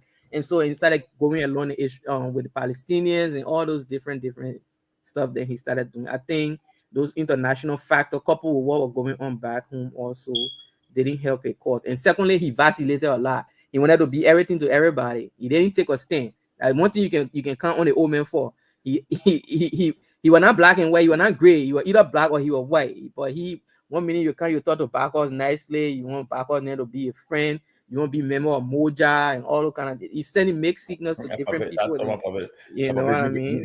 No, but Torgbean was like one of the things that they taught us in Liberia, which is not true, and we still talk today, that San Nicolas Summit was not a fund of the OAU. You know that, right? No, it wasn't. No, it was wasn't a a phone, it was preliminary a- meeting. No, it wasn't a preliminary meeting. The phone, when the OAU started, there were two different African groups. The Morovia group and the Casablanca group. Yeah. Very good. Yes. So guess what? But guess what? The meeting in San Nicole had Totman, Nkrumah, and Sekou Touré. Sekou Touré and Nkrumah were Pan-Africanists. They were part of the Casablanca group. The Morovia group was the pro-Western group. What? Totman, Houphouët-Boigny, Mobutu. Then that was the CI pro-Western group. So, but because do you know that in Addis Ababa when they rebuilt the OU headquarters, they put Nkrumah statue there, they didn't put Totman statue there. Why didn't put Totman statue there? But that's a travesty because but guess what? Because guess what? They felt that he was trying to slow the funding of the organization because he was very pro-Western. Why they got Nkrumah there? And that was wrong. That was not true. What the old man advocated and giving the thing we intellectually all need to be going to these forums and actually making the case. It's not about who Totman was or what he wasn't. The argument Totman made was what Nkrumah and a labor, they came to the country to learn about manufacturing for 3 weeks. The old man taught him what to do. He went back to Ghana. Okay. What the old man advocated was that they wanted to rush. Everybody, let's phone this. The old man said, but how can you do this thing here? We speak several different languages on the continent. We don't trade with one another. We better talk to one another and one can form a big organization here. So to do that thing, let's start small. Let's do region. That's how you see you got regional organization, you got the ECOWAS, you got the ECOWAS. In fact, but guess what? You came to the ECOWAS because ECOWAS came with Totman time that no ECOWAS. But listen to what I'm saying. I'm not saying he funded ECOWAS. I'm saying he advocated for this smaller regional organization that will be integrated first before you go to the large thing that they wanted to Nkrumah they wanted to have. So at the end of the day, you started seeing these smaller regional organizations, the Southern African Union, the ECOWAS. So those were the things that he was advocating, and people were saying he was slowing down the organization. He was saying, let's deepen trade among ourselves first. Let's start talking to one another. Let's start doing this. That's what you call incremental gradualism. You see the mistake making, Percy. 1960. No, guess what? 1960 something. They were not talking about trade. They were talking about they had just come out of colonialism. It was all about. It was all about liberation. It was not about trade then, because somebody just come on independent. You talking about trade? We were trying to make sure the people don't come back here again. So let's be one. Not say one country, but let's be one big Africa that we can stand up for each other.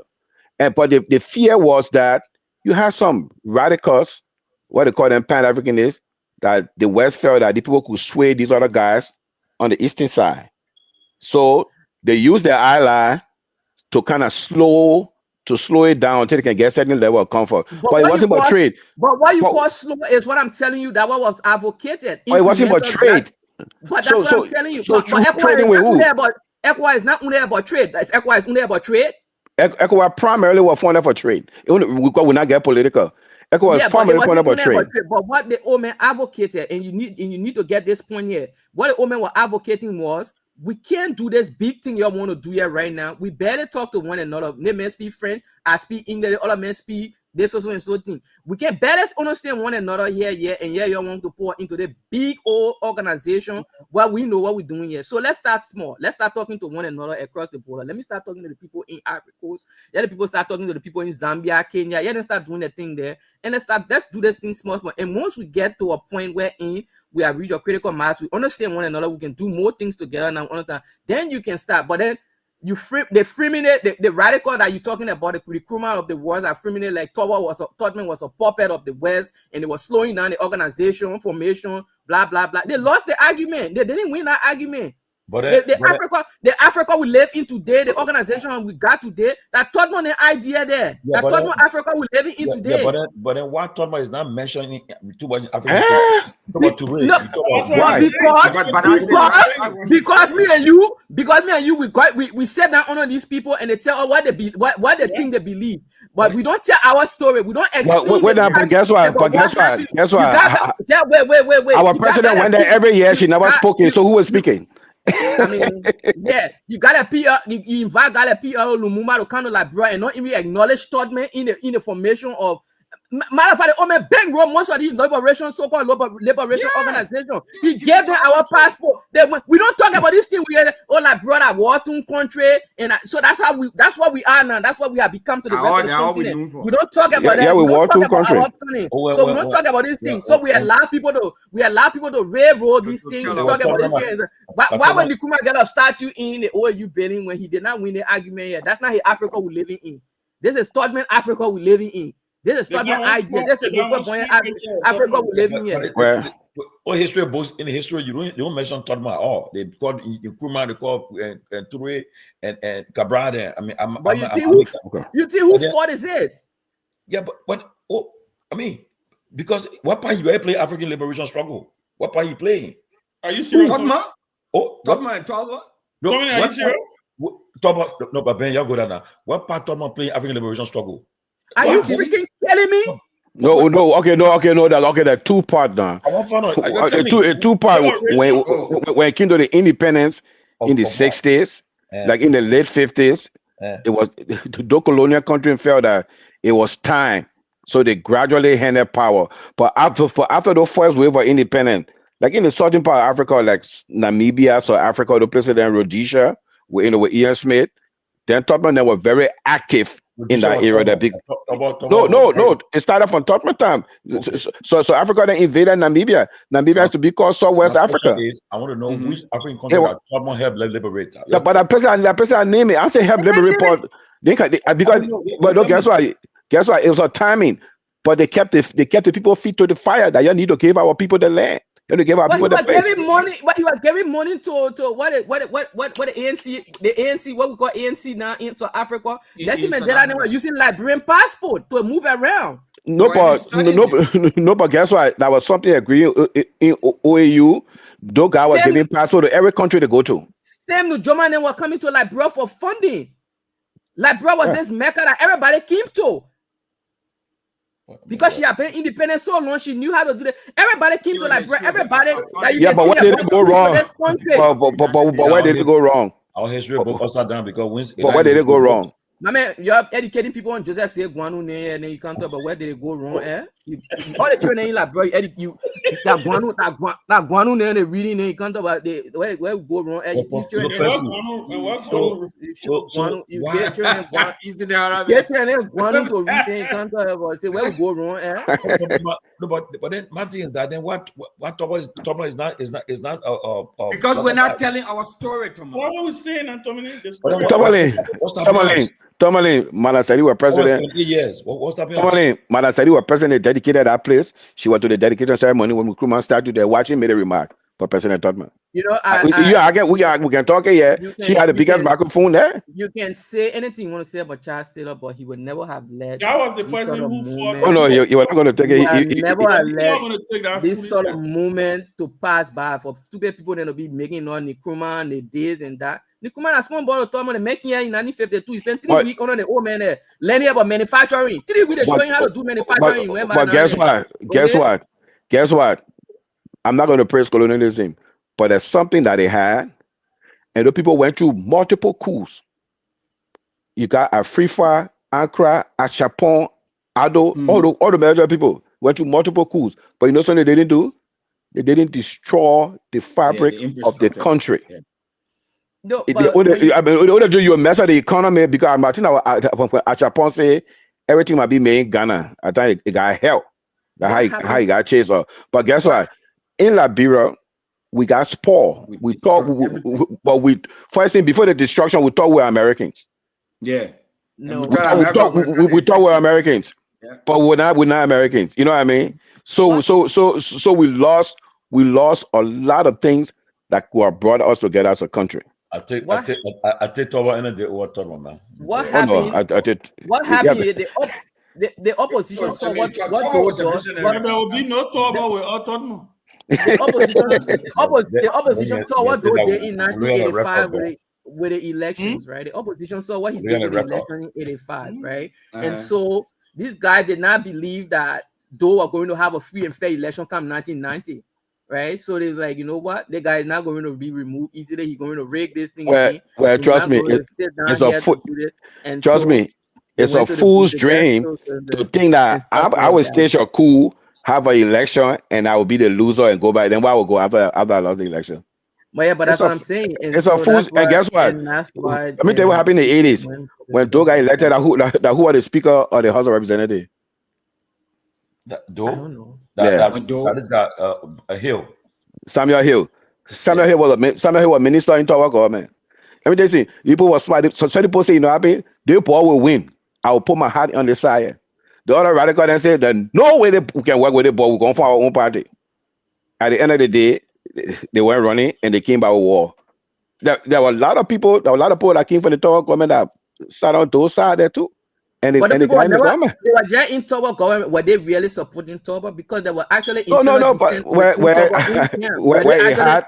were they actually supporting Toba? No, but you know what? I can't question somebody. I didn't know he worked in the government. He was a minister in the government. Yeah. That's what I'm saying.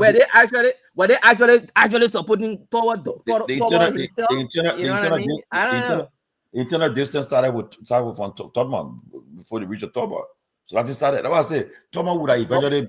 He not die. Tomalin, don't even try, man. Don't even try. Tomalin, lead out an argument, my man. Look, Tomalin, let me tell you something. Tomalin, you see Doe. Tomalin, you see Doe and Toba. They have soft heart. You know, they will arrest you, they put you in jail 2 weeks, then they will free you. Tomalin, arrest you, put you in jail, you disappear. Yeah, Brett. They put you in jail, you disappear. When they arrest you, put in jail. No, like you see the Victor Nangwe there, those student leader there, when Doe grab them, the council of church interfaith mediation council go meet Doe. Back up friends say Bishop this, then they go to the Doe. They go okay, get the boys and or they will reach the student there. Who are going to talk about them to talk about time? Remember Horace that Thomas put in jail? Yeah. Wow. He can't all of jail until 7 in the morning. After Totman died, right?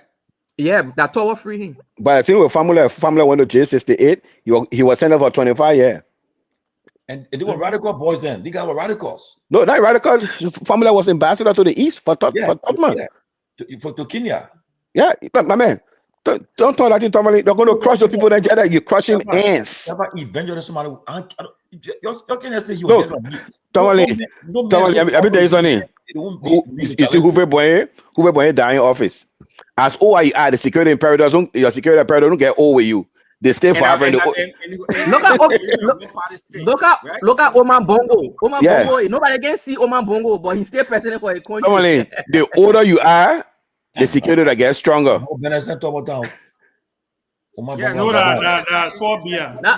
poor Biya, sorry. Poor Biya from Cameroon. You can see the man, but he stay president. So look at that poor Biya. You think boy been trying to move him? You think boy been trying to move him? And he in the 20th century, the 21st century. And you think boy been trying to move him? With everything. And nobody can spark to move the man. It's the control you have over your country. They same control where a guy in China, Xi Jinping. Yeah. You were talking about, they said the man, I was reading something about Xi Jinping. They say he is on the pace to be more powerful than Mao. Yeah. Xi Jinping, the kind of consolidation Xi Jinping has done. Tomalin, Umar Bongo. Tomalin, you have Umar Bongo in Gabon. Umar Bongo in Gabon. He died in office. When they move in office, they over to the song. He's yelling on TV, make noise. You think Umar Bongo? Look, Tomalin. His son was acting like Tottenham. His son was acting like Toba. His son start acting. Look, first of all, I think the mistake they made, you know, like you said, people like Ali Bongo, Dimane, you take over a country from your power. You saw what kept your power in power. You saw the level of scrutiny. You saw literally what they did, how they had the thing in ironclad.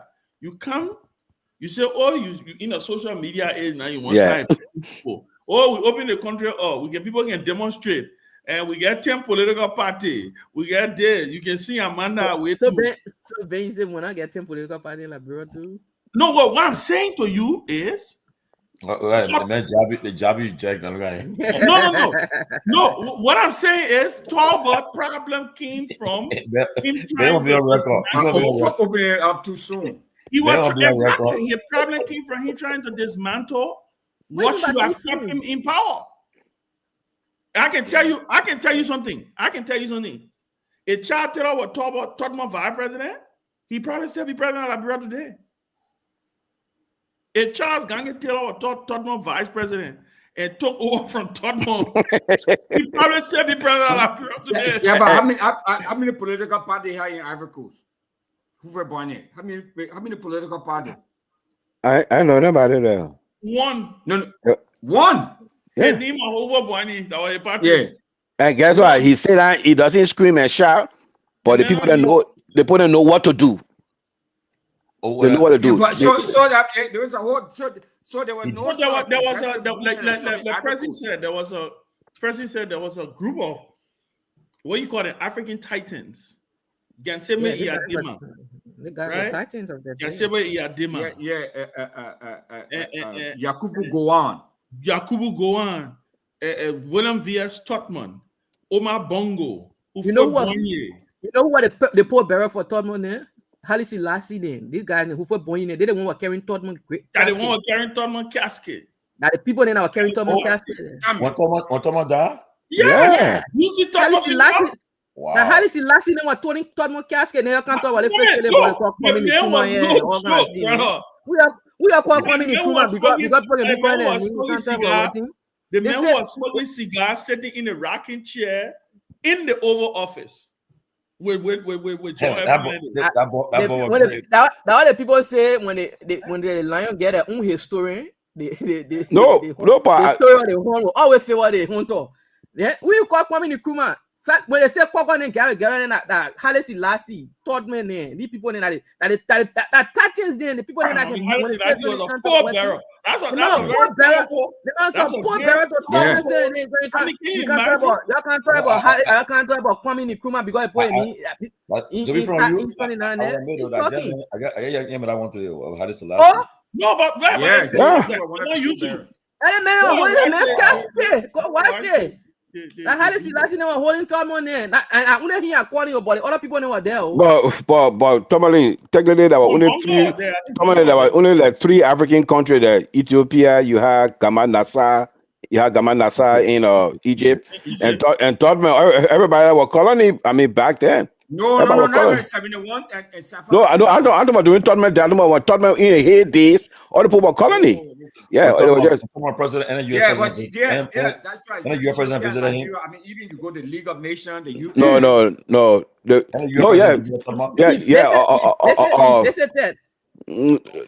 No, Roosevelt visited. Roosevelt visited doing war. Where you grew up? The airport. They smell no taste. You know what they call this smell no taste for, right? Yeah, Roosevelt visited Barclay. Totman came to America. You saw JFK and other presidents. You know what they call this smell no taste? Yeah. They're supposed to be cooking the food and many people. The army people cooking the food and you're smelling it. I can't taste it. Yeah, I can't taste it. Yeah. The Americans were. Yeah, the Americans were Ralphie. Yeah, the Americans. I got to your Torgbean. And they were all black soldiers. That's why they had all the black soldiers doing World War II. You see the amount of African leaders that came out of OU stuff now because of Torgbean. What you got Torgbean? Powerful. That was OU. We got the OU. But Ben, heads to stay king. But people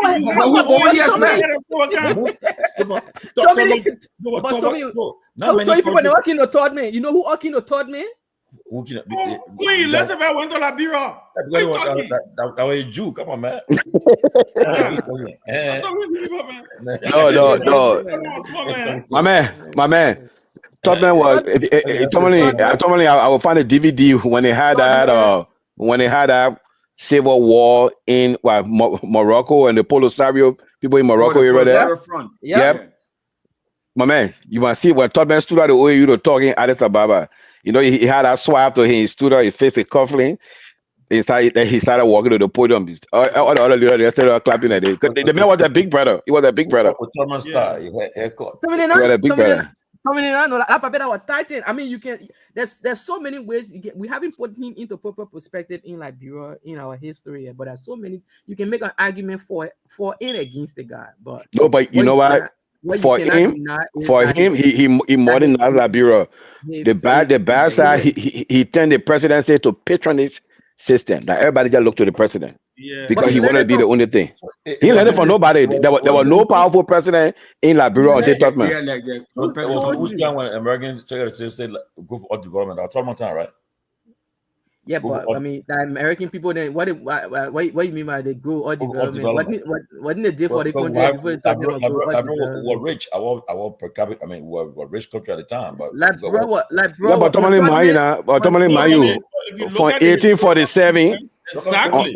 from 1847, Tomalin from 1847 If you had zero to 1964, yeah. that's 64. We started having counties in north of the coastal area. Those places were not even they didn't care for the people over there. People didn't have money. You think Yeah. like the American king, like the way a lot of the other countries did with the colony. All the major down there, public all these buildings. big money and stuff. All the major I public buildings. yeah. I can give you an example like everything you see that is like we see called right Lamco. Where they had Lamco, where Yekepa was when the people came to look for iron ore, they were going to Putu. But when they scoped Manima had a higher grade iron ore. I think it was like 65, 75 Fe content. So they had to just forget about Putu and they started in that place. Oh, straight up bush. The same thing with Firestone. And they put build that Yekepa pay for the same thing with Firestone. They started with grass feed. Today, where Asalamita is mining, Togodi. Lamco opened that mine in 1973. They posted money there today. Togodi mine opened in 73. Yeah. Yeah. My man, I just came from that band. You see that place, my man. My man, step up that hill. 27 unbroken years on your hand. It brought it with the tutorial tendency. Then and the country was underdeveloped. Then you come, you won't give him that credit. Underdeveloped. And I tell you something. Did you see like brother before him? Did you see that brother? There was no light. There was no light. Thomas was a visionary. Thomas was a visionary, Ben. No, Ben, yeah, no. You see, nobody discounting Thomas. You're giving Thomas too much credit. But the man is the father of modern day Liberia. The Liberia you know today. The man built the hydro. Who got Barclay? Who got Barclay? What Barclay built? What did Barclay do? All Barclay did was to sing. What did he do? No, but Tomalin, on a serious note, what did Barclay do in Liberia? What did he do? So Tomalin, let catalog. Barclay opened the internet, Ben.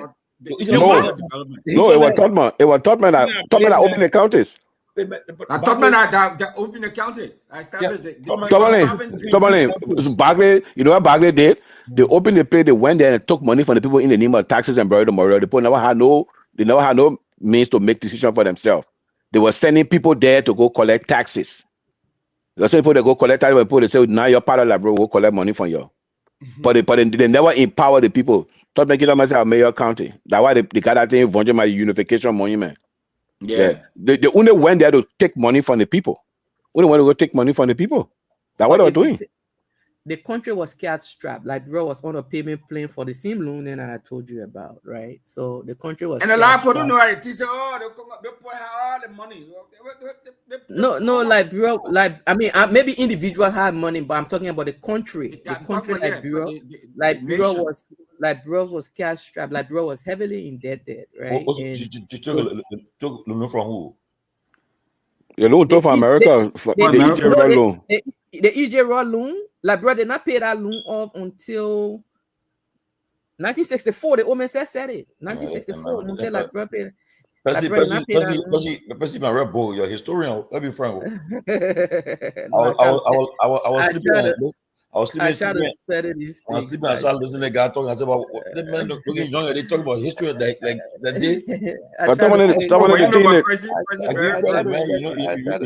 The thing they broke the desk, but you know what happened? So Dr. Tapa is deceased, but there's one pop that is still living. And I just seen you gotta have a conversation. Dr. Elwood Dunn.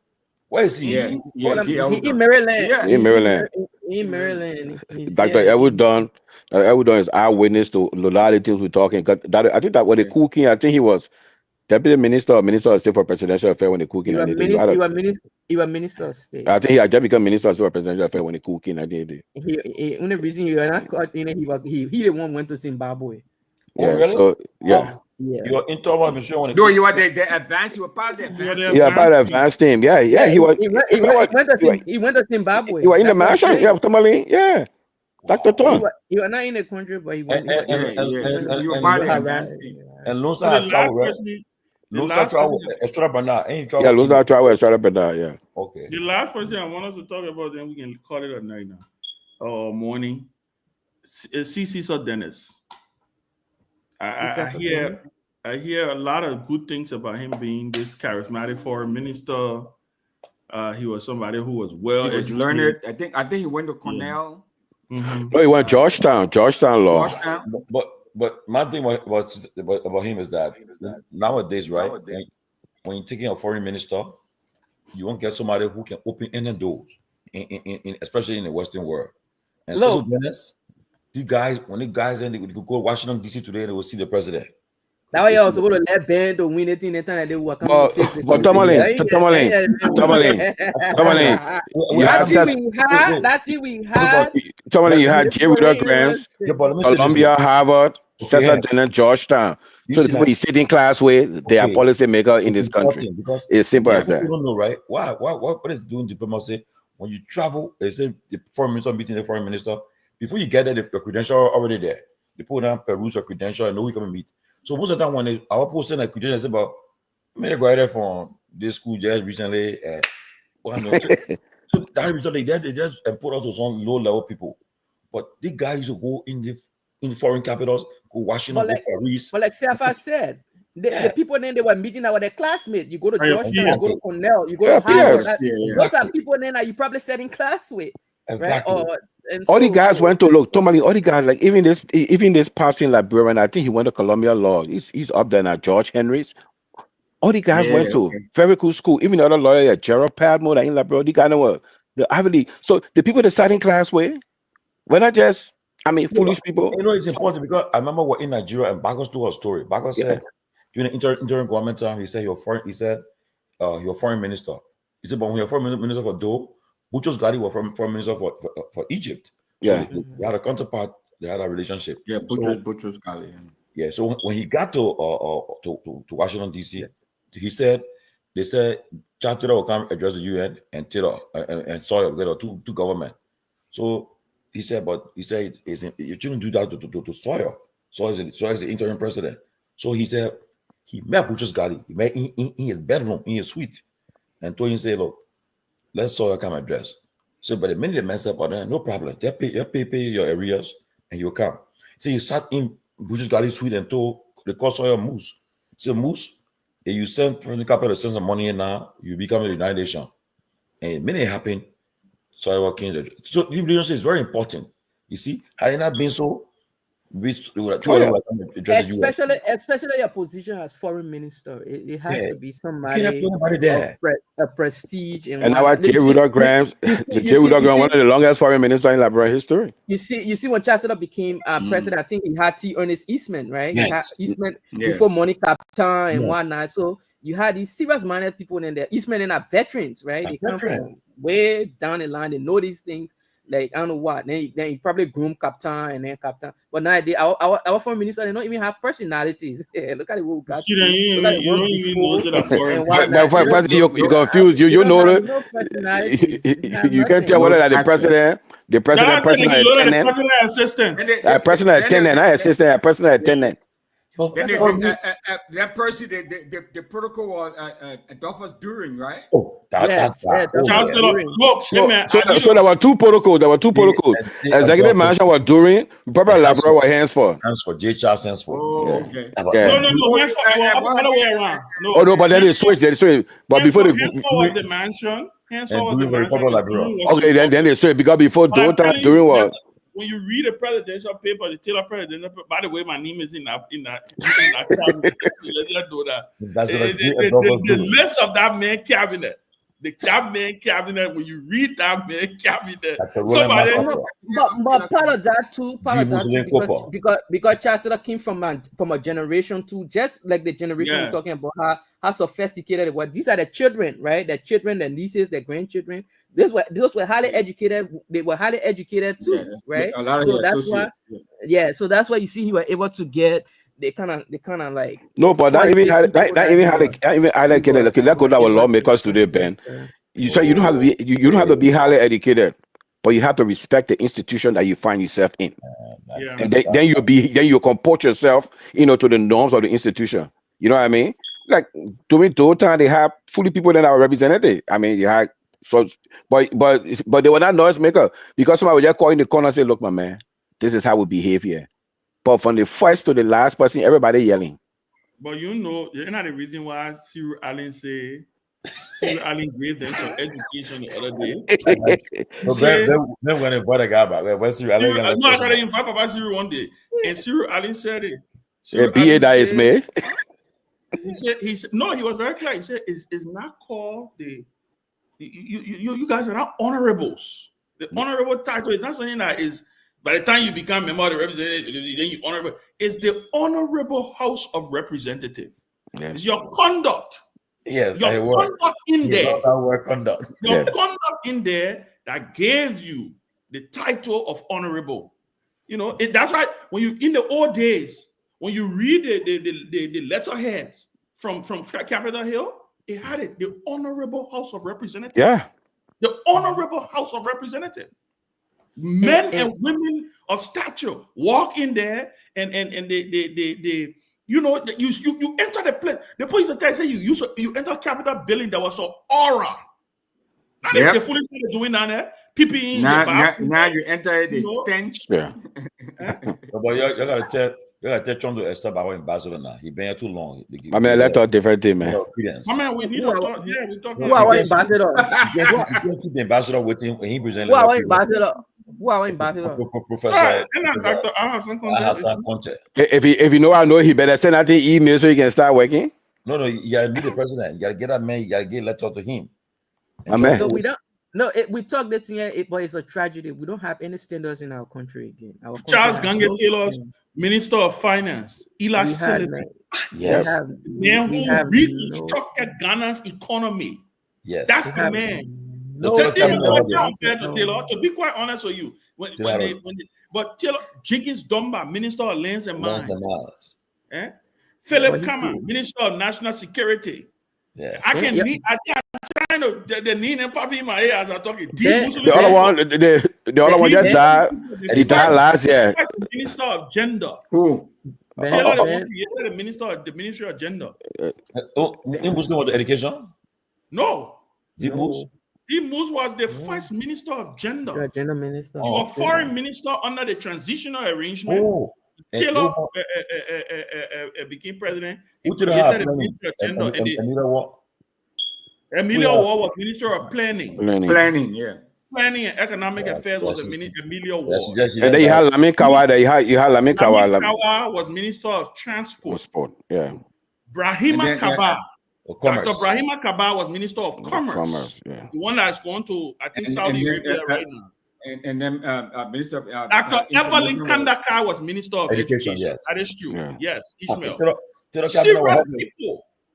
T. Ernest Eastman, Minister of State for Presidential Affairs.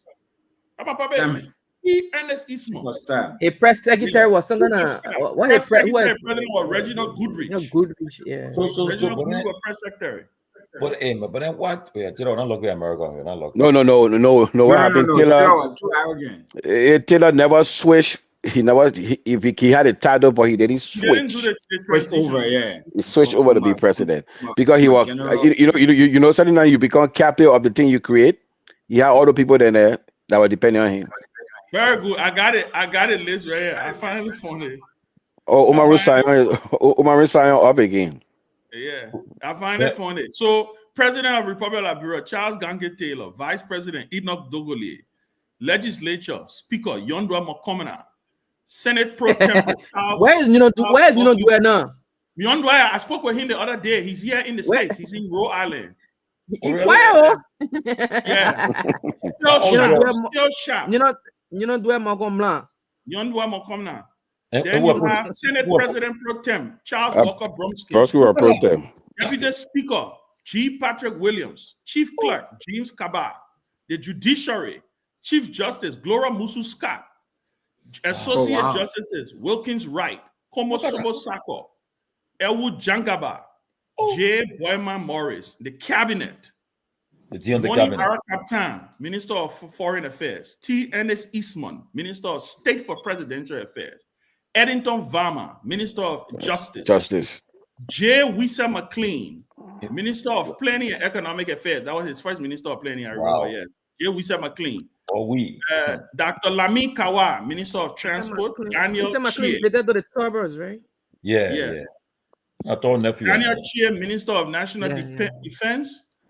Dr. Brahima Kaba, Minister of Commerce. Erin Coleman, Minister of Public Works. Maxwell Kaba, Minister of Post and Telecommunications. Hezekiah Bowen, Minister of Rural Development. Edward Komo Sako, Minister of Internal Affairs. Francois Massacre, Minister of Youth and Sports. Augustine J. Zeze, Minister of State without Portfolio. Dr. Peter Como, Minister of Health and Social Welfare. Dr. Evelyn Kandaka, Minister of Education. Dr. Roland Massacre, Minister of Agriculture. Joe W. Morba, Minister of Information. Yeah. Thomas Bowoyi, Minister of Labor. Philip Kama, Minister of National Security. Eli Celebi, Minister of Finance. Jenkins Dumba, Minister of Lands, Mines, and Energy. That was a heavy cabinet. Presidential Press Secretary Reginald Guri. Banking Institution. But listen, Tomalin. Charles Bright, Governor, National Bank, because Taylor was the one who created the Central Bank. Francis Dennis was president of LBDI. Essin Howard York, president of Agriculture Cooperative Development Bank. Charles Salif, president, National Housing and Savings Bank. Security Institutions. Joe B. Tate, Director, National Police. Martin George, Commissioner, Bureau of Education, Immigration. Freddie Taylor, Director of National Security. Benjamin Yetin, Director, SSS. 50. I mean, the list is long. I'm looking at the list. The main cabinet loaded. You know, even the superintendent. You know, yeah. I mean, look, let me tell you. Was that a result of when you look at those people that you're naming compared to what came after? I mean, what can you attribute that to? Is it the lack of vetting? I mean, because it's not just a name. People say in the presidential papers, I'm one of the advisors. National Youth Advisor. No. The thing is, the National Youth Advisor, the president. We used to sit in cabinet meeting. We used to sit in the bleachers of the cabinet. I remember that day until the opponent Ben was there. The cabinet room the cabinet room used to be on the 5th floor of the executive mansion. I never forget. We used to go up on the 5th floor. The president cabinet. Then when they put that Ben, I said after the never used to be in car in Jeep. I said what? Daniel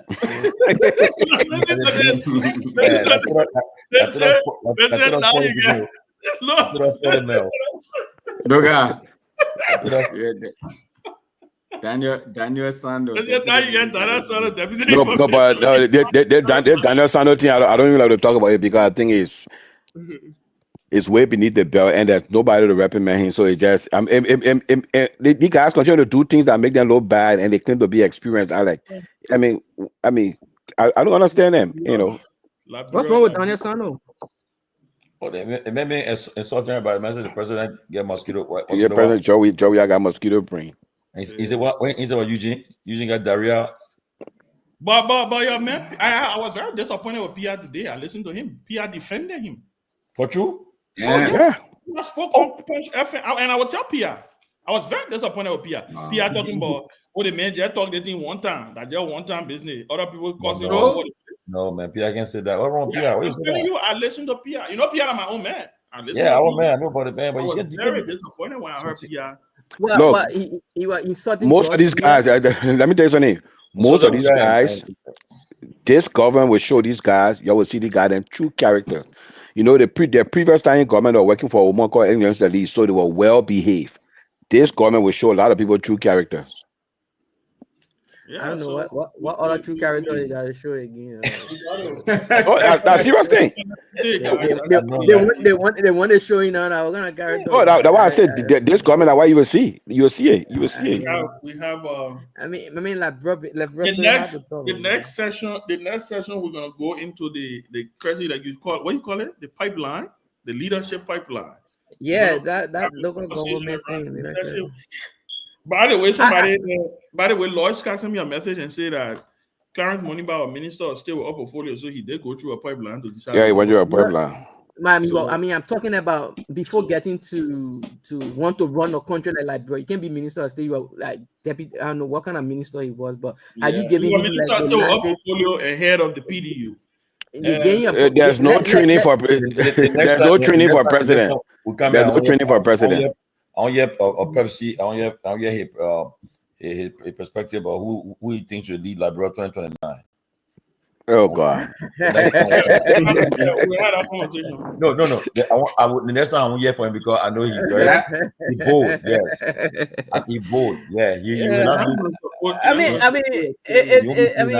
a lot of things have to happen before 2029. You know what I mean? Exactly. Yeah, we're not talking about it right now. I keep telling Ben, but it's a lot of things have to happen before 2029. You know what I mean? I mean, pre-preach doesn't die, he not die. So that one, that number one out. Tomalin, moving forward. Tomalin, I keep telling you, the people that got anybody who want to run for president.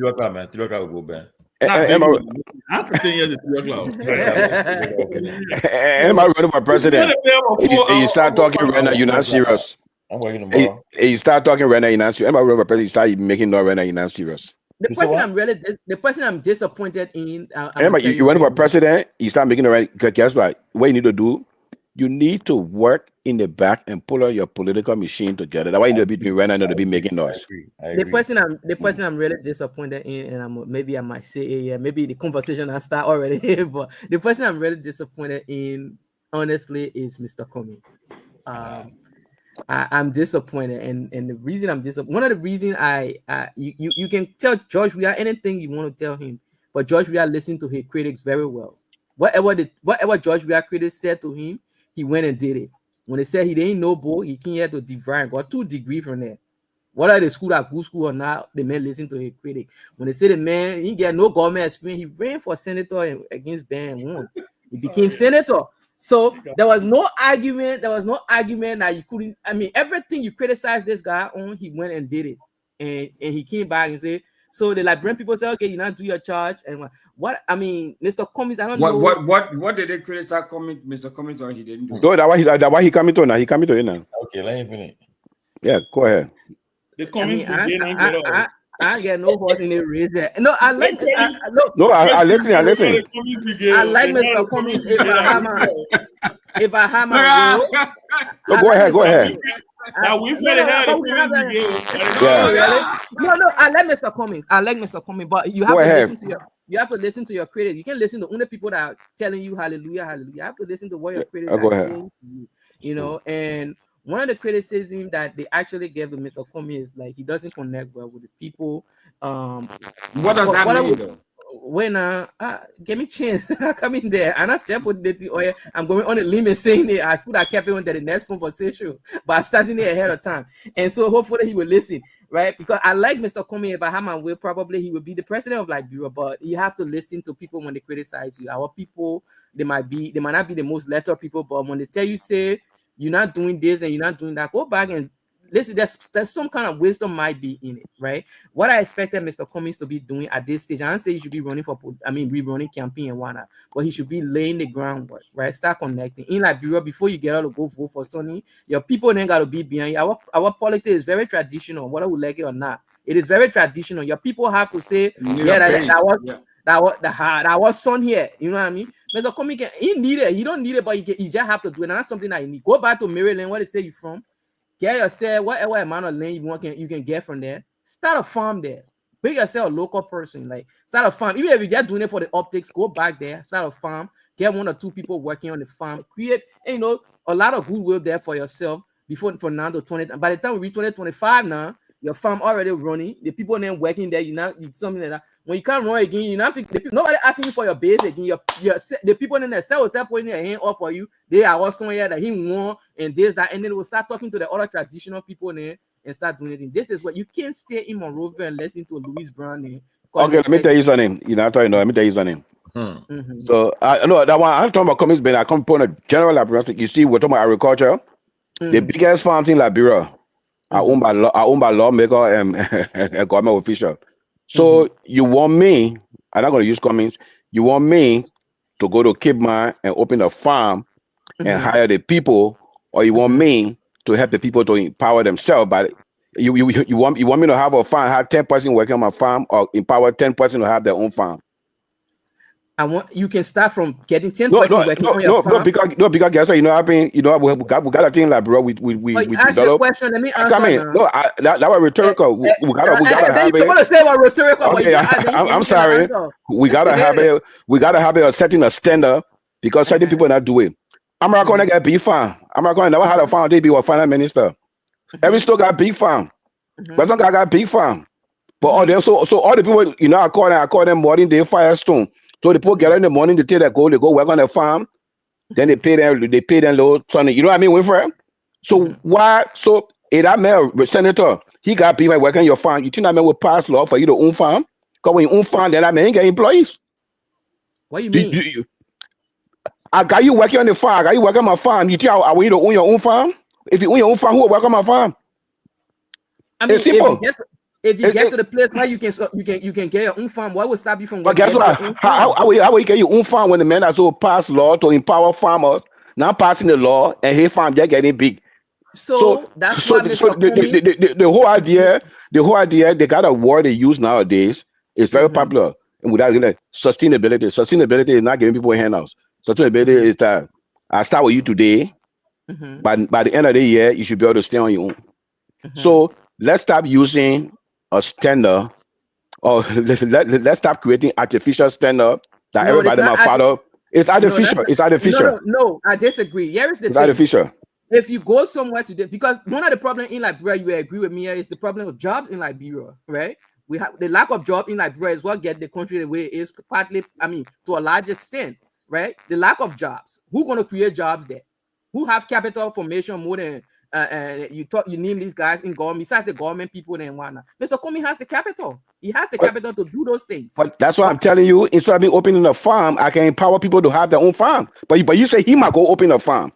We go open a farm, then the people gonna work on your farm, so then he empowering the people. That's a different mindset. Why should I open a farm?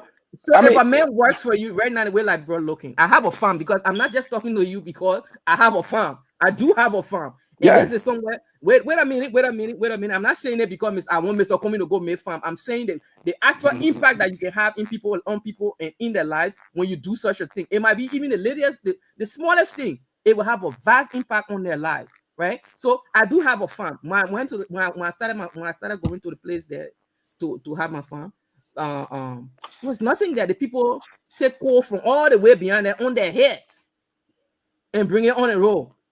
The young people that are wasting their way and whatnot. You go there, okay, gentlemen, you can't play.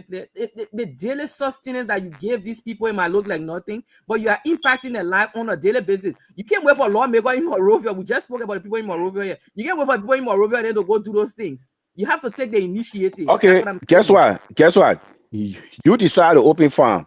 Nothing wrong with that. I can decide to face a school in the town. I can go and decide to get medicine in the hospital. That's still helping the people. It doesn't have to be farm. You understand what I mean? It doesn't have to be farm. The assistance can kind of people in many ways. It doesn't have to be farm. So we can just use this one thing to say. It keeps you with the community. It keeps you engaged. It keeps you it gives you a presence in the community. You face the school. You're not going to attend the school. You're leaving the school there. You're going back to Monrovia and whatnot. A farm so if it's not a farm in the community. If it's not a farm, it has to be a farm. What I'm saying is, I'm not saying it has to be a farm, but that would be a good idea. If you want to be president for Liberia, you can start from there. That's what I'm saying to you. You might open farm. You can start from there. If you first of all, the people say you get a constituency. How do you get a constituency? By opening farm. That'll go better school. That go better school. Why you're not going to attend and get rid of them? No, I say build a school. I say contribute towards the upkeeping of a school. Guess what? The people that donate, let me tell you something. No. Let me tell you something, Percy. People that donate, they donate in terms, they use sustainability to donate. They don't come and drop something one time and then they turn it back. And that's what we're doing in Liberia. They drop something one time and you rally them and the thing they drop, it turn to pieces. They will come back after 6 years because they won't get elected again. When people decide to donate, they put you in the pipeline that thing will be sustainable because the name will be attached to it. That's what I'm talking about. But we should stop using one formula to define everything.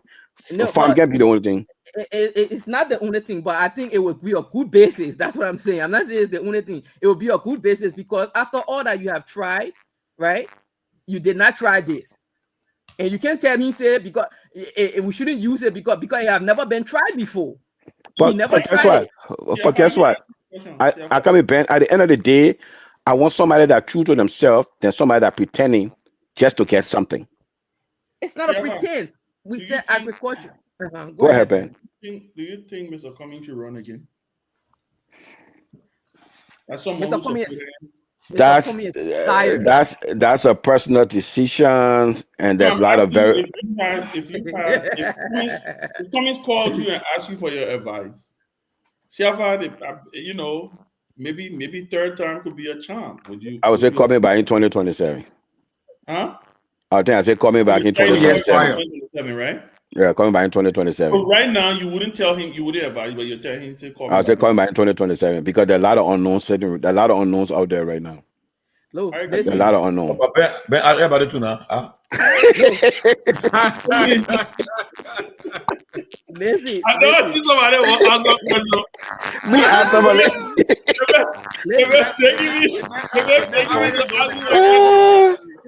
All right, Tommy.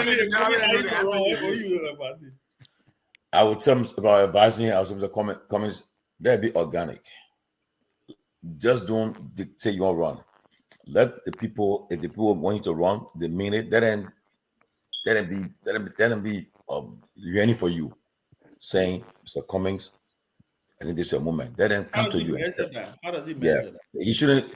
Let it say yes. I'm asking you now. And you say you want to ask you. I'm asking you now. I'm telling you now.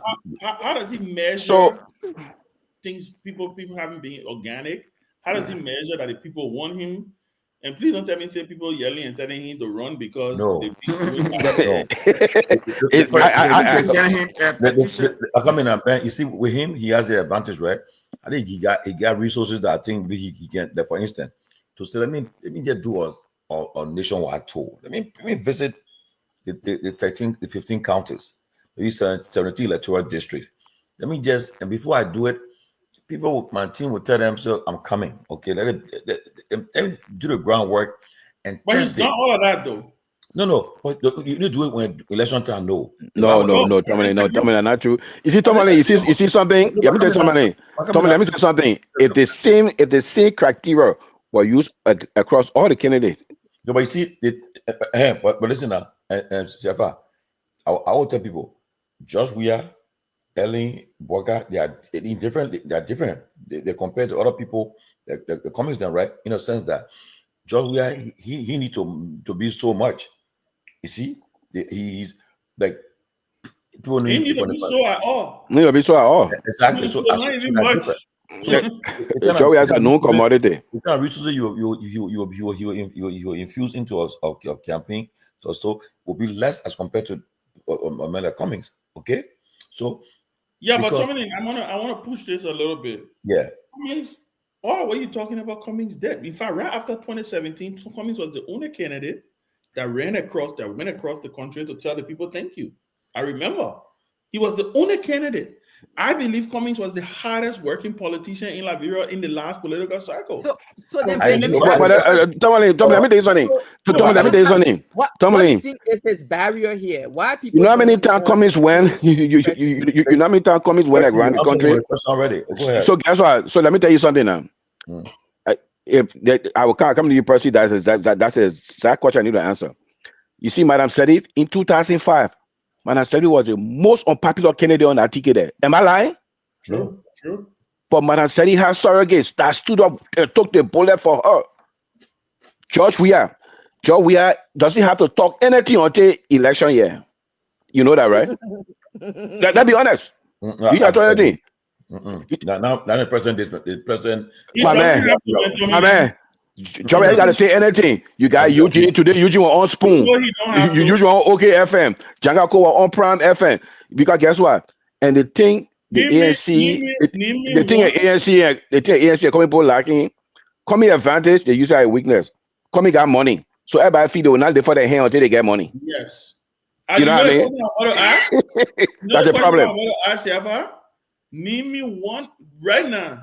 The interview Eugene did on Spoon will make news tomorrow. Yeah. It will make news today, right? Because today is already today. People will pick up things from it, right? Cummings, the last time, did an interview. When the day he broke his silence. Yeah. Remember, there was this long silence. Nobody had heard from him. It was even publicized. He was breaking his silence. After Mr. Cummings spoke, 2 hours after, nobody was talking about it. Nobody talking about it. I didn't even remember. If you were to ask anybody right now on the platform, what did Mr. Cummings say during that interview? Nobody remembers. The second thing here is, who in Mr. Cummings' orbit that can do what Eugene Nangbe did today for George Weah? That's the problem. That's what CFI is saying. That's the problem. So his issue is not about going across the country. His issue is Liberian elections. Either you gotta be popular, and like CFI say, or you gotta have the influencers to be able to push your message. That's what Joe Buckeye benefited from. I agree. So now I agree. So now if Cummings need and the people are around though. You know, the politics in Liberia just like a professional sport. You got some players there who you vying for spot when they come and be on your team. So I mean I want to take you with dinner with me, but if I need you to help me carry me to point A, I will do anything to get you. Okay, I'm gonna say we'll be going for dinner or going for Thanksgiving dinner together. No, but if I need to carry me to point A, so if I were him, I would go. These are people who are around. He tap into them, get them. Yeah, but Tomalin, that's the problem. That's why I say his strength is being used as a weakness too. People will order do things for coming get them money because they say the man got money. Yeah. But they got guess what? Other politicians and people can talk for them. Because guess what? They're part of that institution. Yes. So what you need so you want me to go hire a whole bunch of people that be talking on the election time because that's why they won. No. You got some people who are very effective, who are powerful. I mean, you get them, and it can make your. It's how is he going to get them? But Tomalin, how is he going to get them if he doesn't pay them? When the Cummings political operation in Liberia, they use Western Standard. You hire them, you put on payroll. You know why? For this one man, because they say he got money. No, not the other people. No. The other people, we are behind the course. No, not only that. It's about dues you pay. Okay, Myean doing it before the crisis and during the crisis, they are the people then placed on roll there. They were yeah. So as a result, people stood up for a cause for certain things. Okay, so for Army Cummings is different from the other guys. You see? But guess what he did? Cummings not an independent candidate. Cummings belongs to a political party. Ben said, when how political party operate, when Cummings gave that speech, that when Cummings did that interview, there should have been a subsequent interview to amplify some of those points from that interview. Then the message will continue. But you get an interview, and everybody move. But the man is part of a party. He's not an independent person, so why you go look people in the street? Forget even that. Let me tell you what I was trying to say. Forget even that. Even the interview, what was the content of the interview? I listened to the interview Mr. Cummings did. Yeah. It was all policy. Yeah, I mean policy. Yeah. Stuff. It was all governing. He sounded more like the president of Liberia than somebody who wants to be the president of Liberia. Right? You look, the thing about our politics, and like I said over and over, and I said this personally to Mr. Cummings, people, I mean, and Tomalin, you know, I've never hated it from him. I've been very clear with him on it. You got to be able, look, he has a problem on the issue that when I said it other day on the show, I'm trying to be very careful what I say before they cut it again. And I saw the other day.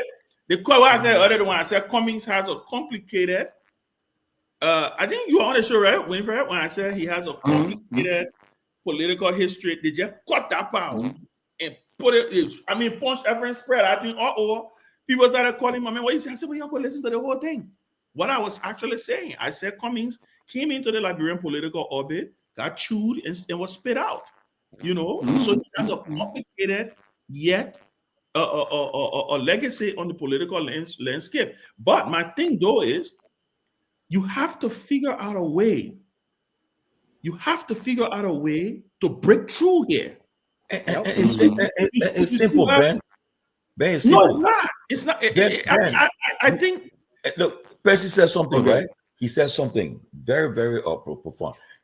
You can't only have the people around you listen to them. No, you have to listen to your critic. That update, yes. If I were him, your critics, I'll try to bring. What are the critics saying? Well, I mean, what that we say that he gave, so what? He big hard, he didn't do no. big. I mean, what? No, one of the things that I'm also frustrated about is that people are acting like Cummings is a new candidate. He's not. And so that's why. And so Ben, guess what? He is intentionally discounted. It's done intentionally discounted because you know why? Tomalin. I know what. Guess what? Because guess what? Tomalin. Guess what? This guy. Guess what? They said this guy has the resources and his message sound good. So all we got to say he knew. He'll be at 15 years and they say he knew.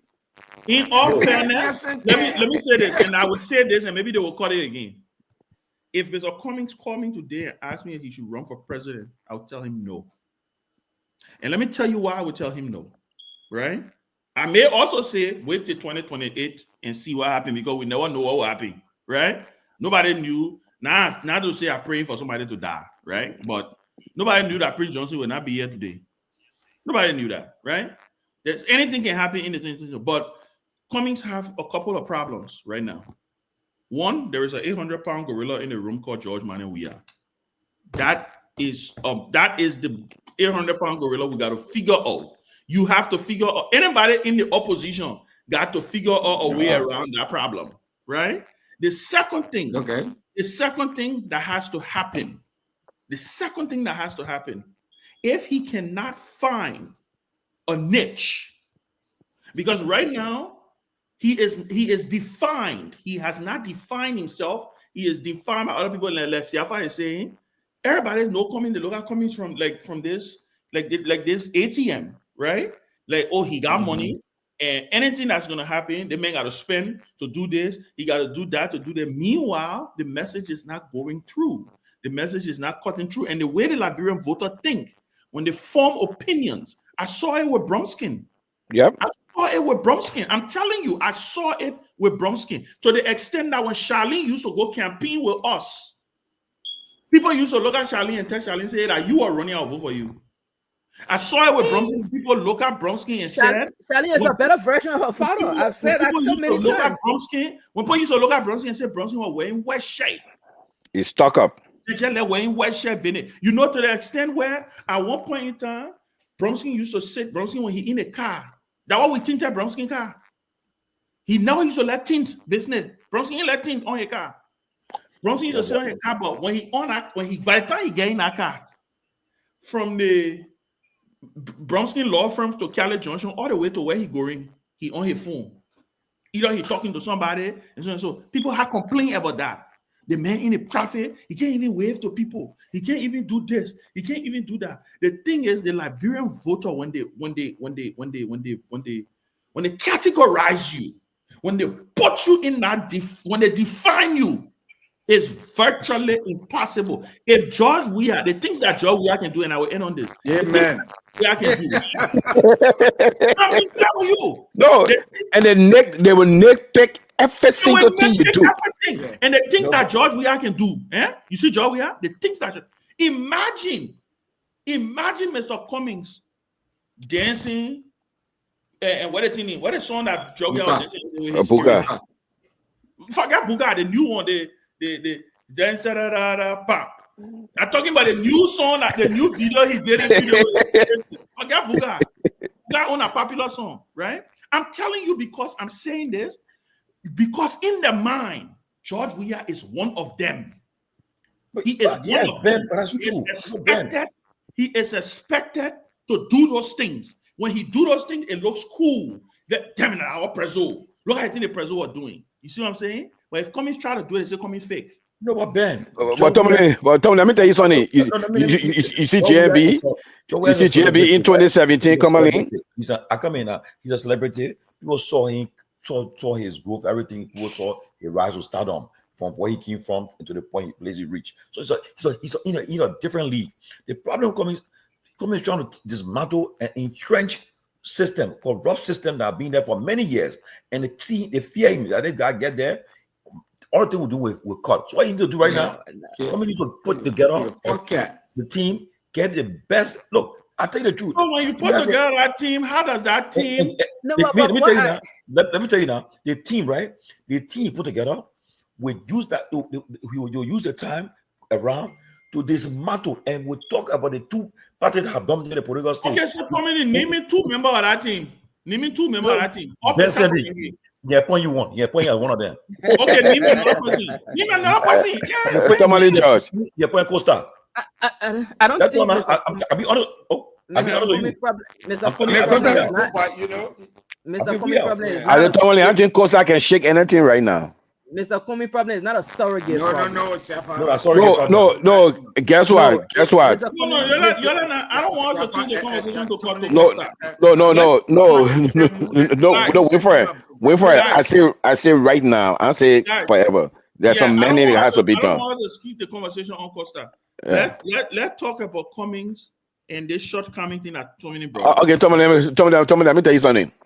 What Ben say, they frame you and they nitpick everything. Then they got certain people, they have this sympathy for them, they just let it pass.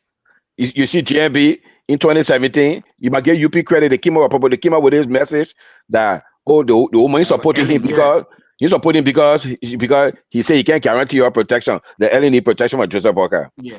Exactly. And that sympathy, he was riding on. He been riding on it. Yeah. He been riding it. Joe, we had 6 years. What did Joseph Walker do? Nothing.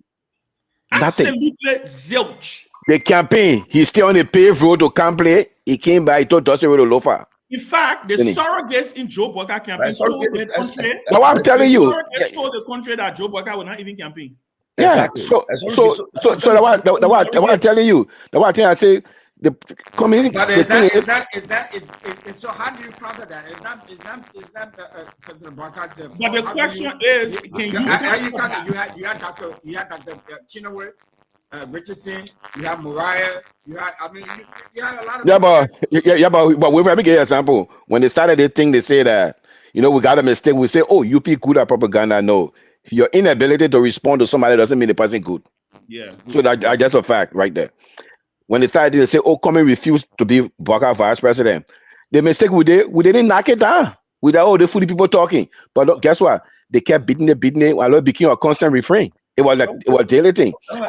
Guess what? I come in. You have a educated relative telling me he should have accepted it that day. I say, what day?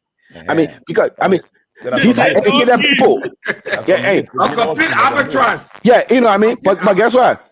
We that live here, then you put something negative, somebody will be able to knock it down. They will not even sleep on it. But we just sat down and just, let the people talk the foolishness. No, it's not foolishness. You look at the electorate we're dealing with. It's stuck on him. And guess what? We had a coalition. The man that kept the coalition together, he got punished. The man that tried to break the coalition got rewarded. Where you see that? So I'm asking now. So I'm asking the question. We need surrogates. So I'm asking the question. Can Cummings overcome this? Yes. Yes, he can. Yes, he can. He can overcome it. Yes, I want to hear how he can overcome it. It depends. It depends on. And Tomalin, I will not call no name. I would just say you invest on a robust political machine. That these are the things that went wrong, and will not allow it happen. So how does he pay for that investment? So guess what? When I say invest, And so they had to catch 22. The man not an independent candidate. Okay. The man is part of a political party. They got put in the party with they got put in the party with positions. They got a whole media team and all that thing that you got to sit down and have a communication plan. That's what I'm saying. But then guess what? You recruit. But that's what I'm saying. This man's the only man that they use Western style political standard. You got to hire media consultant. You think we are not hire media consultant? You think Boga hire media consultant? No, they don't. Just start comparing. No, but Tomalin. The bottom line is. Yeah, well, we ain't needed. But because we are part of a political institution. We are part of a political institution. But let's say we're doing this thing all over. The thing we did in 2014. Let's say we're doing it all over. Then let's say we're trying it again. First time we didn't get it right. Let's say we're doing it again. What you think? What you think you're doing in the first place again? What will you do now if we try to do that again? What will you do now? What will be your first thing you're running? Okay, so I give you my example. When somebody asked Mr. Cummings, they say, Mr. Cummings, why didn't you run for? Why you can't? People say he might go run for the Senate to become president. He said, well, Senator, you're one person. I feel I can make an impact more than that. They say, oh, the man arrogant. So, Percy, I'm interested in knowing how Mr. Cummings can overcome this. Look, you said when I go to Liberia, he can't. Look, when I go to Liberia, I'm putting myself here so you can just understand. Mm-hmm. When I go to Liberia, I hang around my childhood friends, my big boyfriends there in the government. I hang around them, but I make it a business. When I go anywhere, like when I went to the Calabash and I went in the bathroom. Went to use the bathroom, and I started a conversation with a young man in the bathroom. About A&B Park, that's true. About A&B Park. And I started a conversation. I started a conversation in the bathroom with those guys. Ben, you won't believe how packed that place got, because it was so engaging, it was so substantive, and it was so. I myself enjoying the thing that my man came come in. My man, you stay here, you come in, we come and go. I said, like, but. You need to engage with the people. You need to change perceptions. You need to people are distant and they're feeding on somebody don't know you, Ben. They come to me and tell you, say, oh, I am Ben, and I said, no, but I don't have Ben looking. It's because I know Ben. I have interacted with Ben. You have to engage people forget about whether you want to be sweep or anything. You have to engage the people. The surrogate will do the work, but people have to know that. The reason George Weah can get away with these things, or he can get away, the people, like somebody said, the people feel like he's one of them. He can engage with them anytime. He does it effortlessly. It's effortless.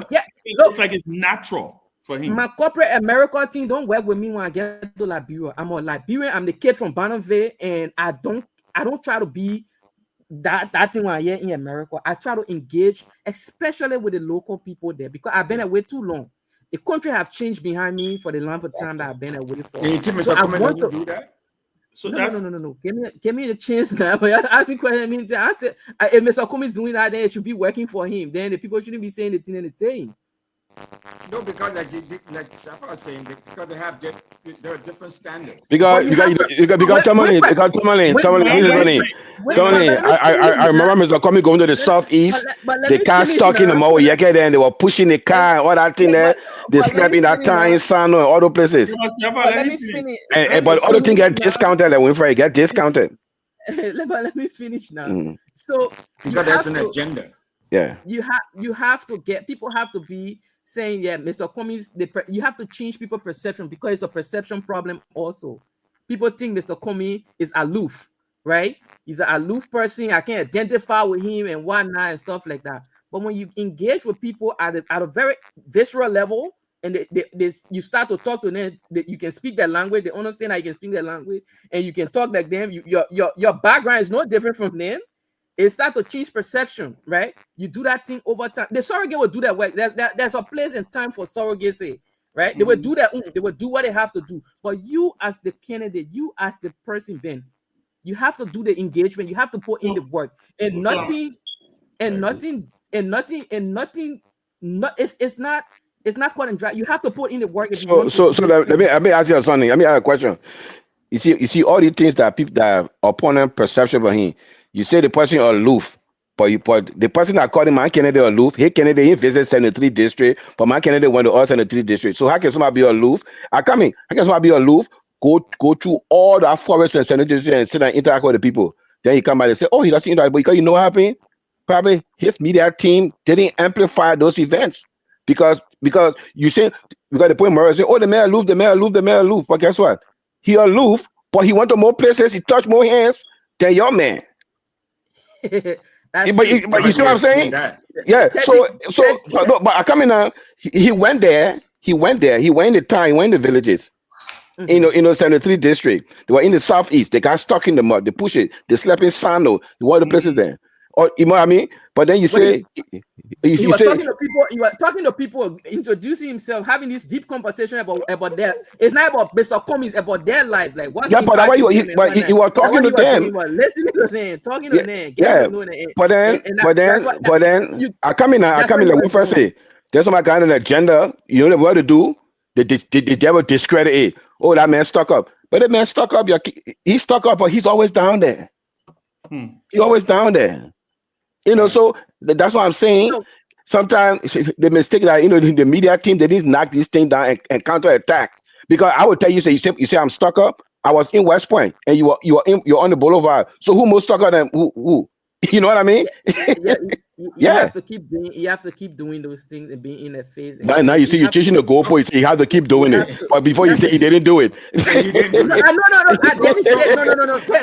that what you heard? Ben, is that what you heard? No, you say he aloof. You say he has to go test the people. I did not say he aloof. No, Tifa, you're not listening here. You say people say he aloof. People say he aloof. They say he has to. That's what I'm telling you. I say he had done. They get discount his effort because they're trying to discredit him. But now they say something he hasn't done. He now a candidate that just drive on the main road. Ben knows that. Even doing 2020, the 2020 CPP election, Cummings went with all the CPP candidates. He did. He went all through all the CPP candidates. But is that being aloof? It was the most. Yeah. So and most prosperous time of the CPP. Yeah. So let's look at it. So here's the thing. So for me, from my vantage point,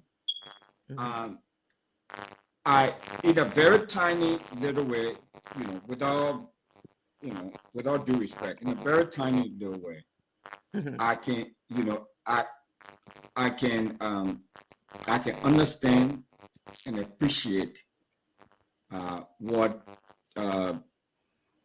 is happening to Mr. Cummings because I deal with that. It's the same thing, so I can relate to that in a very tiny way. I mean, he's at a whole different level. But people say they say the same thing. So if they have this agenda, they have this agenda against. I mean, you come say, oh, this is what it's okay. He doesn't. He doesn't go to baby shower. He doesn't come out. He doesn't do this. He doesn't. No matter what you do, So you continuously find yourself, fighting, trying to remake your image of a front. So Winfred, I'm asking you. So is it something you can overcome, or is it just that, hey, I've been defined? No, Ben, you can overcome it. Okay. Because guess what? Because the thing they're saying that you are not, and you're doing it. No. You're doing it exactly. So you just gotta let the people know what you're doing. Let me give you an example of Councilor Bronskin. They say Bronskin was stuck up. Why? Because he doesn't get up where I go sit down at the drinking spot, right? Mm-hmm. So, but he said I'm going to read. So we can't go to drinking spot, so I stuck up. I mean, we have this artificial definition of people to fit our own mindset, and that's why it sticks on you. Even if you're not doing it, they will still pull it back. They will still pull you in that direction. They went for a man. You know what Winfred went through, yeah? Oh, you know what he's going through? I mean, Winfred will come to your house. They will say, oh, he just hang out with other people. But you hang out with your own friends. I hang out with my own friends. Where the crime? But they're just trying to find something. They're trying to find something. It's like people find every reason to not support you. Yeah. Yeah. No, because Mr. Cummings, I don't know Tomalin who said it or whoever said it. Mr. Cummings, I think he's a threat to the status quo. a lot of people see him as a threat to the status Exactly. quo. And they will do everything. Because a lot of the stuff, you know, I mean, I was in, all of us were there. I was in Liberia during the election. I mean, I saw all the candidates and what they were doing, and where he was going, and the stuff he was doing. I'm not involved with any of them, but I saw them. You know, so to say that this guy don't go down, he doesn't do this, I mean, yeah, we all have different personalities. When you have, I mean, even like Clarence Monimba, Mr. Mr. Gongloe, Mr. Cummings. I mean, those people work their tail off. Exactly. Going to different places, meeting with different folks, interacting with this now. Because they were going to, because the people, like you said, Russell, they know what they will do. The people know them. So these people can't be different from us. They will change.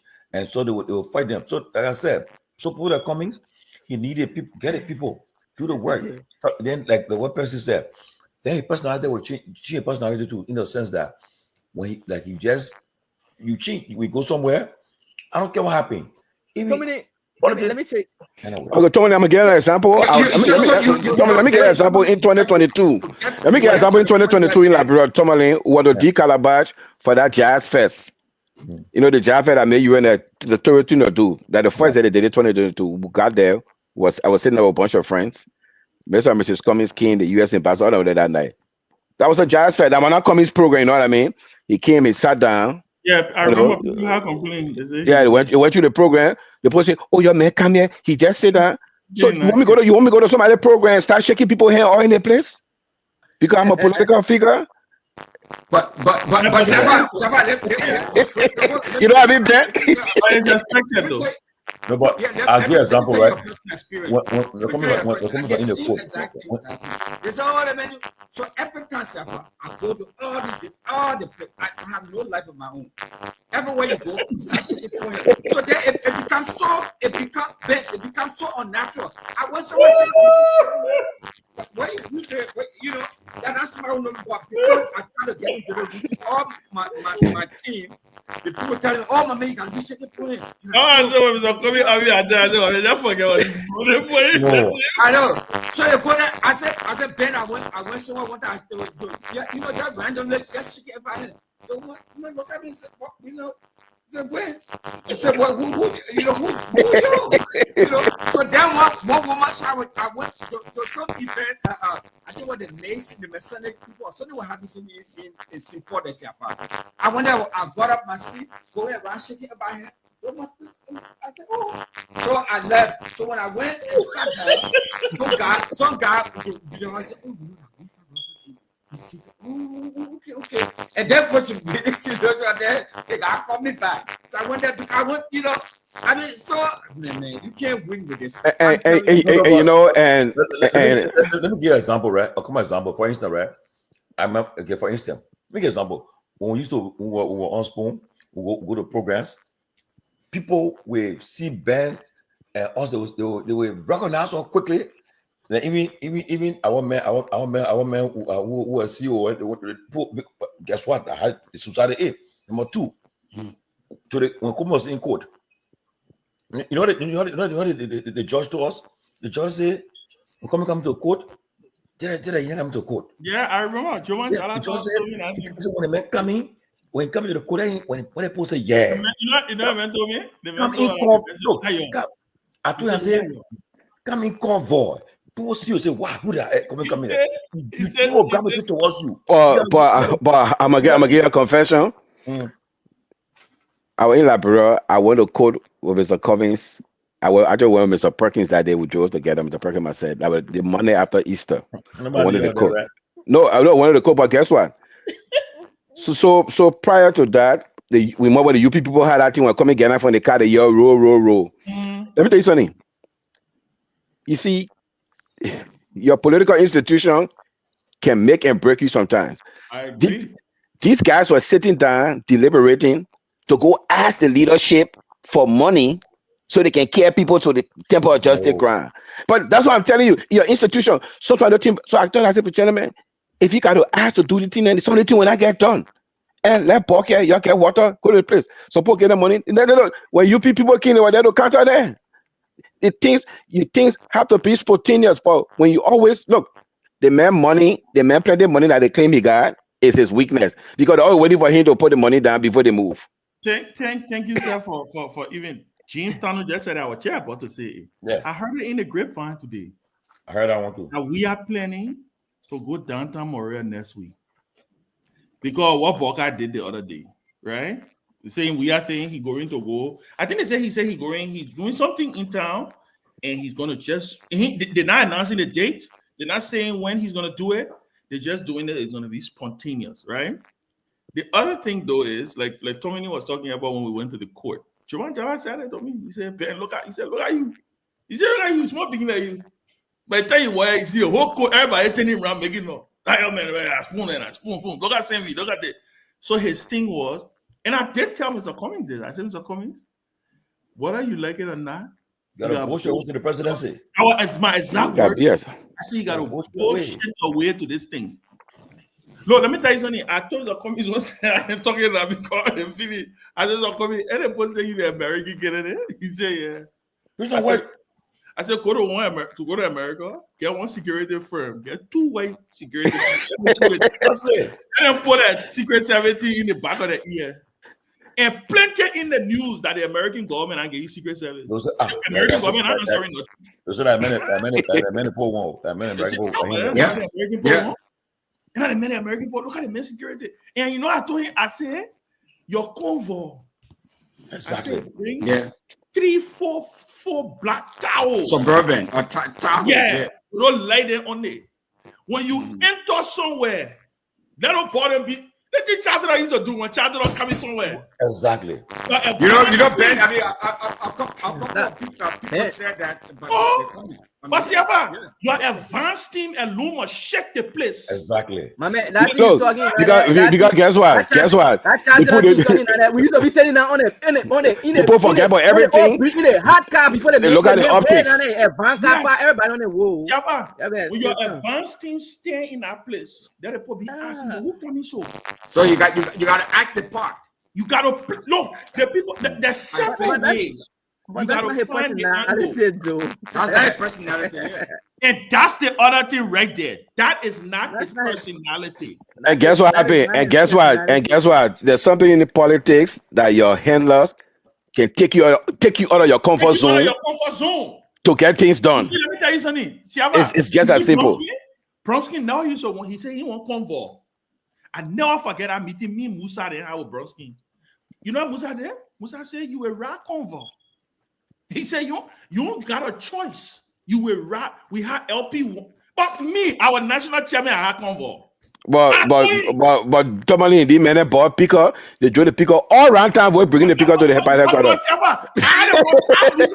I get it. When Musa said the picker arrived, Musa called that day. We took that airport.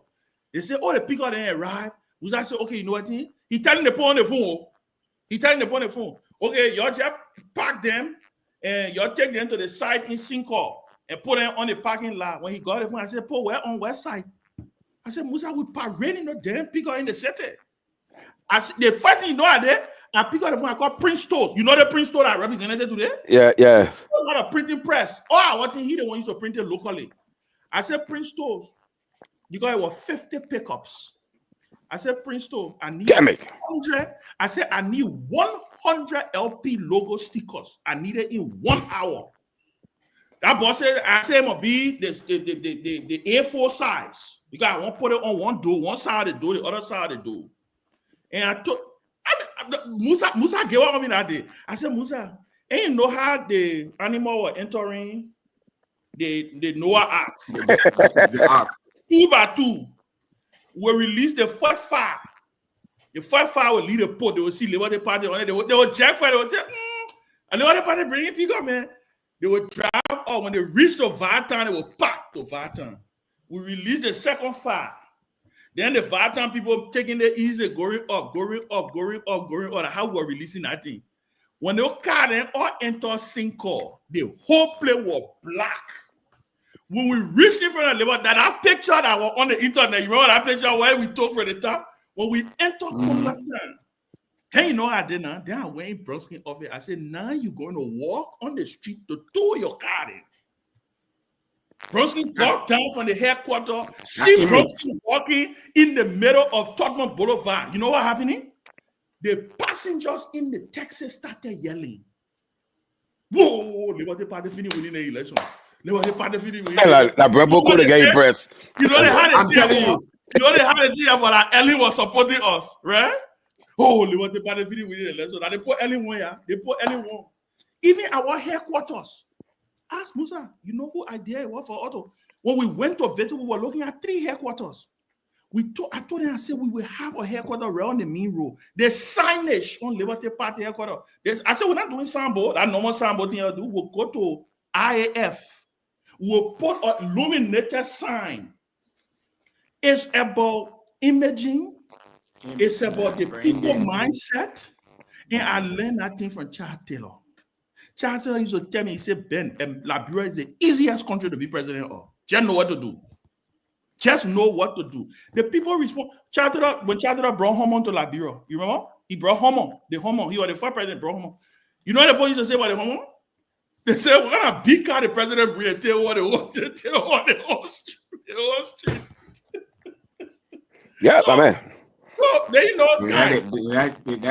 You know, it's not your personality, is not your personality. That's not his personality. That's not Mr. Obi's personality. Yeah, that's not. You can go to South Africa. You know, we're in Nigeria, Safa. When we're in Nigeria, working there. So our project was being funded by the Bill and Melinda Gates Foundation. So with our whole Boko Haram, because I was way up north. Yeah, I remember that time. Yeah, so we're up north. So we got a security contract from South Africa. The South African security, white South African security. When we're driving, we got flanked by 2 security cars, one in the back, one in the front, in the middle, going to get to vaccination. That was the rule. When the border get down, the white, you know, we gotta have a $1.2 million. The optics of it. So I know, Pasava, when we went, I don't know, I got one white friend here, they call him Anthony, the former military guy. I've taken him to Liberia twice now. We went to Liberia for the election. So we went, so I'm driving. He in the front seat of the car. So everybody thinks that, you know, so everybody thinks that, well, whenever we stop, ability, you know, the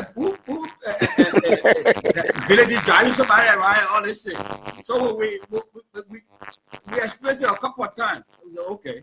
So what we did, we swapped roles. I told him, okay, you drive, and I will be, you will be driving me. When we got that, even and we talked about all that shit. We got that, we were inspecting all the different polling stations.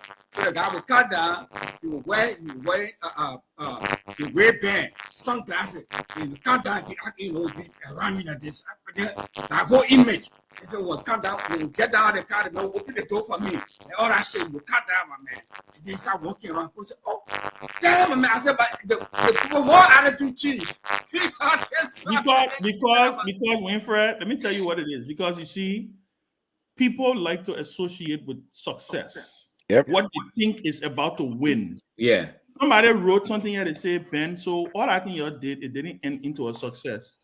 So what's the point? Let me tell you what happened. CDC got money. In 2017, if you remember, before Liberty Party was doing all those things, CDC, they had no money. Yep. They had no money. I remember CDC tried to, I said, anything that we get talking now. Ask Myean, I senator now. Myean called me one day.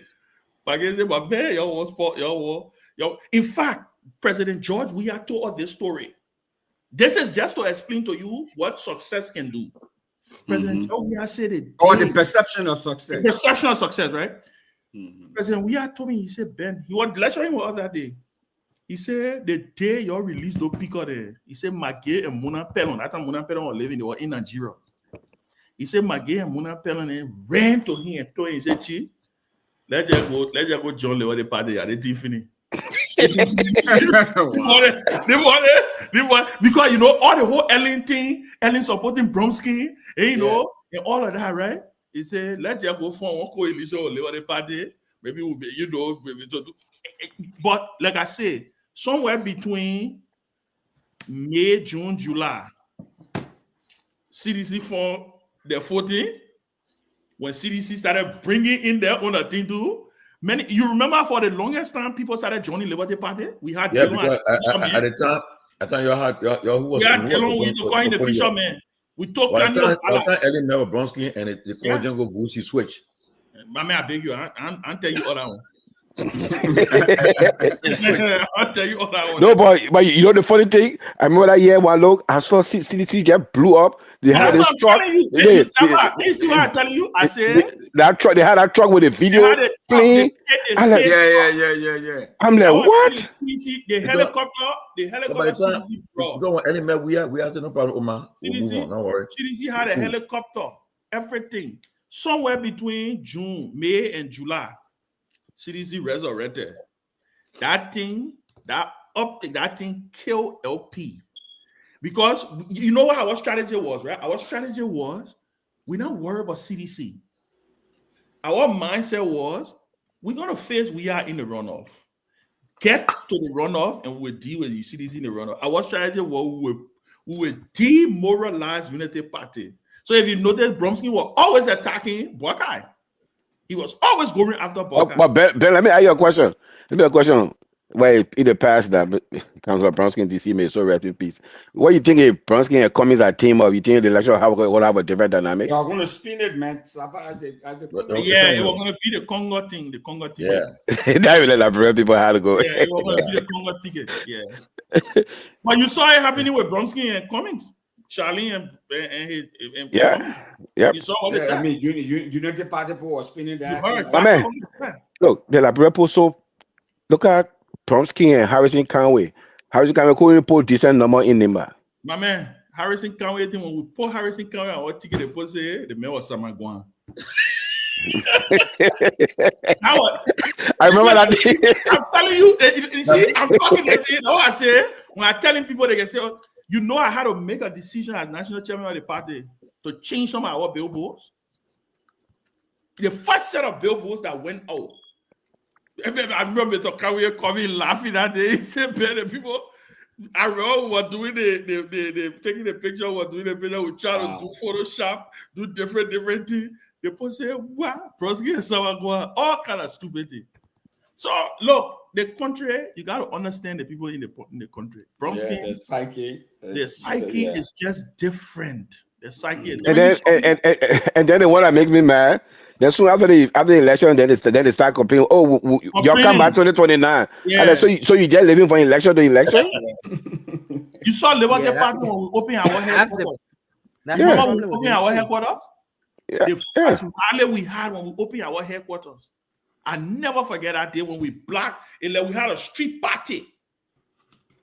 That day, Senator Weah at that time, he was caught in traffic. He called me, he said, you're going to try election, but you're open the road so we can go, you know. Look, let me get your full disclosure. Look, George Weah, every day Sunday, that ball play, it's just the man. So you got Ellie is the Liberia greatest political athlete. Joe Weah are the political gravitational force. Of course. That thing you said that man going to Central Maryland next week. It will shut the place. I think he's doing it on purpose. Of course. Of course. Hey, guess what? They're breaking the people's mind. They're breaking the moon both on the sidewalk. All those things like that. But just look when the man go to funeral. Yeah. Just when he go to funeral, when he leaving his car. That's what I told him. I said, anyway. That why, So you think not Tomalin? So you think can't wait? Don't me, I can tell you. So you think the man coming back for 2029? Who we are? Yeah. You hear Eugene number today? No, I listened to somebody saying the clip. My man. Very emphatic. Very one of the men went to Congo Brazzaville. You think the poor receiving a president? Yeah. So We are. Billy, Yes. the video, the plane arrived. Yes. The presidential protocol came in the plane. Finna talk about the passport, the presidential But protocol. I want to Liberia again. There is that Joe, yeah. To the The man, airport. the man came down from the plane. The convoy was there. You got the plane. The man went to the presidential palace to go meet Denise in Guaso. But Winfrey, I said, Recently, I haven't seen that I video. said recently, 2 months ago. Winfrey, when the man go to Accra, when he lands in Accra, he goes to the presidential lounge that the president used. Jubilee. I said they had the SUV then lined up waiting for them. okay, the Liberian people let it, man. We get it. So then, what he giving to them in return now? Well, But call here, ask him. Don't ask me that question. you guess what? You started asking Jesse and said, Joe, we have violated the law of reciprocity. Oh, man. No, I get it. And get that it. was The the argument. guy is That was the the guy is a argument that I beloved made. That was the argument I was making in 2023. Winfrey never getting fair with me. Give it to him and get it out of the way. Man, his second term, you get this man out of the country system. 2029, boy can be too old. But you know, you were just too destructive, man. You were just No, okay. You know, I mean, in all honesty, I was opposition. In all honesty, Joey, I never had a honeymoon. He never did. Joey, I had a honeymoon. Right after he started naming a cabinet confirmation, and then they started hitting him, it just took him off again. Took him off again. It took him off the game. And then the worst thing was that $16 billion saga with June 7. And then after that, June 7, they had some protests that they had a midnight meeting and all those things. You remember the protest when the students sat in front of his convoy? Yeah. When they said they were protesting for the teacher, the children sat in front of the president. I never forget that video, that picture where somebody took that picture from UN Plaza, the Pan-African Plaza. The children sitting down on the ground, and George Weah convoy is packed. Then COVID happened, took 2 years. 2 years. Then for the men to, and look at the way he lost the election. Just look at the way he lost it. That's why when many people are talking about what is happening today, I keep telling them, do not just overly discount the potential of a ruling party and all of that, because by the time we got to 2023, many people didn't even remember that we had a June 7 in Liberia. Yeah. Many people are not even talking about it. Many people forgot that we was so wounded in the first 1 or 2 years of his presidency. It never recover.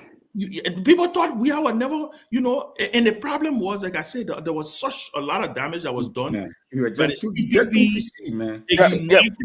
The united opposition, the CPP, the united opposition, the damage was just too much.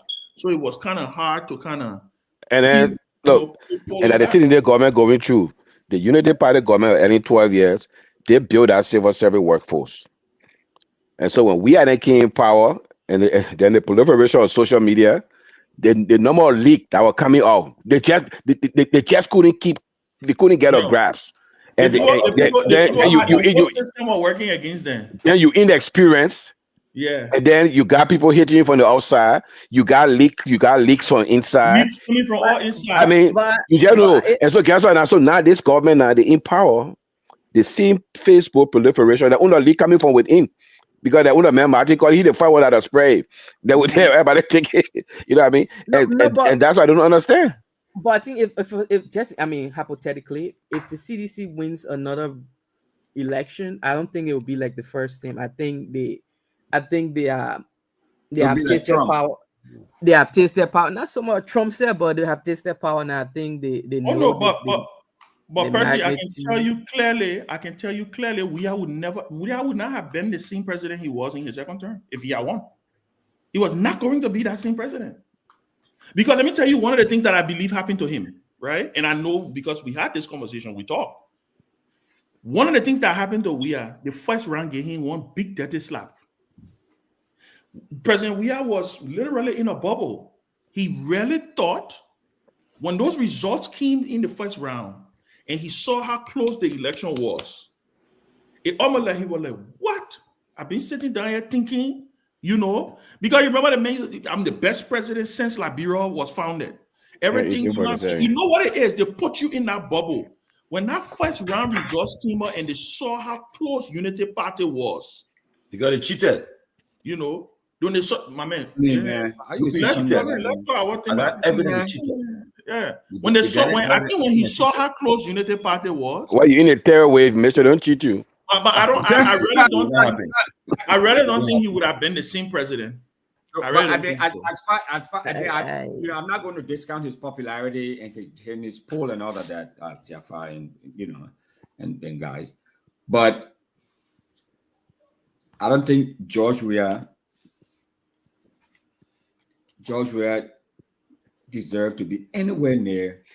Yeah, okay, wait for it. But you know the mistake we're making in Liberia, and that mistake wasn't made during Dole time. I mean, you run a game and so that, right? So guess what? Wait for it. Whenever doing the 85 election, there were a bunch of competent people that side and say, you know what happened? Samuel win the election. We'll go on that side and fix it with him. Can you imagine all the people I just left doing them by themselves? Just say the other people that go do that thing, will get me part of it. And so what happened in Liberia right now, and people gotta be careful. You see the CDC, it always like us against them. Oh, that CDC, I can never be part of CDC. And sometimes some people think, oh man, you CDC member? It's like a crime. Yeah, I know. You CDC member? It's like a crime. But guess what? You who did political science, Ben? CDC is one of the most organic political party in Liberia history. I mean, people that do political science.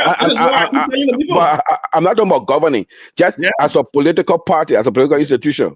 Any politician, which they have people like that behind them. You know, Safa, you look at me and you. I think the man can read my notes because that's why I told somebody. And you're supporting CDC. I said, let me tell you something. If you are a young politician thinking ahead, you want CDC base. And you know the thing about CDCs? CDCs remember when you were in their debt. They do.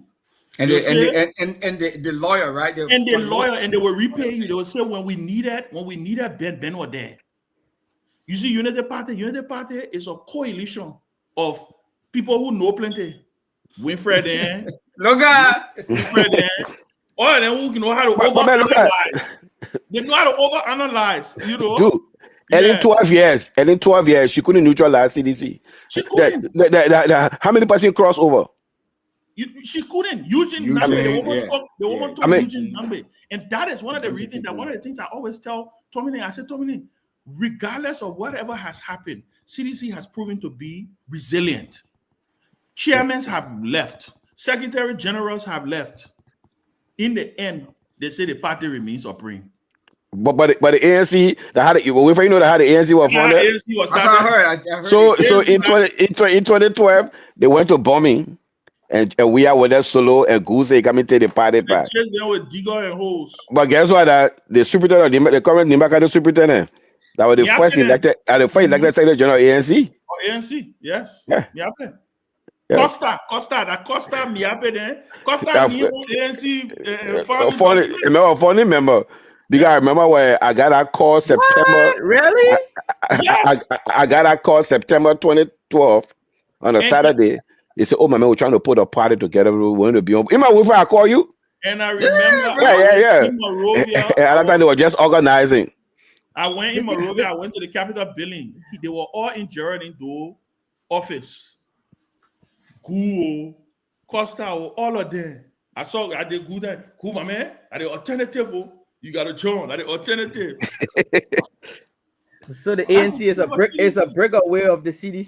Yeah. That what happened. Why you think many ANC supporters on the ground would tell you or seditions would tell you Cummings is always their second choice.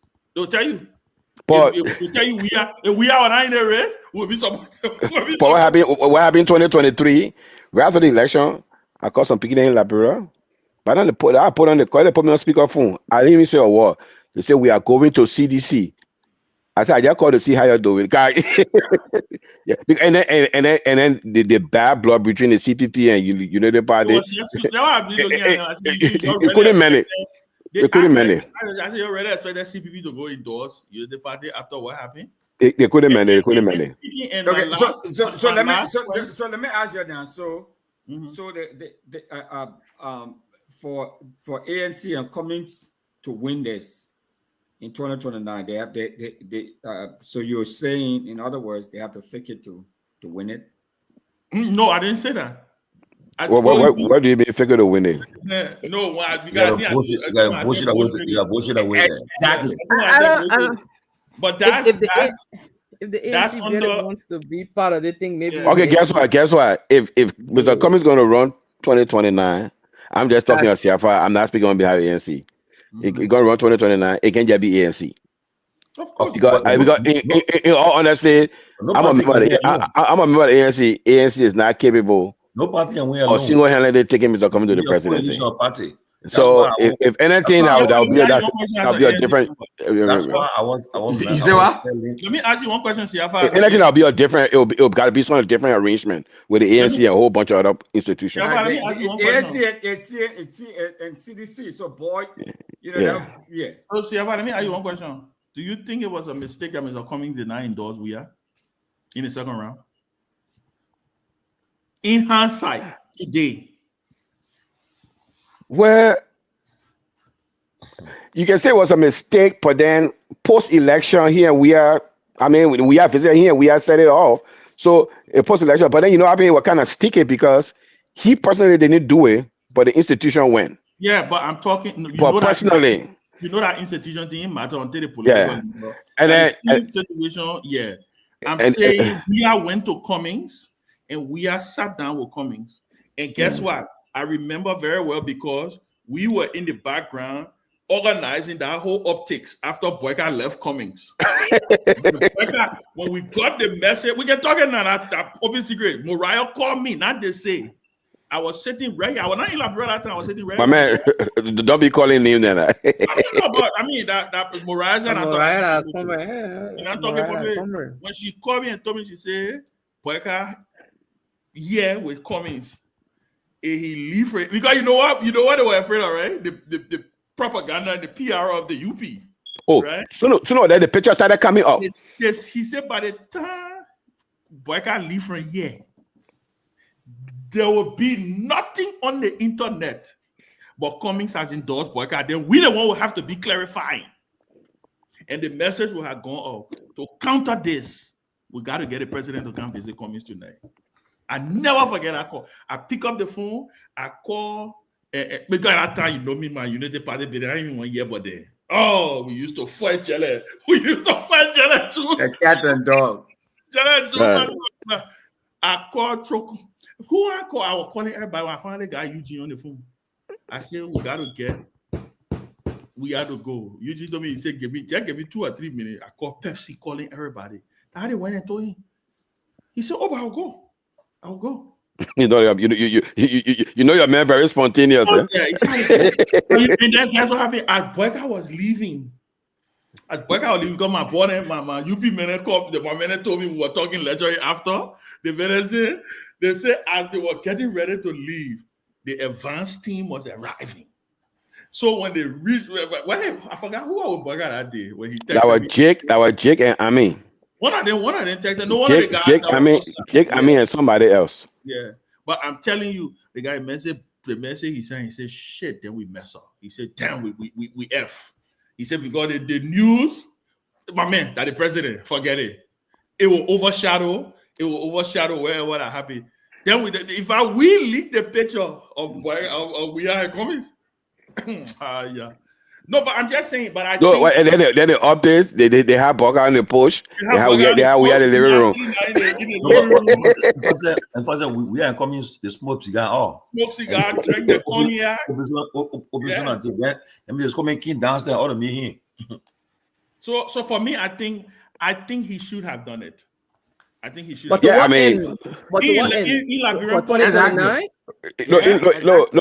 You see, that's why I tell you. You see, in Liberian politics, they create this funny standard that endorsing is part of the political game in election. Because that thing in 2005, they put that thing on Bronskin back. And that is the reason why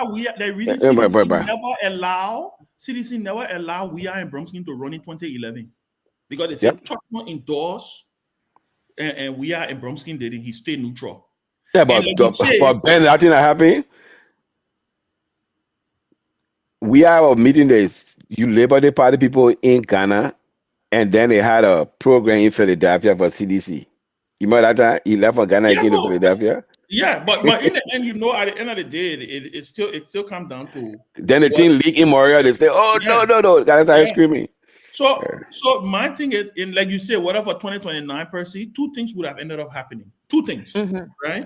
What are they? One, the first thing, and this is why I come in to say, and I come in here and go to bed. It's almost 4 o'clock. And I can't call him. I started calling you to bed already. Two things, right? One, Cummings, because remember, after we left the presidency, there was already this notion that we had no interest in running for president again. In fact, even on the pulpit in his church, he made this comment that, you're not going to keep saying, if I was watching the video the other day when he said, all the vision you're going to be having, you're not going to keep harassing me. I got to enjoy my life or my retirement and stuff like that, right? The reason President we got pulled back into this conversation is because of this very vacuum that we're talking about. Where the CDC people fear, the CDC people have been saying there's nobody else that they feel can win, can win in 2029. I think if Cummings had endorsed a CDC, naturally there would have been a natural progress. Because if I remember, even without the endorsement, there were rumors going around that Koji and Molu, they were meeting Cummings. They started having all these Yeah. But even last year, I don't think that would have persuaded we had to step aside for Cummings, though. I mean, that's just the mere endorsement of him. No. You see now we're trying to predict. We never know. We're just trying to say some of the things. But what I'm saying is, I know there would have been some goodwill, but no. But what I'm saying is, even though we don't know, we say past behavior. We can predict from past behavior. George Weah is the only person who have seconded his presidential ambition for somebody else. He's the only person who have given somebody their word and say, "I'm not going to do it," and he did. But you know what? That 2011 ticket, that ticket was going to be 2005. We're talking about going to win the election. Of course, 2005. Right, and so for me, it is alleged, and I can say it with confidence, with all factors. It is alleged that was a part of the conversation. Stop people say stay watching the thing. 3 o'clock and but stay watching, so you have to put No, but I was saying, it was alleged that was a part of the conversation. Help me get to this thing. I will help you. I think. Yeah, but I think he should set it up. I mean, look, and then sometimes I get upset with some of my people when they say, "Oh, Mr. Cummings," I say, "Look, we're part of the institution. Somebody do something. You want the man to pay for it, then you want the man to do this. I mean, somebody do something. You got a chairman, you got a secretary general, you got a vice chairman. You don't hear them talking. Everybody just quiet. Everybody just quiet." If Judge we are going to be running in 2029, I mean, I don't know. I think Cummings should just set it out, because if we are in the race, it's going to be. If Joe we are getting a race, Joe we are going to. Joe we are like Michael Jordan. Michael Jordan had to take a time off for Akin to win back-to-back championship. They had 2-year window. When he came back again, he won another 3 in a row. So The thing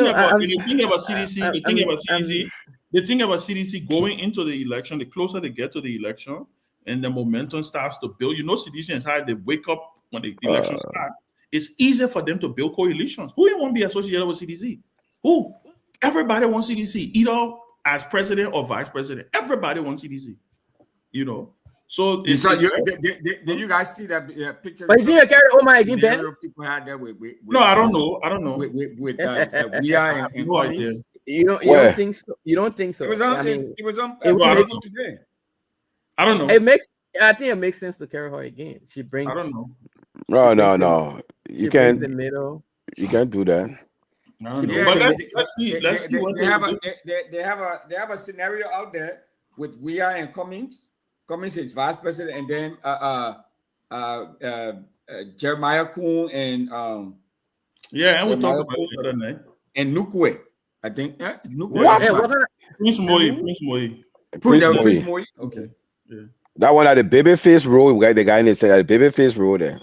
Jeremiah, who plays Myean? I gotta go. I mean, How does that ticket win then? But Tomalin only that he was there to talk to 6 o'clock. I see you, gentlemen. But we'll do this again. All the viewers will thank you. I Omaru sign. I 6 o'clock. You talking me? I know. Omaru sign. You can start your own. We gotta go to bed. Exactly. See you guys.